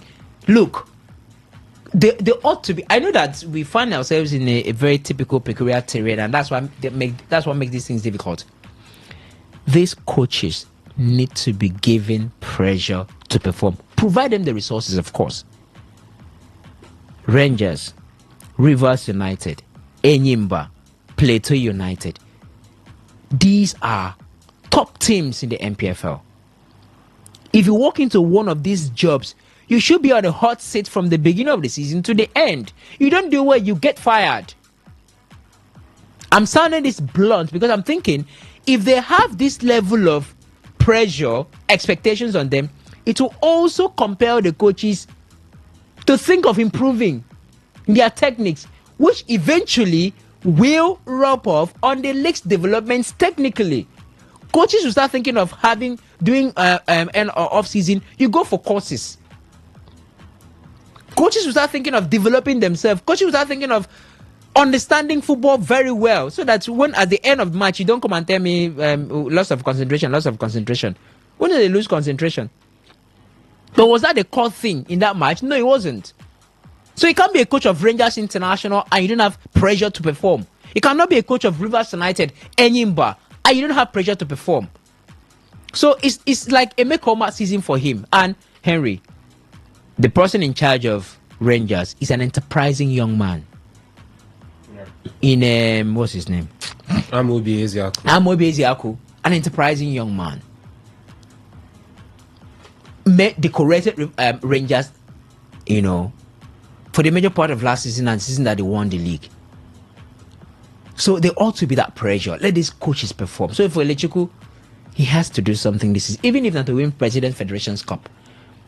Or continental football must return to Rangers. Else, I'm thinking the management might want to reconsider him, on that job. Okay, well, it's not really going well so far for Rangers as regards the start of the season. They have not lost, but you might want to feel the draw against Kun Khalifa as a newly promoted team at home in match day one is definitely a dent to whatever they might plan or have to do this season as regards the league. Maybe they can still find their way to the continent. Here is a chance. And Liverpool can't make it count, can they? Arsenal throwing bodies on the line. It's a matter of who can press well, who gets the chances. That's what it's looking like. That's what it looks like. So David Raya with an error there. Gravenberch just couldn't capitalize properly after winning. I mean, you asked why not just shoot, and Arsenal lucky that looks like Kale. That was Virgil van Dijk. Why didn't he take the shot? Maybe you might say not his comfortable foot at the end of the ball. I mean, just try. Just try. Take a swipe at it. You are close. Yeah, take a swipe at it. But I mean, Arsenal surviving there. It's been a tactical game reliance. You've had your eyes on that one as you've been talking, but it looks like it's been a tactical game from both managers, trying as much as possible not to give up much spaces or chances for both teams. How are you seeing this one shape up with the way it's going? Is it that stalemate or draw a lot of people have been predicting behind the scenes? I don't think it's going to end at a draw, but if it ends at a draw, I think it's going to be a score draw, Henry, because look, both sides have been very cautious. And both sides have also been technical. And both sides have found a way to carve each other open. It's either by press or by pass. So, Arsenal are doing their very best in their own pressing. Liverpool are equally doing their very best in their own pressing. But Liverpool have been the one with the advantage from press. I think they've had it twice due to errors committed by Arsenal in giving either weak or misplaced passes. But Liverpool just couldn't capitalize. Or let's just say, I'm not going to... okay, interesting. So I'm seeing that advert there. I just saw somebody. So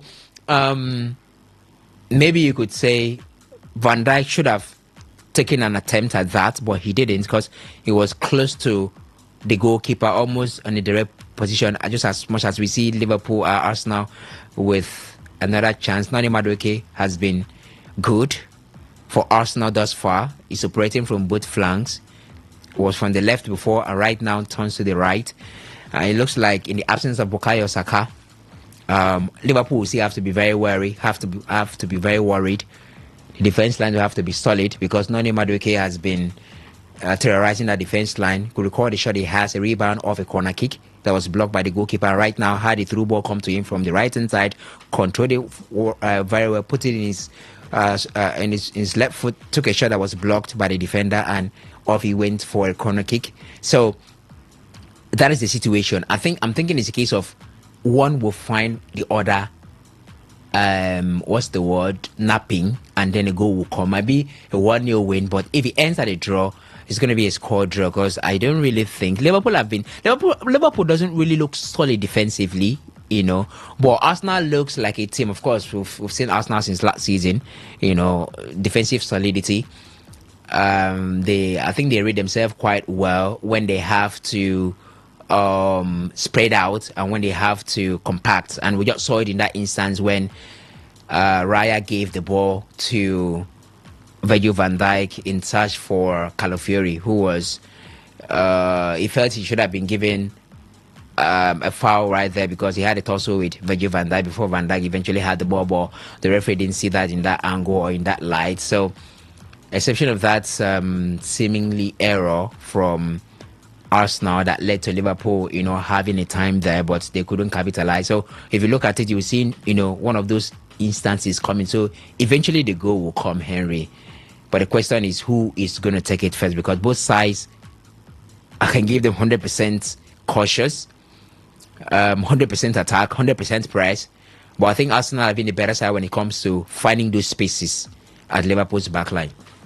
Okay, so it's still goalless between Liverpool and Arsenal over there at Anfield. So, yes, let me run through halftime score lines so far as regards the NPFL. And Barcelona United are playing as goalless draw with Barao. That game is goalless and is in the second half. Second half begun. Enyimba leading Niger Tornadoes by a goal to nothing. While Kano Pillars are playing out a 1-0 draw with Wiki Torres. Yes, Kano Pillars did equalize on the stroke of halftime. Nasarawa United leading Abia Warriors by a goal to nothing. Plateau United are taking on Katsina United, and they are losing by a goal to nothing at home. Rivers United leading by goal to nothing against Kwara United. That game is in the 47-minute second half begun, while Warri Wolves and Rangers is goalless. That game is in injury time. As regards the first half, by 5:30 we'll be having Ikorodu City taking on El Kanemi Warriors. So give us your take as regards the NPFL. It started. Which sides are you looking at to win the league or favourites for the league or the continent? 0701 933 9962. And also for Rivers United, Pride of Rivers, if you're a Rivers United fan, are you happy with the start the side has made so far? By the looks of things, it will be 4 points out of a possible 6 from the first 2 games. Will you say positive start, a nice start, or starting things on the right note? So by the looks of things, I don't think anybody will be on 6 points after 2 games. Well, it's the NPFL for you. 0701 933 9962 0701 933 9962. And Arsenal having plethora of chances, and I think, they are protesting for a handball in the box, which could give them a penalty. But let's see the replay properly, and then let's see the first shot by Nano Madueke blocked, and then I don't see Calafiori had the last rebound that went off, and that should be a corner kick. So it's a corner kick. I don't see the protest unless the review doesn't show the area where protest was made by Declan Rice himself, who's going to take the corner kick, and Calafiori. But let's see if there's going to be another one. That's just what I talked about, Henry. Arsenal has been the best side when it comes to carving chances open. Carving out Liverpool. They've been threatening Liverpool. We just saw how they worked that one out that eventually ended in a corner kick that has just been taken but headed wide by Ricardo Calafiori. So that's not going to count for any problem for Liverpool. So I think they've been able to read what's happening between Virgil van Dijk, Konate, and I think Gravenberch, yeah. I think they've been able to read what's happening within them, so they found a way to be carving them open, and then the person that really looks like to be very dangerous right here will have to be Nani Madueke. He has been receiving the long balls and has been placing himself. Of course, he's a pacey player, and that's not really something that Virgil van Dijk would want, or even Konate would want. Now, for that, he has been placing himself quite well, and look at him right here at the back. and he walked the ball. Unfortunately, that has been blocked, so that's not going to count for anything. But if you look at how he comes to the back, he places himself, walk the ball with, his fellow players at the back, and then even when there's a chance for a through ball, Noni Madueke has been, since he returned, he did the same thing from the left-hand side. He's now operating from the right-hand side. He has been placing himself, and that combination with Rice and I think a bit of Gyökeres, is something that Liverpool will need to be wary of and find a way to score to, because each time they combine, it leaves Liverpool open at the back. So it's a case of Van Dijk, what can you read? Because you are the leader at the back. You're the one that is being depended on to make those calls, make those decisions. So what can, I mean, even double as the captain of the side, so a lot is expected of you. So what can you read? How can you coordinate the back line? It's a matter of time before Arsenal takes the lead if Liverpool does not find a way to block those pieces that Noni Madueke, or to keep him in check.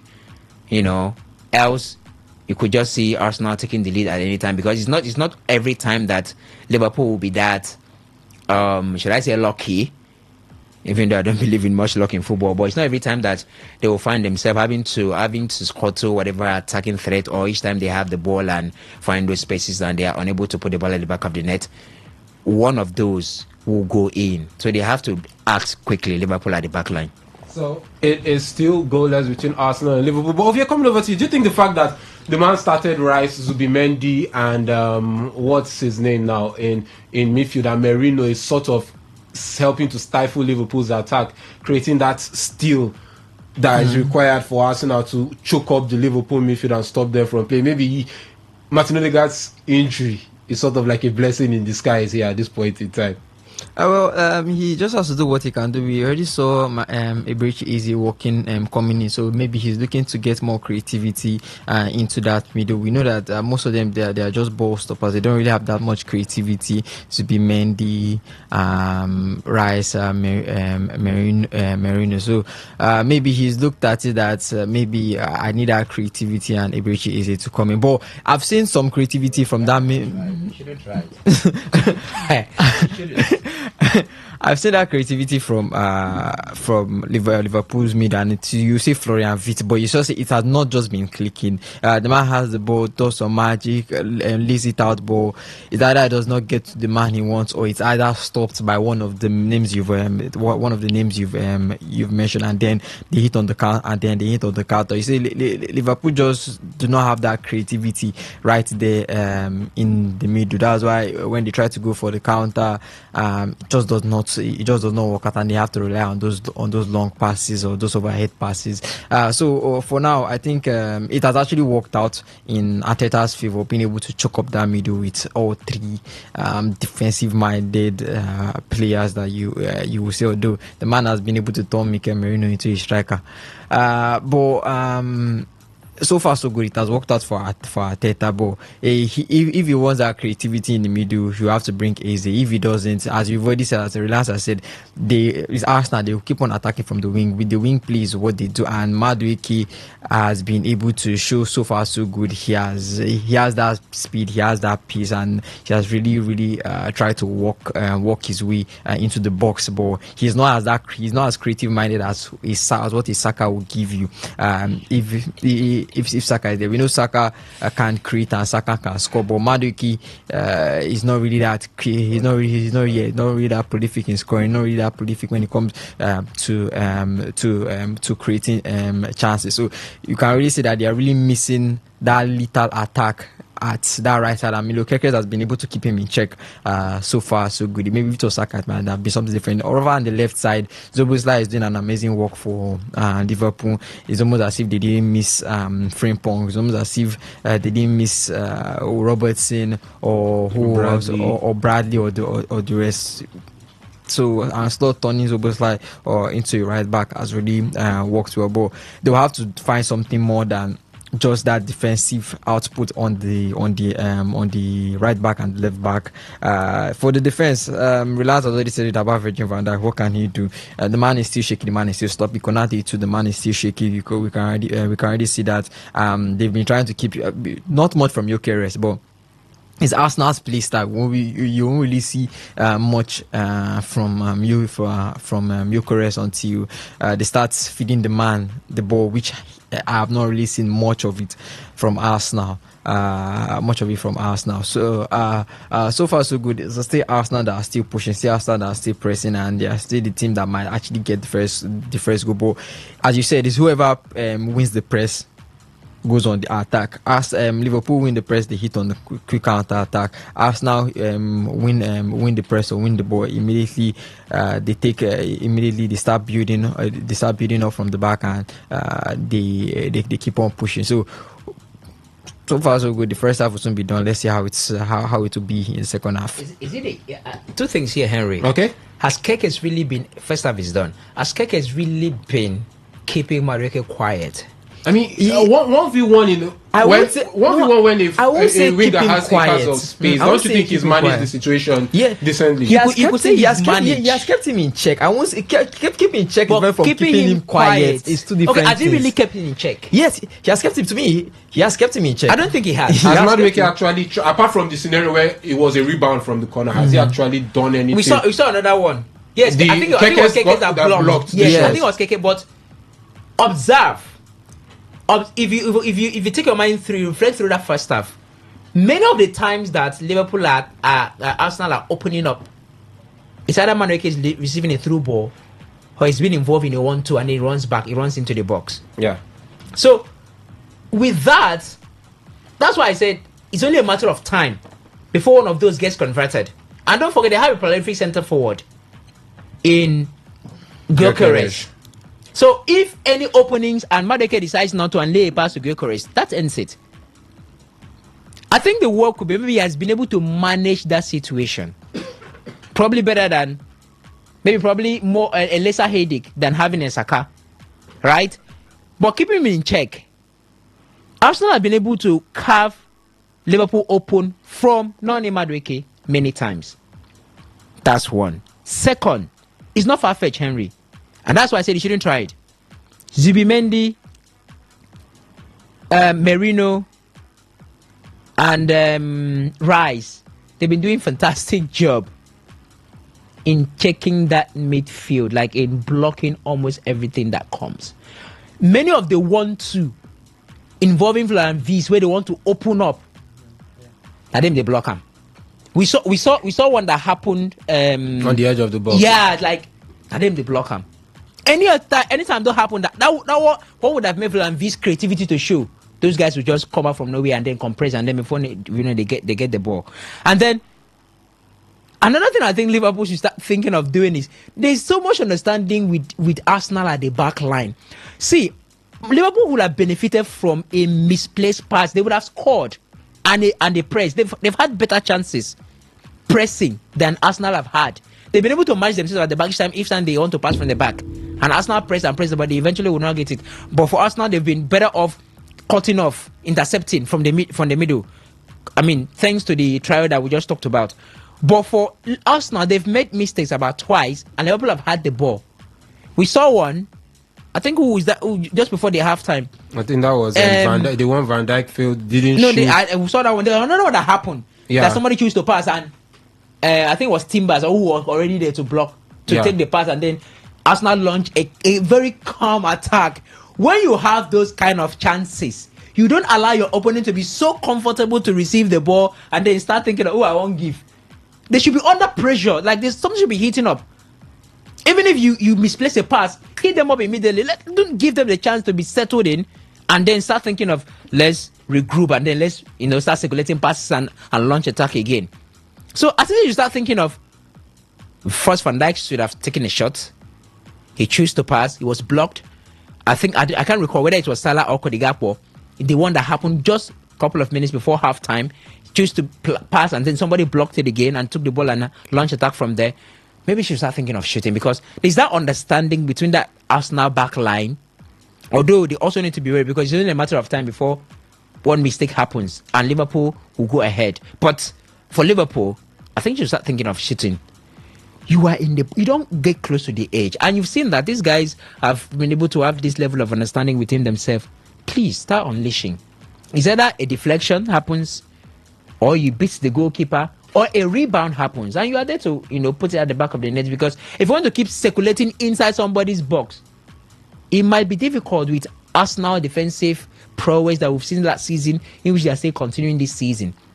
So if these few things, let's see how the team set up. But for Arteta, make it allow. If you don't want to open up that midfield when you have Veranvis there, when you have what's his name, Gravenberch, that can be good. You have a McAllister, and then you have threats in Mo Salah. You don't want them to have that midfield at any chance. You also want to create. That's understandable. I think you've been doing quite well. Yeah. I think Szoboszlai is more or less. He's playing as a right back. As a right back, yeah.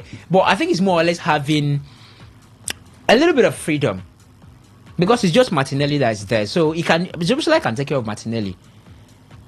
You understand? Yeah. So then, if that happens, another matter case. He's trying, and then your guys are equally trying. They're combining well. They're opening up. I know you also want to create and score. But if you keep on with the pressure, the level of momentum you've had, you might open up and get one chance. But anything will make you come out, because I'm thinking Mikel Merino will be the culprit, or should I say the victim that will suffer it. He might want to leave Zubimendi and Rice, and then take out Mikel Merino and bring in Eberechi. These are a couple of things I'm talking about. Keke Santana. He looks like he's been dealing with it. He has been dealing with it, but how much? Did you see how close that went? So sometimes this is another instance, very similar. Just watch what's happening here. He breaks and then he blocks. Now that could have possibly be also a deflection that will go into the back of the net. That's what I'm saying. I'm thinking he has maintained than keeping him in check. Keeping him in check and maintaining, they're the same thing. They're the same thing. Sorry, manage. He has managed the situation. Okay. You're allowing the winger to drive you into the box very close in more instances than one. That's dangerous. What happens in the situation because the two instances we just watched, not Madueke went for the killer. What happens in instances where he went attempt to go for the kill and decides to lay a pass and somebody finishes it off?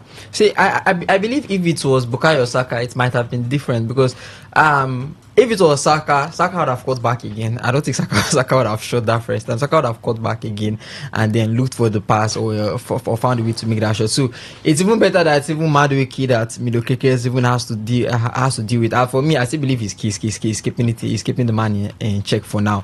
We'll see so far in the second half. I'm sure that Ancelotti, as we've already said, that Madueke has been a problem on that right side. I'm sure Ancelotti knows that the man has been a problem on that side too. So I'm sure it's talking with Keke is to find how they can now lock him up. They can now shut him out. Shut him down entirely. If not, if he comes in the second half, it's going to be a big problem. But don't you think maybe it might just free up the space for Liverpool to actually yes, because that extra man, let's say it's Merino that goes off, you're left with Rice and Zubimendi, so that means Eze will not be as defensive minded as Merino or the rest. That's the thing. They are going to lose defense, but they are going to gain creativity and attack. That is the thing. But it would have been much more. So it's like a double-edged sword. It's like a double-edged sword, which could still work. Bro, shoot now. That was a mistake from Virgil. Virgil. That was a mistake. The chance for them to get that. Look at him. He got the ball outside the box. He was at the edge, at the line, and then he decided to pass, and the right came in. Even if you are shot and it had gone straight at the keeper, would have not really she did an effort. But poor judgment from Virgil van Dijk. I don't know why he did that pass. But if AZ does come, as I said, it might be a double-edged sword. But then again, Arsenal do know their defense. They found a way to be able to manage, and I feel they can manage with Zubimendi and they can rise. Maybe removing Merino, putting Easy into there. It would have been much more better if it was Easy and Bukayo Saka. And quickly, Henry. So if that happens, I think you are making everything balanced. You are making Liverpool comfortable because they also have look. You have Eze that coming to create. I might want to say like for like, Eze and Florian Wirtz, who's going to be a better creator? Because Florian Wirtz is there to create, right, and attack. Eze will also coming for the same role, right? Yeah. Now, up front, who is more lethal? I think Liverpool is Salah, Ekitike, and Gakpo. Yeah. Madueke, Gyökeres, and Martinelli. Gyökeres will prefer to even have maybe a Saka somewhere, right? Yeah. And maybe let's just say whatever Mo Salah can do, even though they are not at the same level, but for threats for this particular match, I'm not doing comparison now. For threats for this particular match, let's say Saka, Salah, a bit balance, right? For this particular match, you're here, and when nobody can't tell me say, Salah don't win, Salah, that's what I'm talking about, right? So it gives Liverpool the advantage, makes them more lethal up front. So Vlahovic will now be a bit comfortable to open up.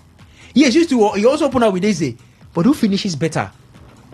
Okay, well, we'll wait to see how things do turn out in the second half. It will be on our screen shortly, and we will be here to give you updates before we get run out of the studio by 6 p.m. But let's talk about Bielsa. Queensboard, the SMS and WhatsApp portal is there for you to send your thoughts. 0701-933-9962. We will be talking about transfers. Something is happening as regards the African Footballer of the Year.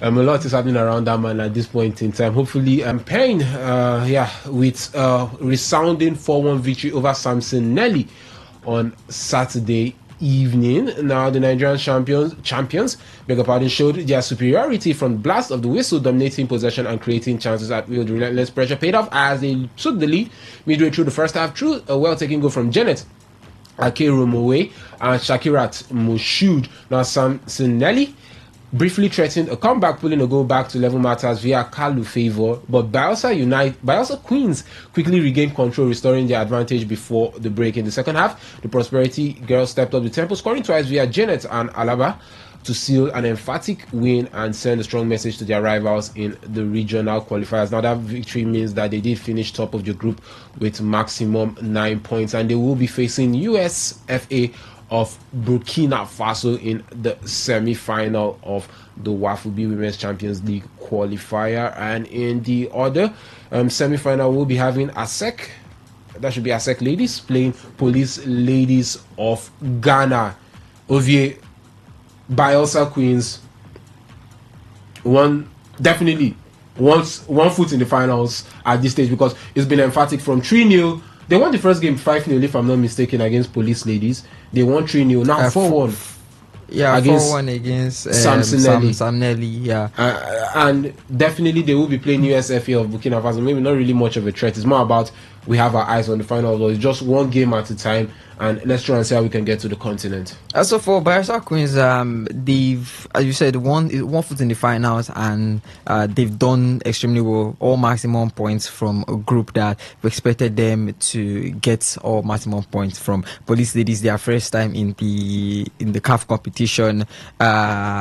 Asco Shakodem ASKO, beating them 3-0, and then Sam Nelly, I think they're from Tanzania also.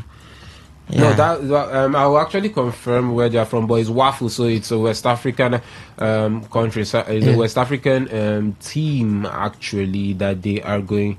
That should be Samson Nelly. I'll confirm the nationality or the country of that team. So they've done well to get to maximum points, and then again conceding just 2 goals so far in the tournament. So good defense, good attack. Ake Kuromowe, one of the good players there, one of the girls that we're looking at. But the next face is Asek Mimosa, USFA of Burkina Faso. Okay, it's USFA we are taking. Police Ladies are the ones that are taking Mimosa. USFA, Burkina Faso is a team that we should be able to win. But now we're looking at the girls in how we're giving them high expectations. The bar has already been set high, and they will need to do everything in the semi-final to beat USFA or Burkina Faso this Tuesday when they do freeze them. But looking at our players, Akekomowi, Olabi, Moshood, Shakirat, we have the girls, we have the capacity to be able to do to finish as champions when it comes to the CAF Women's Champions League. So we're just expecting them, hoping for the best for them. But the game against USFE, I'm just expecting a win from them. I don't really have much to just say. Just they've done well, and I expect them to keep on doing well. So just expecting a win from them when they do face USFE. Okay, so Bielsa Queens through to the semi-final of the Women's Champions League qualifiers. That's for the Wafu B zone. USFA will be decided they will be playing, and in the next round we will, or in the other semi-final, we will be having ASEC ladies taking on Police Ladies of Ghana. Well, the players are almost out for the second half in that game between Liverpool and Arsenal. 0701 933 996 to 0701 933 996. There will be more time to talk about Super Eagles of Nigeria in subsequent shows, especially Tuesday being the Niger Special Edition. But let's head over to talk about some transfers as regards Nigerian players. But before I do that, let me throw open the phone lines first to get to hear your thoughts as regards everything we've discussed. The NPFL with the way the score lines are at this point in time over there, and also you can share your thoughts on the Arsenal Liverpool game, what you've seen and what you've observed as regards that game. 0810-9510-951, 0810-9510-951. The phone line is open for you to call in and air your thoughts on our discussions so far. Arsenal Liverpool, what are your expectations and what is your take on what you've seen so far from the first half players already coming out for the second half?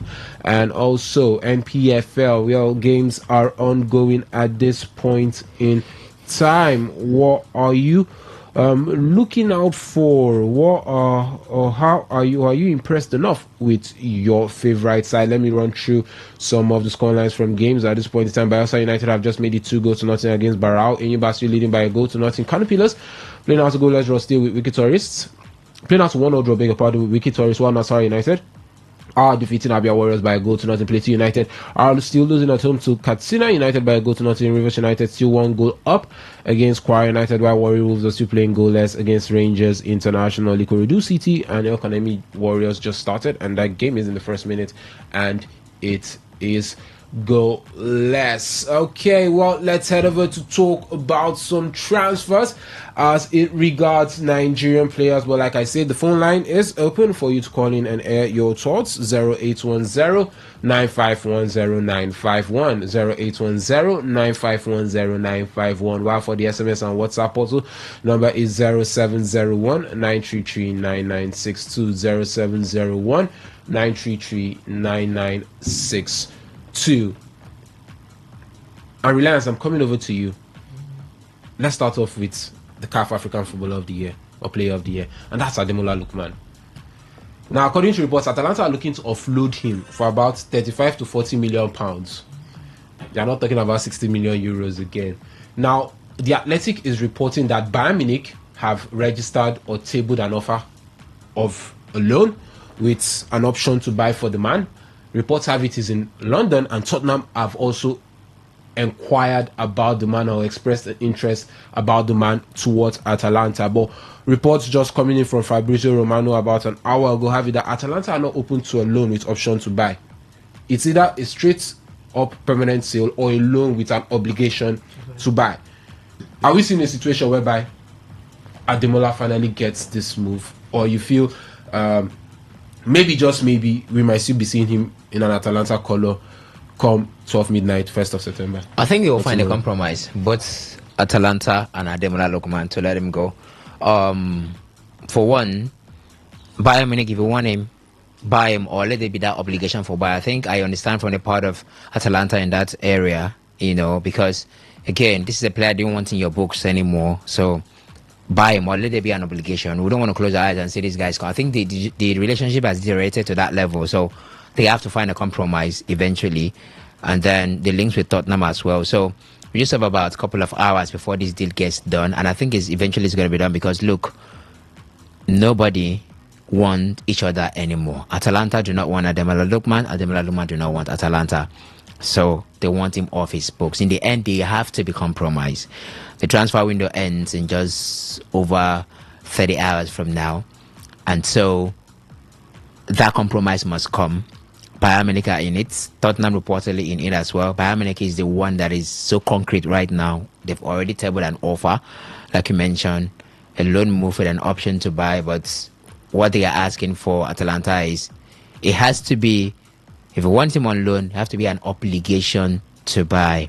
So we just help you for the first 1 year, and then eventually you buy the guy in a certain amount. Maybe at this point it could be 30 million, 35 million euros.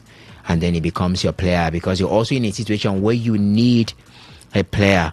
He may not be a direct replacement for what they wanted, but if Chelsea has told you, we are not going ahead with the loan move with the man you wanted in the first place, the Senegalese Nicolas Jackson, you need quality number, and Ademola Lookman is a quality number anytime to come in. Yes, Jackson has been stubborn, still in Germany, refusing to return to London, because you're looking at Liam Delap. Delap will be out for how long? 6-8 weeks. He comes back, and then what becomes my faith in my football career? So you have to let me go. I am one of those who still don't understand the kind of businesses that clubs are doing these days. If a player wants out, let him go. A couple of hours ago, Yohan Wissa released a statement, a very long one. I was on my bed when I saw that statement, and I read. Finish. I had to scroll and see where the end is. Let me know where I'm getting at. A very long one. A statement that shows that he wanted to keep mutual respect, but at the same time, he was becoming very firm. In fact, he went as far as telling us that our promises were not just oral, they were documented. So why are you trying to turn your ways around it and all of? So I'm one of those who still don't understand what clubs are doing these days. If a player wants out, please let him go. And it's not something that's documented, so You that understand? is something that can actually cause legal action. So if a player wants out, let him go. There's no need to start going through all this stress, start going to you're still paying the players' wages and all. What the fine you do, not the commot anything from the guy pockets. So they're also looking at it, because in the end it's your career, right? You want to keep your career moving. So they're also thinking we can frustrate the move. Eventually the player will not have a choice than to come back playing, because in the end, if you end up staying, you have to keep playing and stay active and keep scoring goals and keep doing well for another club to come for you in the next transfer window. So in the end, the players are hands tied to keep performing for the club. So that's the thought of the club as well. But for the player, he's also thinking, I have to make noise and do everything. You have to let me go eventually. So I don't know what clubs are doing these days. Let them out. Have your contingency plan, and then, and then move on. When the relationship gets sour like that, you just have to find a way. So for Ademola, Henry, a compromise will be found in the next couple of hours. It's either he ends up in the Premier League or in Germany. Which of these sides do you think will be a better fit for the man? You look at Bayern Munich, Gnabry, Musiala. Although Musiala is out for like the first half of the season, there is a Luis Diaz, Michael Olise, and you look at Tottenham. Where do you feel he'll actually get more playing time and he'll fit in better? Even looking at the coaches and their approach. I think I'd rather find him at Tottenham than Bayern Munich. Honestly speaking, Tottenham is enterprising. I mean, they lost. Who did they play? And they lost to Bournemouth. Bournemouth, yeah. I understand that. But you watch them against City, though it can also be argued that City is still sick. The way Brighton dealt with them today confirms that something we've been saying since the very first match that they won convincingly over Wolves. So, it's an enterprising side. I think I'll fancy him going to Tottenham. I think he's going to have more playing time there. And let's face it, Thomas Frank is one of those managers that is open and equally enterprising. So he's looking to make a name, make a statement in Tottenham. And if you come in and you look like you're going to give him that option, he uses you. And I tend to have more confidence in the coaching experience of Thomas Frank over Vincent Kompany, right? Because of what he's done in Brentford. Brentford and the years of experience in the job as well. So I think I'll fancy him at Tottenham. He's going to have playing time definitely at Tottenham. For Bayern, I don't think it's going to be guaranteed, because if they are coming for you as on loan, do more of that. Let him do more of that. Be more precise next time. Be more accurate next time. We just saw a chance for Liverpool. I think they listened to me. They decided to take my advice, although not very close as it was the last time. Last time was more closer, but this time it was what's his name? Gravenberch. Gravenberch, a bit close to the age of the world, decided to take a shot because, I mean, you could see it. Did you see how many Arsenal players were lined up? Immediately Gravenberch had that ball approaching the line, the edge of Arsenal's 18-yard box. Did you see the setup, the structure of the Arsenal defense. Like they were one line now waiting to. So if you want to do 1 or 2 passes at that point, before you know it, you lose possession. So more of that, but be more precise, more accurate next time, especially classic at the edge of the box. Maybe one of them could eventually open up for you to score. So with that, you know, if you are looking for Ademola Lookman, it's a loan deal, an option to buy, which is not a mandatory obligation. It means he's an option, right? Yeah, he can play his way into becoming the mainstay.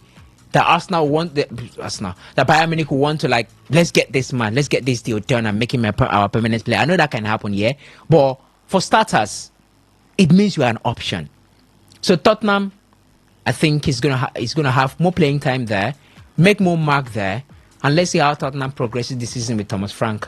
Okay, so Ademola Lookman on the radar of Tottenham Hotspurs and Bayern Munich. Arsenal looking to attack Noni Madueke, and he has sort of dribbled himself into a cul-de-sac, or will you say beating that cul-de-sac? But it does look like a corner for Arsenal at this point. That's why they keep passing in time. Check. That's why they keep him in check. He was too many of the times that Madueke has the ball. No, on wait, no, he's always too close. At the end of the day, what Madueke do? Yes, but how long will you keep saying that? I mean, don't you think if you're being too eager to enter a tackle, you're either beaten easily or you commit a foul that could result in a yellow card, and it sort of hinders your ability to defend? That's also possible.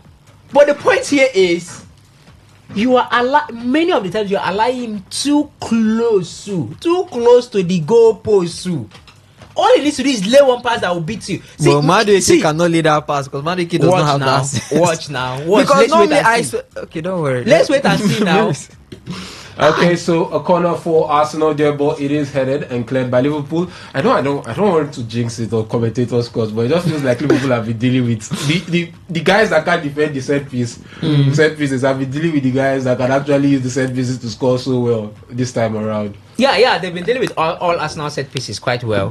From corner kicks, from free kicks, they've been dealing with them very well. I think they've taken their time to really understand what happens, because we saw an analysis of the last time these two face out where Arsenal used their pattern of a corner kick where they have all their players crowded in one position, and then as the corner comes in, they spread in a way that you find it difficult to mark one or two, and eventually they get a chance to score. They use it to score against Arsenal, against Liverpool, one of the times they met last season. In the reverse fixture, Liverpool find a way to want to counter that. So how do you counter that? When they crowd themselves in one position, as the ball is coming in, everybody run out and leave about 4 players in an offside position, save for Saka, who also ran in. So Saka was also reading that, or let's say Atisa was also reading that. So they all leave. Saka runs in and becomes a danger man. They had a chance to have scored in one of the reverse fixtures for last season, but unfortunately the ball went wide off. So that's an indication that they've been trying to study these guys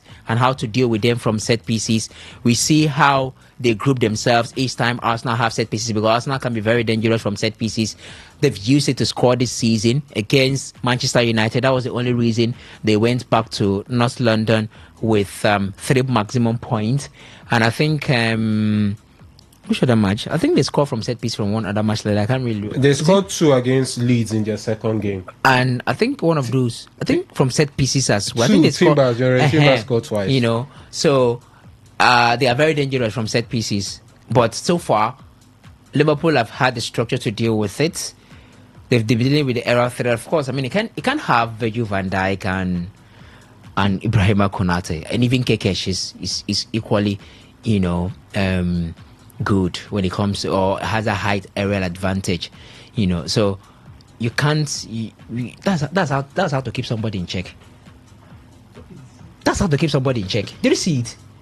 No. Salah had the ball in the same kind of manner that Noni Madueke has been having. Salah brought the ball back because there was no one in the middle to pass to. He brought the ball back to try and create. Salah will break him and shoot. Salah went in. It's not the same Salah. Salah couldn't cross because why? There was nobody in the middle. Salah's first attempt to be to shoot and score. Is it not the same Salah you said if it was Salah was not Noni Madueke, he would have attempted to break and shoot? It's not the same Salah. But he took him away from the goal for the guy they go. Eventually, Salah had the only option to cross. That's how to keep somebody in check. Not to allow somebody to go close to you and then he takes the ball and then you block and you think you're keeping him in check. Okay, so it is goalless at this point in time, still at the Anfield and Madueke, causing all sorts of problems for Liverpool or the back line. Now that problem, now only problem he go cause. Okay, let's talk about another Super Eagles player, and that person is Victor Boniface. Well, according to reports, the man has been offered to West Ham.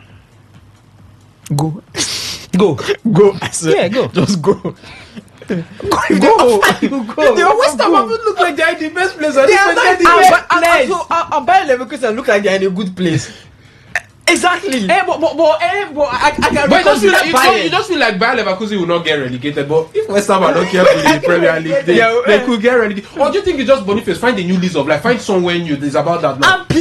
And play because it's just not working out right there at Leverkusen, and we all know everything that is going around the man. Something is not serious, something this. Everyone is just talking and looking at the two past fields he had. We know the one to Saudi Arabia, to Al Nassr. They were talking. It failed. They took John Duran. AC Milan failed. They took Nkunku. Then coming to Bayer Leverkusen again, knowing that Bayer Leverkusen, their last two matches they've lost. They lost the first one and drew the last one. Drew yesterday's one. It's kind of shaky at Bayer Leverkusen too.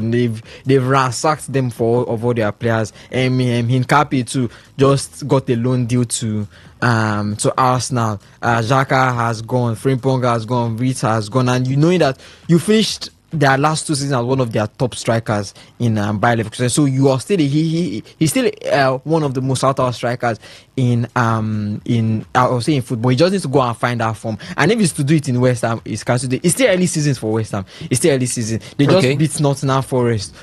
Also, I know people are saying, but that's how football is. You can start off on a bad foot and still end up finishing the season or at the top. Maybe you can even start the season at the top and still finish at the end. And Liverpool, goal! And Liverpool have taken the lead. We need to see that because offside. But it looks like there could be a penalty shout.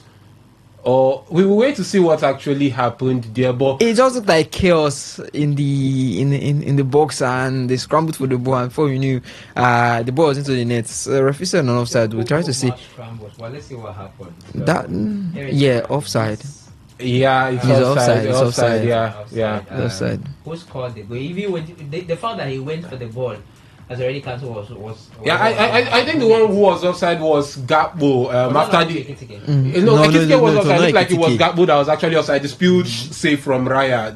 Gakpo was actually offside when that shot actually came in from that looked to be Florian Wirtz at that point in time. So I think we're having Wirtz blocks the ball, takes the shot. Gakpo is offside. Yeah, Gakpo was offside. For the ball, having had contact before he was called by Ekitike. So unfortunate for Liverpool, just when they thought they've taken the lead and it's off. But McAllister has been substituted. Coming on for him is Curtis Jones. Let's see what happens with Jones coming in. Maybe offer a little bit of creativity as well going forward. I'm just remembering all the chances Curtis Jones made the last match against Newcastle. Man was missing chances. So let's hope he can actually put the ball back on there. But for Victor Boniface, I think it's just simple. Man should just make that move to West Ham United. Just leave. Let him go and play football. Okay. You can go there and score, and a team that's a bit stable in the Premier League better than West Ham gets you still in that same Premier League. So it doesn't matter wherever it's just go and perform. I think it because look, Patrick Schick is this man's number one choice. What's his name? Eric Ten Hag. There's also is it Tillman Abi who? It looks like Malik Tillman. There's Malik Tillman, American, who can also play. Although these days he plays Tillman behind Schick, but Tillman is there. It looks like he's a third option, so he's not even second. He's not even guaranteed. Here is a chance for now. What think these people they do for here? When somebody shoot shot like that, Jared. It looks like they're just playing around. Well done. What's his name? Gabriel Magalhaes. No, take the shot like that. Boom! And you see, off he went. Deflection is possible. Anything can happen. You just go there, and this person had a chance for that. Cannot be anything. No, you better be careful. So this person had a chance, to drop a corner. That should be Noni Madueke to drop a collar, but he chose not to. Noni Madueke, where they say they keep it check. He trouble these guys for year. It's not even Saka. Imagine Saka. Saka is more prolific than Madueke. Let's say Saka had troubled the Liverpool defense. But don't you think Madueke is quite trickier than Saka? Maybe he's no. I'll say he's trickier, but he's not smarter. I think he's a bit trickier. That's why he's trickier. He's trickier, but he's not smarter. You're looking at people that are smart and tricky. You're looking at people like Nima. That are smart and they are still tricky with the ball. People like Ronaldo, look at Lionel Messi, they are still smart and still tricky with the ball. I say Saka, they go foul. Lami Yamal. Call Lami Yamal. Okay, Ousmane Dembele. Yes, Ousmane Dembele. I wanted to call Lami Yamal, but I don't go people where they be standards. Standard of football. Call Dembele. So Saka still has that a little bit of that trickery ball. He still has that football IQ that still matches with it, and that's something that Madueke does not have. You say he hasn't fully matured to be that prolific winger. Or an inside forward, whichever route he's going to be playing in this Arsenal game. So I'm sure from what I've seen so far of here, here's me thinking that Arteta might bring out the beast in Madueke. Who? Arteta might bring out the beast in Madueke. Because he has been more troublesome and more, I don't want to say decisive, because decisive will mean in front of goal, but in team play than what we saw. Madueke used to look like a lazy player in Chelsea, a player that just gets the ball, try to break and break defenders. He fails to do it, and that ends it. But Madueke has been more involved here.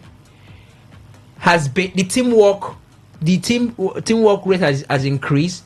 More involved, more troublesome. He has trouble defense line more often than just being a winger that comes in with threats and try to dribble in. So if we see, of course, in Arsenal is defending compared to do more of that. If he break this defense line, if you know shoot, start shooting.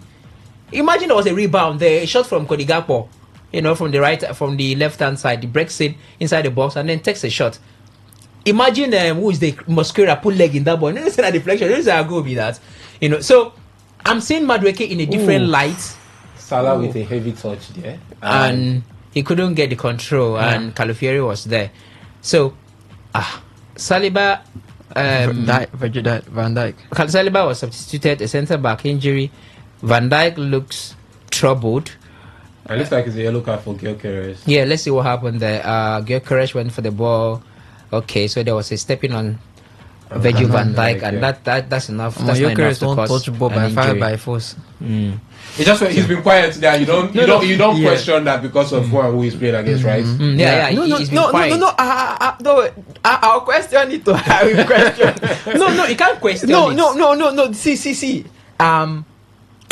Compare him and Ekitike in this match. Who would you say has actually been? Well, then again, Ekitike has received more of the ball than Victor Gyökeres has. He has actually received more of the ball than Victor Gyökeres has. And they have Virgil van Dijk and Ibrahima Koutade that can match you in duels. They can match you in physical fitness. Physicality, they can match any centre forward. But so what are you expecting? See, if it's not working out, remove the man. We've seen he's not an Erling Haaland that you're going to leave there throughout the whole game and see maybe he can turn out magic, because that is what Erling Haaland does. He just needs one pass from that Noni Madueke. Maybe one pass just come out like this. Give it. No, Madueke said don't give him pass. You don't end. No, they even give out the pass when they That's fight. what we're talking about. Is madness of Madueke. He just need that roll that ball like boom. Do as he wants to. See, he's gonna try shoot before they block. Just run and give Madueke from the Madueke for Chelsea. Don't finish.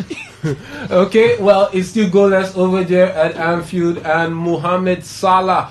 Well, is this the chance to try and do something for Liverpool up against Calafiori? And Raya, they are the right moment. 08109510951 08109510951. You are free to call in and air your thoughts on everything we have discussed so far on the show this afternoon. Yes, the game between Liverpool and Arsenal is one of them we have. Or we did talk about the NPFL, and we did also look at Bielsa Queens as well. Mohamed Salah, Tony Calafiori, inside out, and maybe just doing a little bit too much at that point in time. So the phone line is open. Call in, air your thoughts. And also the SMS and WhatsApp portal, that one is there for you as well. 0701 933 9962. 0701 933 9962.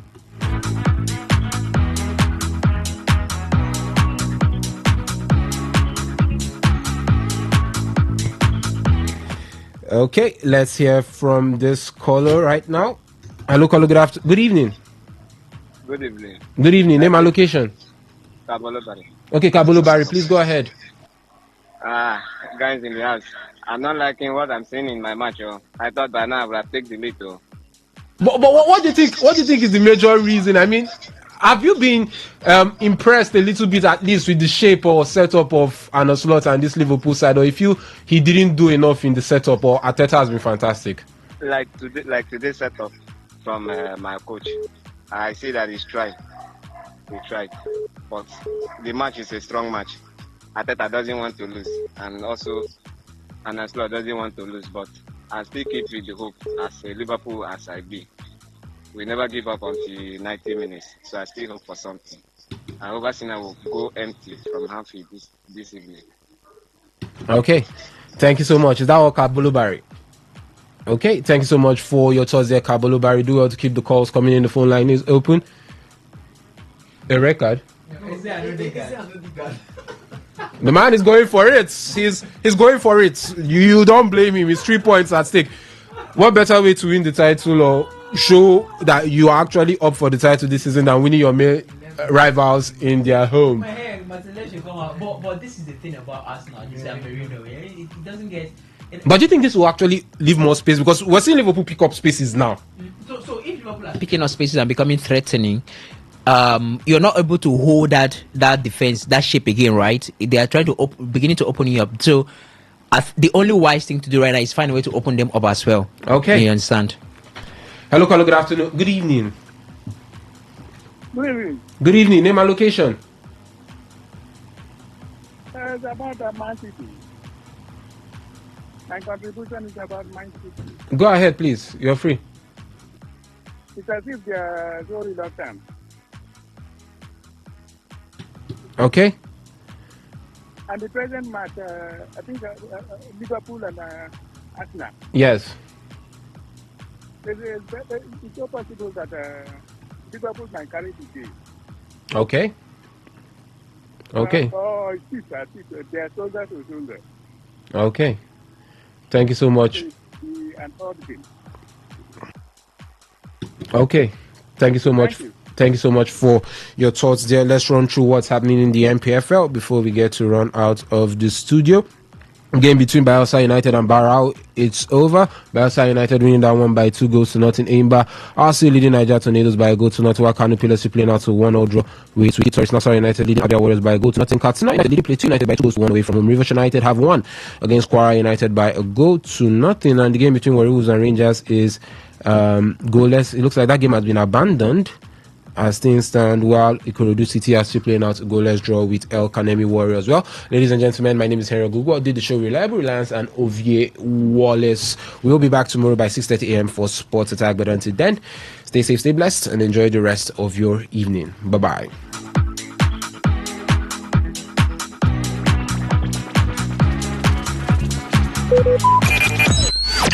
Talk radio. I listen to a lot of talk radio. 95.1 FM. Port Harcourt, are you ready? On the 7th of September, we will be bringing you a comedy show like never before. It's Too Many Questions with GSN. False Narrative at Oak Park and Garden, number 1 Stadium Road, Port Harcourt. Time is 6 p.m. West African time. Performances by Senator, Chief Donators of My Flatmates, K.O. Baba, Akpanokon, MC Monica, Romeo Aboli, Forever, Clint the Drunk, Prof. Amani, Coxon, and MC Nice Guy. Music by DJ Ice Cube. Ticket, 5K, regular, 50K, VIP, For table reservations and inquiries, call 0807-584-8268. Tickets available at all Market Square outlets, or you can buy online at www.telafricatickets.com. The show is brought to you by Godson Network and Talkaholic Unlimited. Powered by Engineer Gabi and refreshed by Pop Cola. Be the partner, Today FM. Whether it's happening in Port Harcourt, South South, Nigeria, or around the world, we've got you covered. On air, online, delivering balanced news and unbiased analysis. Today, 95.1 FM.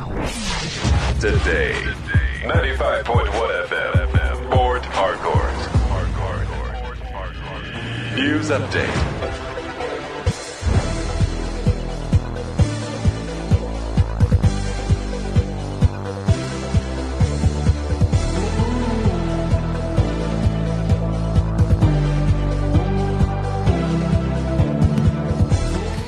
Good evening. Here is the news update on Today 95.1 FM. I'm Queen Chima.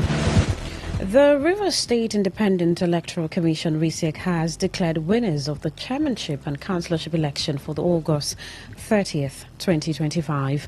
The chairman of RISEC, Michael Ode, before announcing the results, commended all stakeholders, including political parties and their candidates, the electorates, security agencies, and media for their peaceful disposition before, during, and after the elections.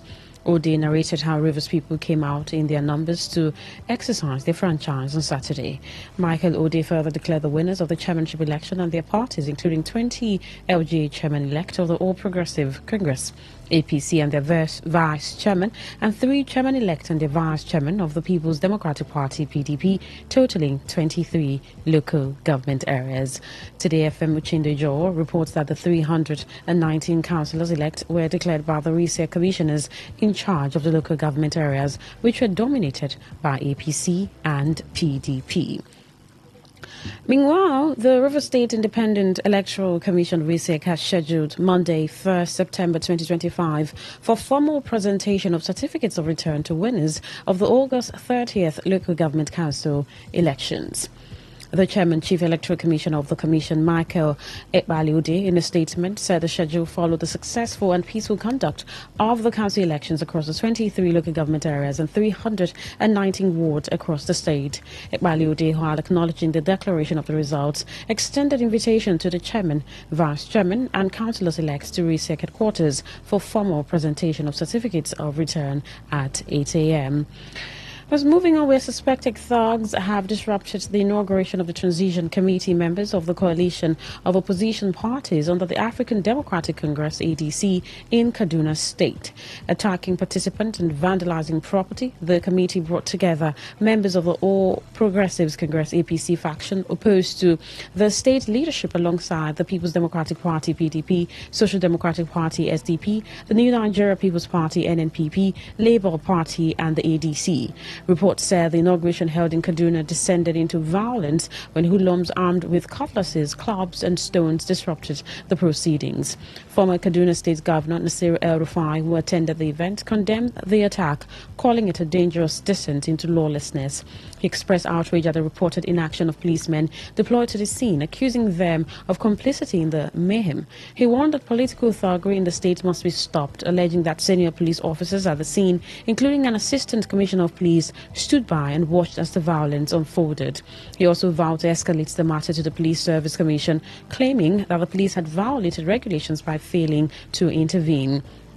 But the Kaduna State Police Command blamed El-Rufai for the incident, stating that the former governor failed to notify the police and other relevant security agencies about the meeting, despite repeated warnings and advice.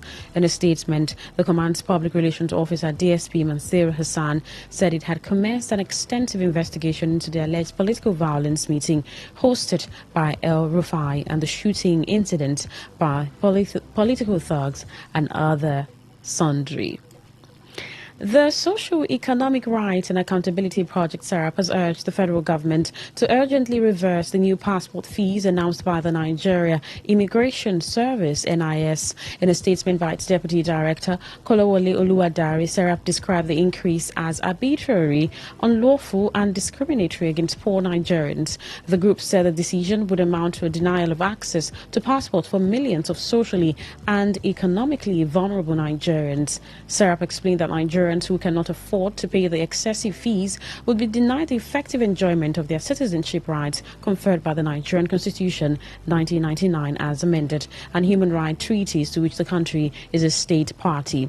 It further cautioned that the unlawful increase in passport fees at a time the country is facing economic and financial crisis would contribute further to the impoverishment of the population. Earlier, the Nigerian Immigration Service announced that effective September 1, 2025, applications within Nigeria would cost 100,000 naira for the 32-page 5-year validity passport and 200,000 naira for the 64-page 10-year validity passport. The hike comes less than a year after a similar upward review in September 2024. Well, the federal government has directed ministries, departments and agencies to exclude consultants, corps members and other non-permanent workers from their personnel payroll in the 2026 budget.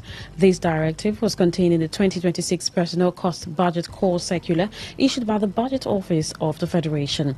According to the circular signed by the Director General of the Budget Office, Tanimu Yakubu, and addressed to ministers, service chiefs, permanent secretaries and heads of parastatals, only legitimate employees of the federal government are to be reflected in the personnel cost budget. It warned that any unauthorized payment from the personnel cost budget will attract appropriate sanctions. The circular also barred ministries and agencies from budgeting for anticipatory promotions, insisting that only promotions duly approved and implemented should be reflected in the 2026 personnel budget. To strengthen oversight, the government announced the introduction of a personnel cost monitoring dashboard linked to the integrated payroll and personnel information system and the Government Integrated Financial Management Information System to enable real-time tracking of personnel expenditure against budgetary provisions. Earlier, the federal government said it would release the long-awaited budget performance report for 2024 by the end of September 2025, alongside outstanding report for the first and second quarters of 2025 in a move aimed at restoring compliance with fiscal reporting requirements. A former Inspector General of Police, Solomon Arashe, is dead. The 69-year-old passed away earlier today at the Cedar Crest Hospital in Abuja. The Force Public Relations Officer Muyiwa Adejobi, who confirmed Arashe's death, said the police authorities would soon issue a statement on the matter. Arashe, who served as Nigeria's 18th Inspector General of Police, was later appointed Chairman of the Police Service Commission, PSC. Before becoming IGP, he headed the Force Criminal Intelligence and Investigation Bureau, the police force's top intelligence unit. Arashe retired from the force on June 21, 2016, upon reaching the statutory retirement age, and in January 2023, he was appointed Chairman of the Police Service Commission by then President Muhammadu Buhari, a position he held until June 2024. And on the foreign scene, Indian Prime Minister Narendra Modi has assured China's President Xi Jinping of his commitment to improve bilateral ties. This comes 5 days after the United States imposed punishing 50% tariffs on Indian goods over New Delhi's purchases of Russian oil, a move that may have accelerated his country's ongoing thawing of relations with China. Modi is in China for the first time in 7 years to attend a 2-day Shanghai Cooperation Organization School Summit, along with Russian President Vladimir Putin and other leaders from Asia and the Middle East in the show of Global South solidarity. In a post on his X handle, Xi Jinping also pledged to resolve border differences with India and bolster cooperation. He expressed hope that the Tianjin meeting will further elevate and promote the sustained, healthy and stable development of bilateral relations. And that was the news update on Today 95.1 FM. I'm Queen Chima. Thank you so much for listening. Good evening.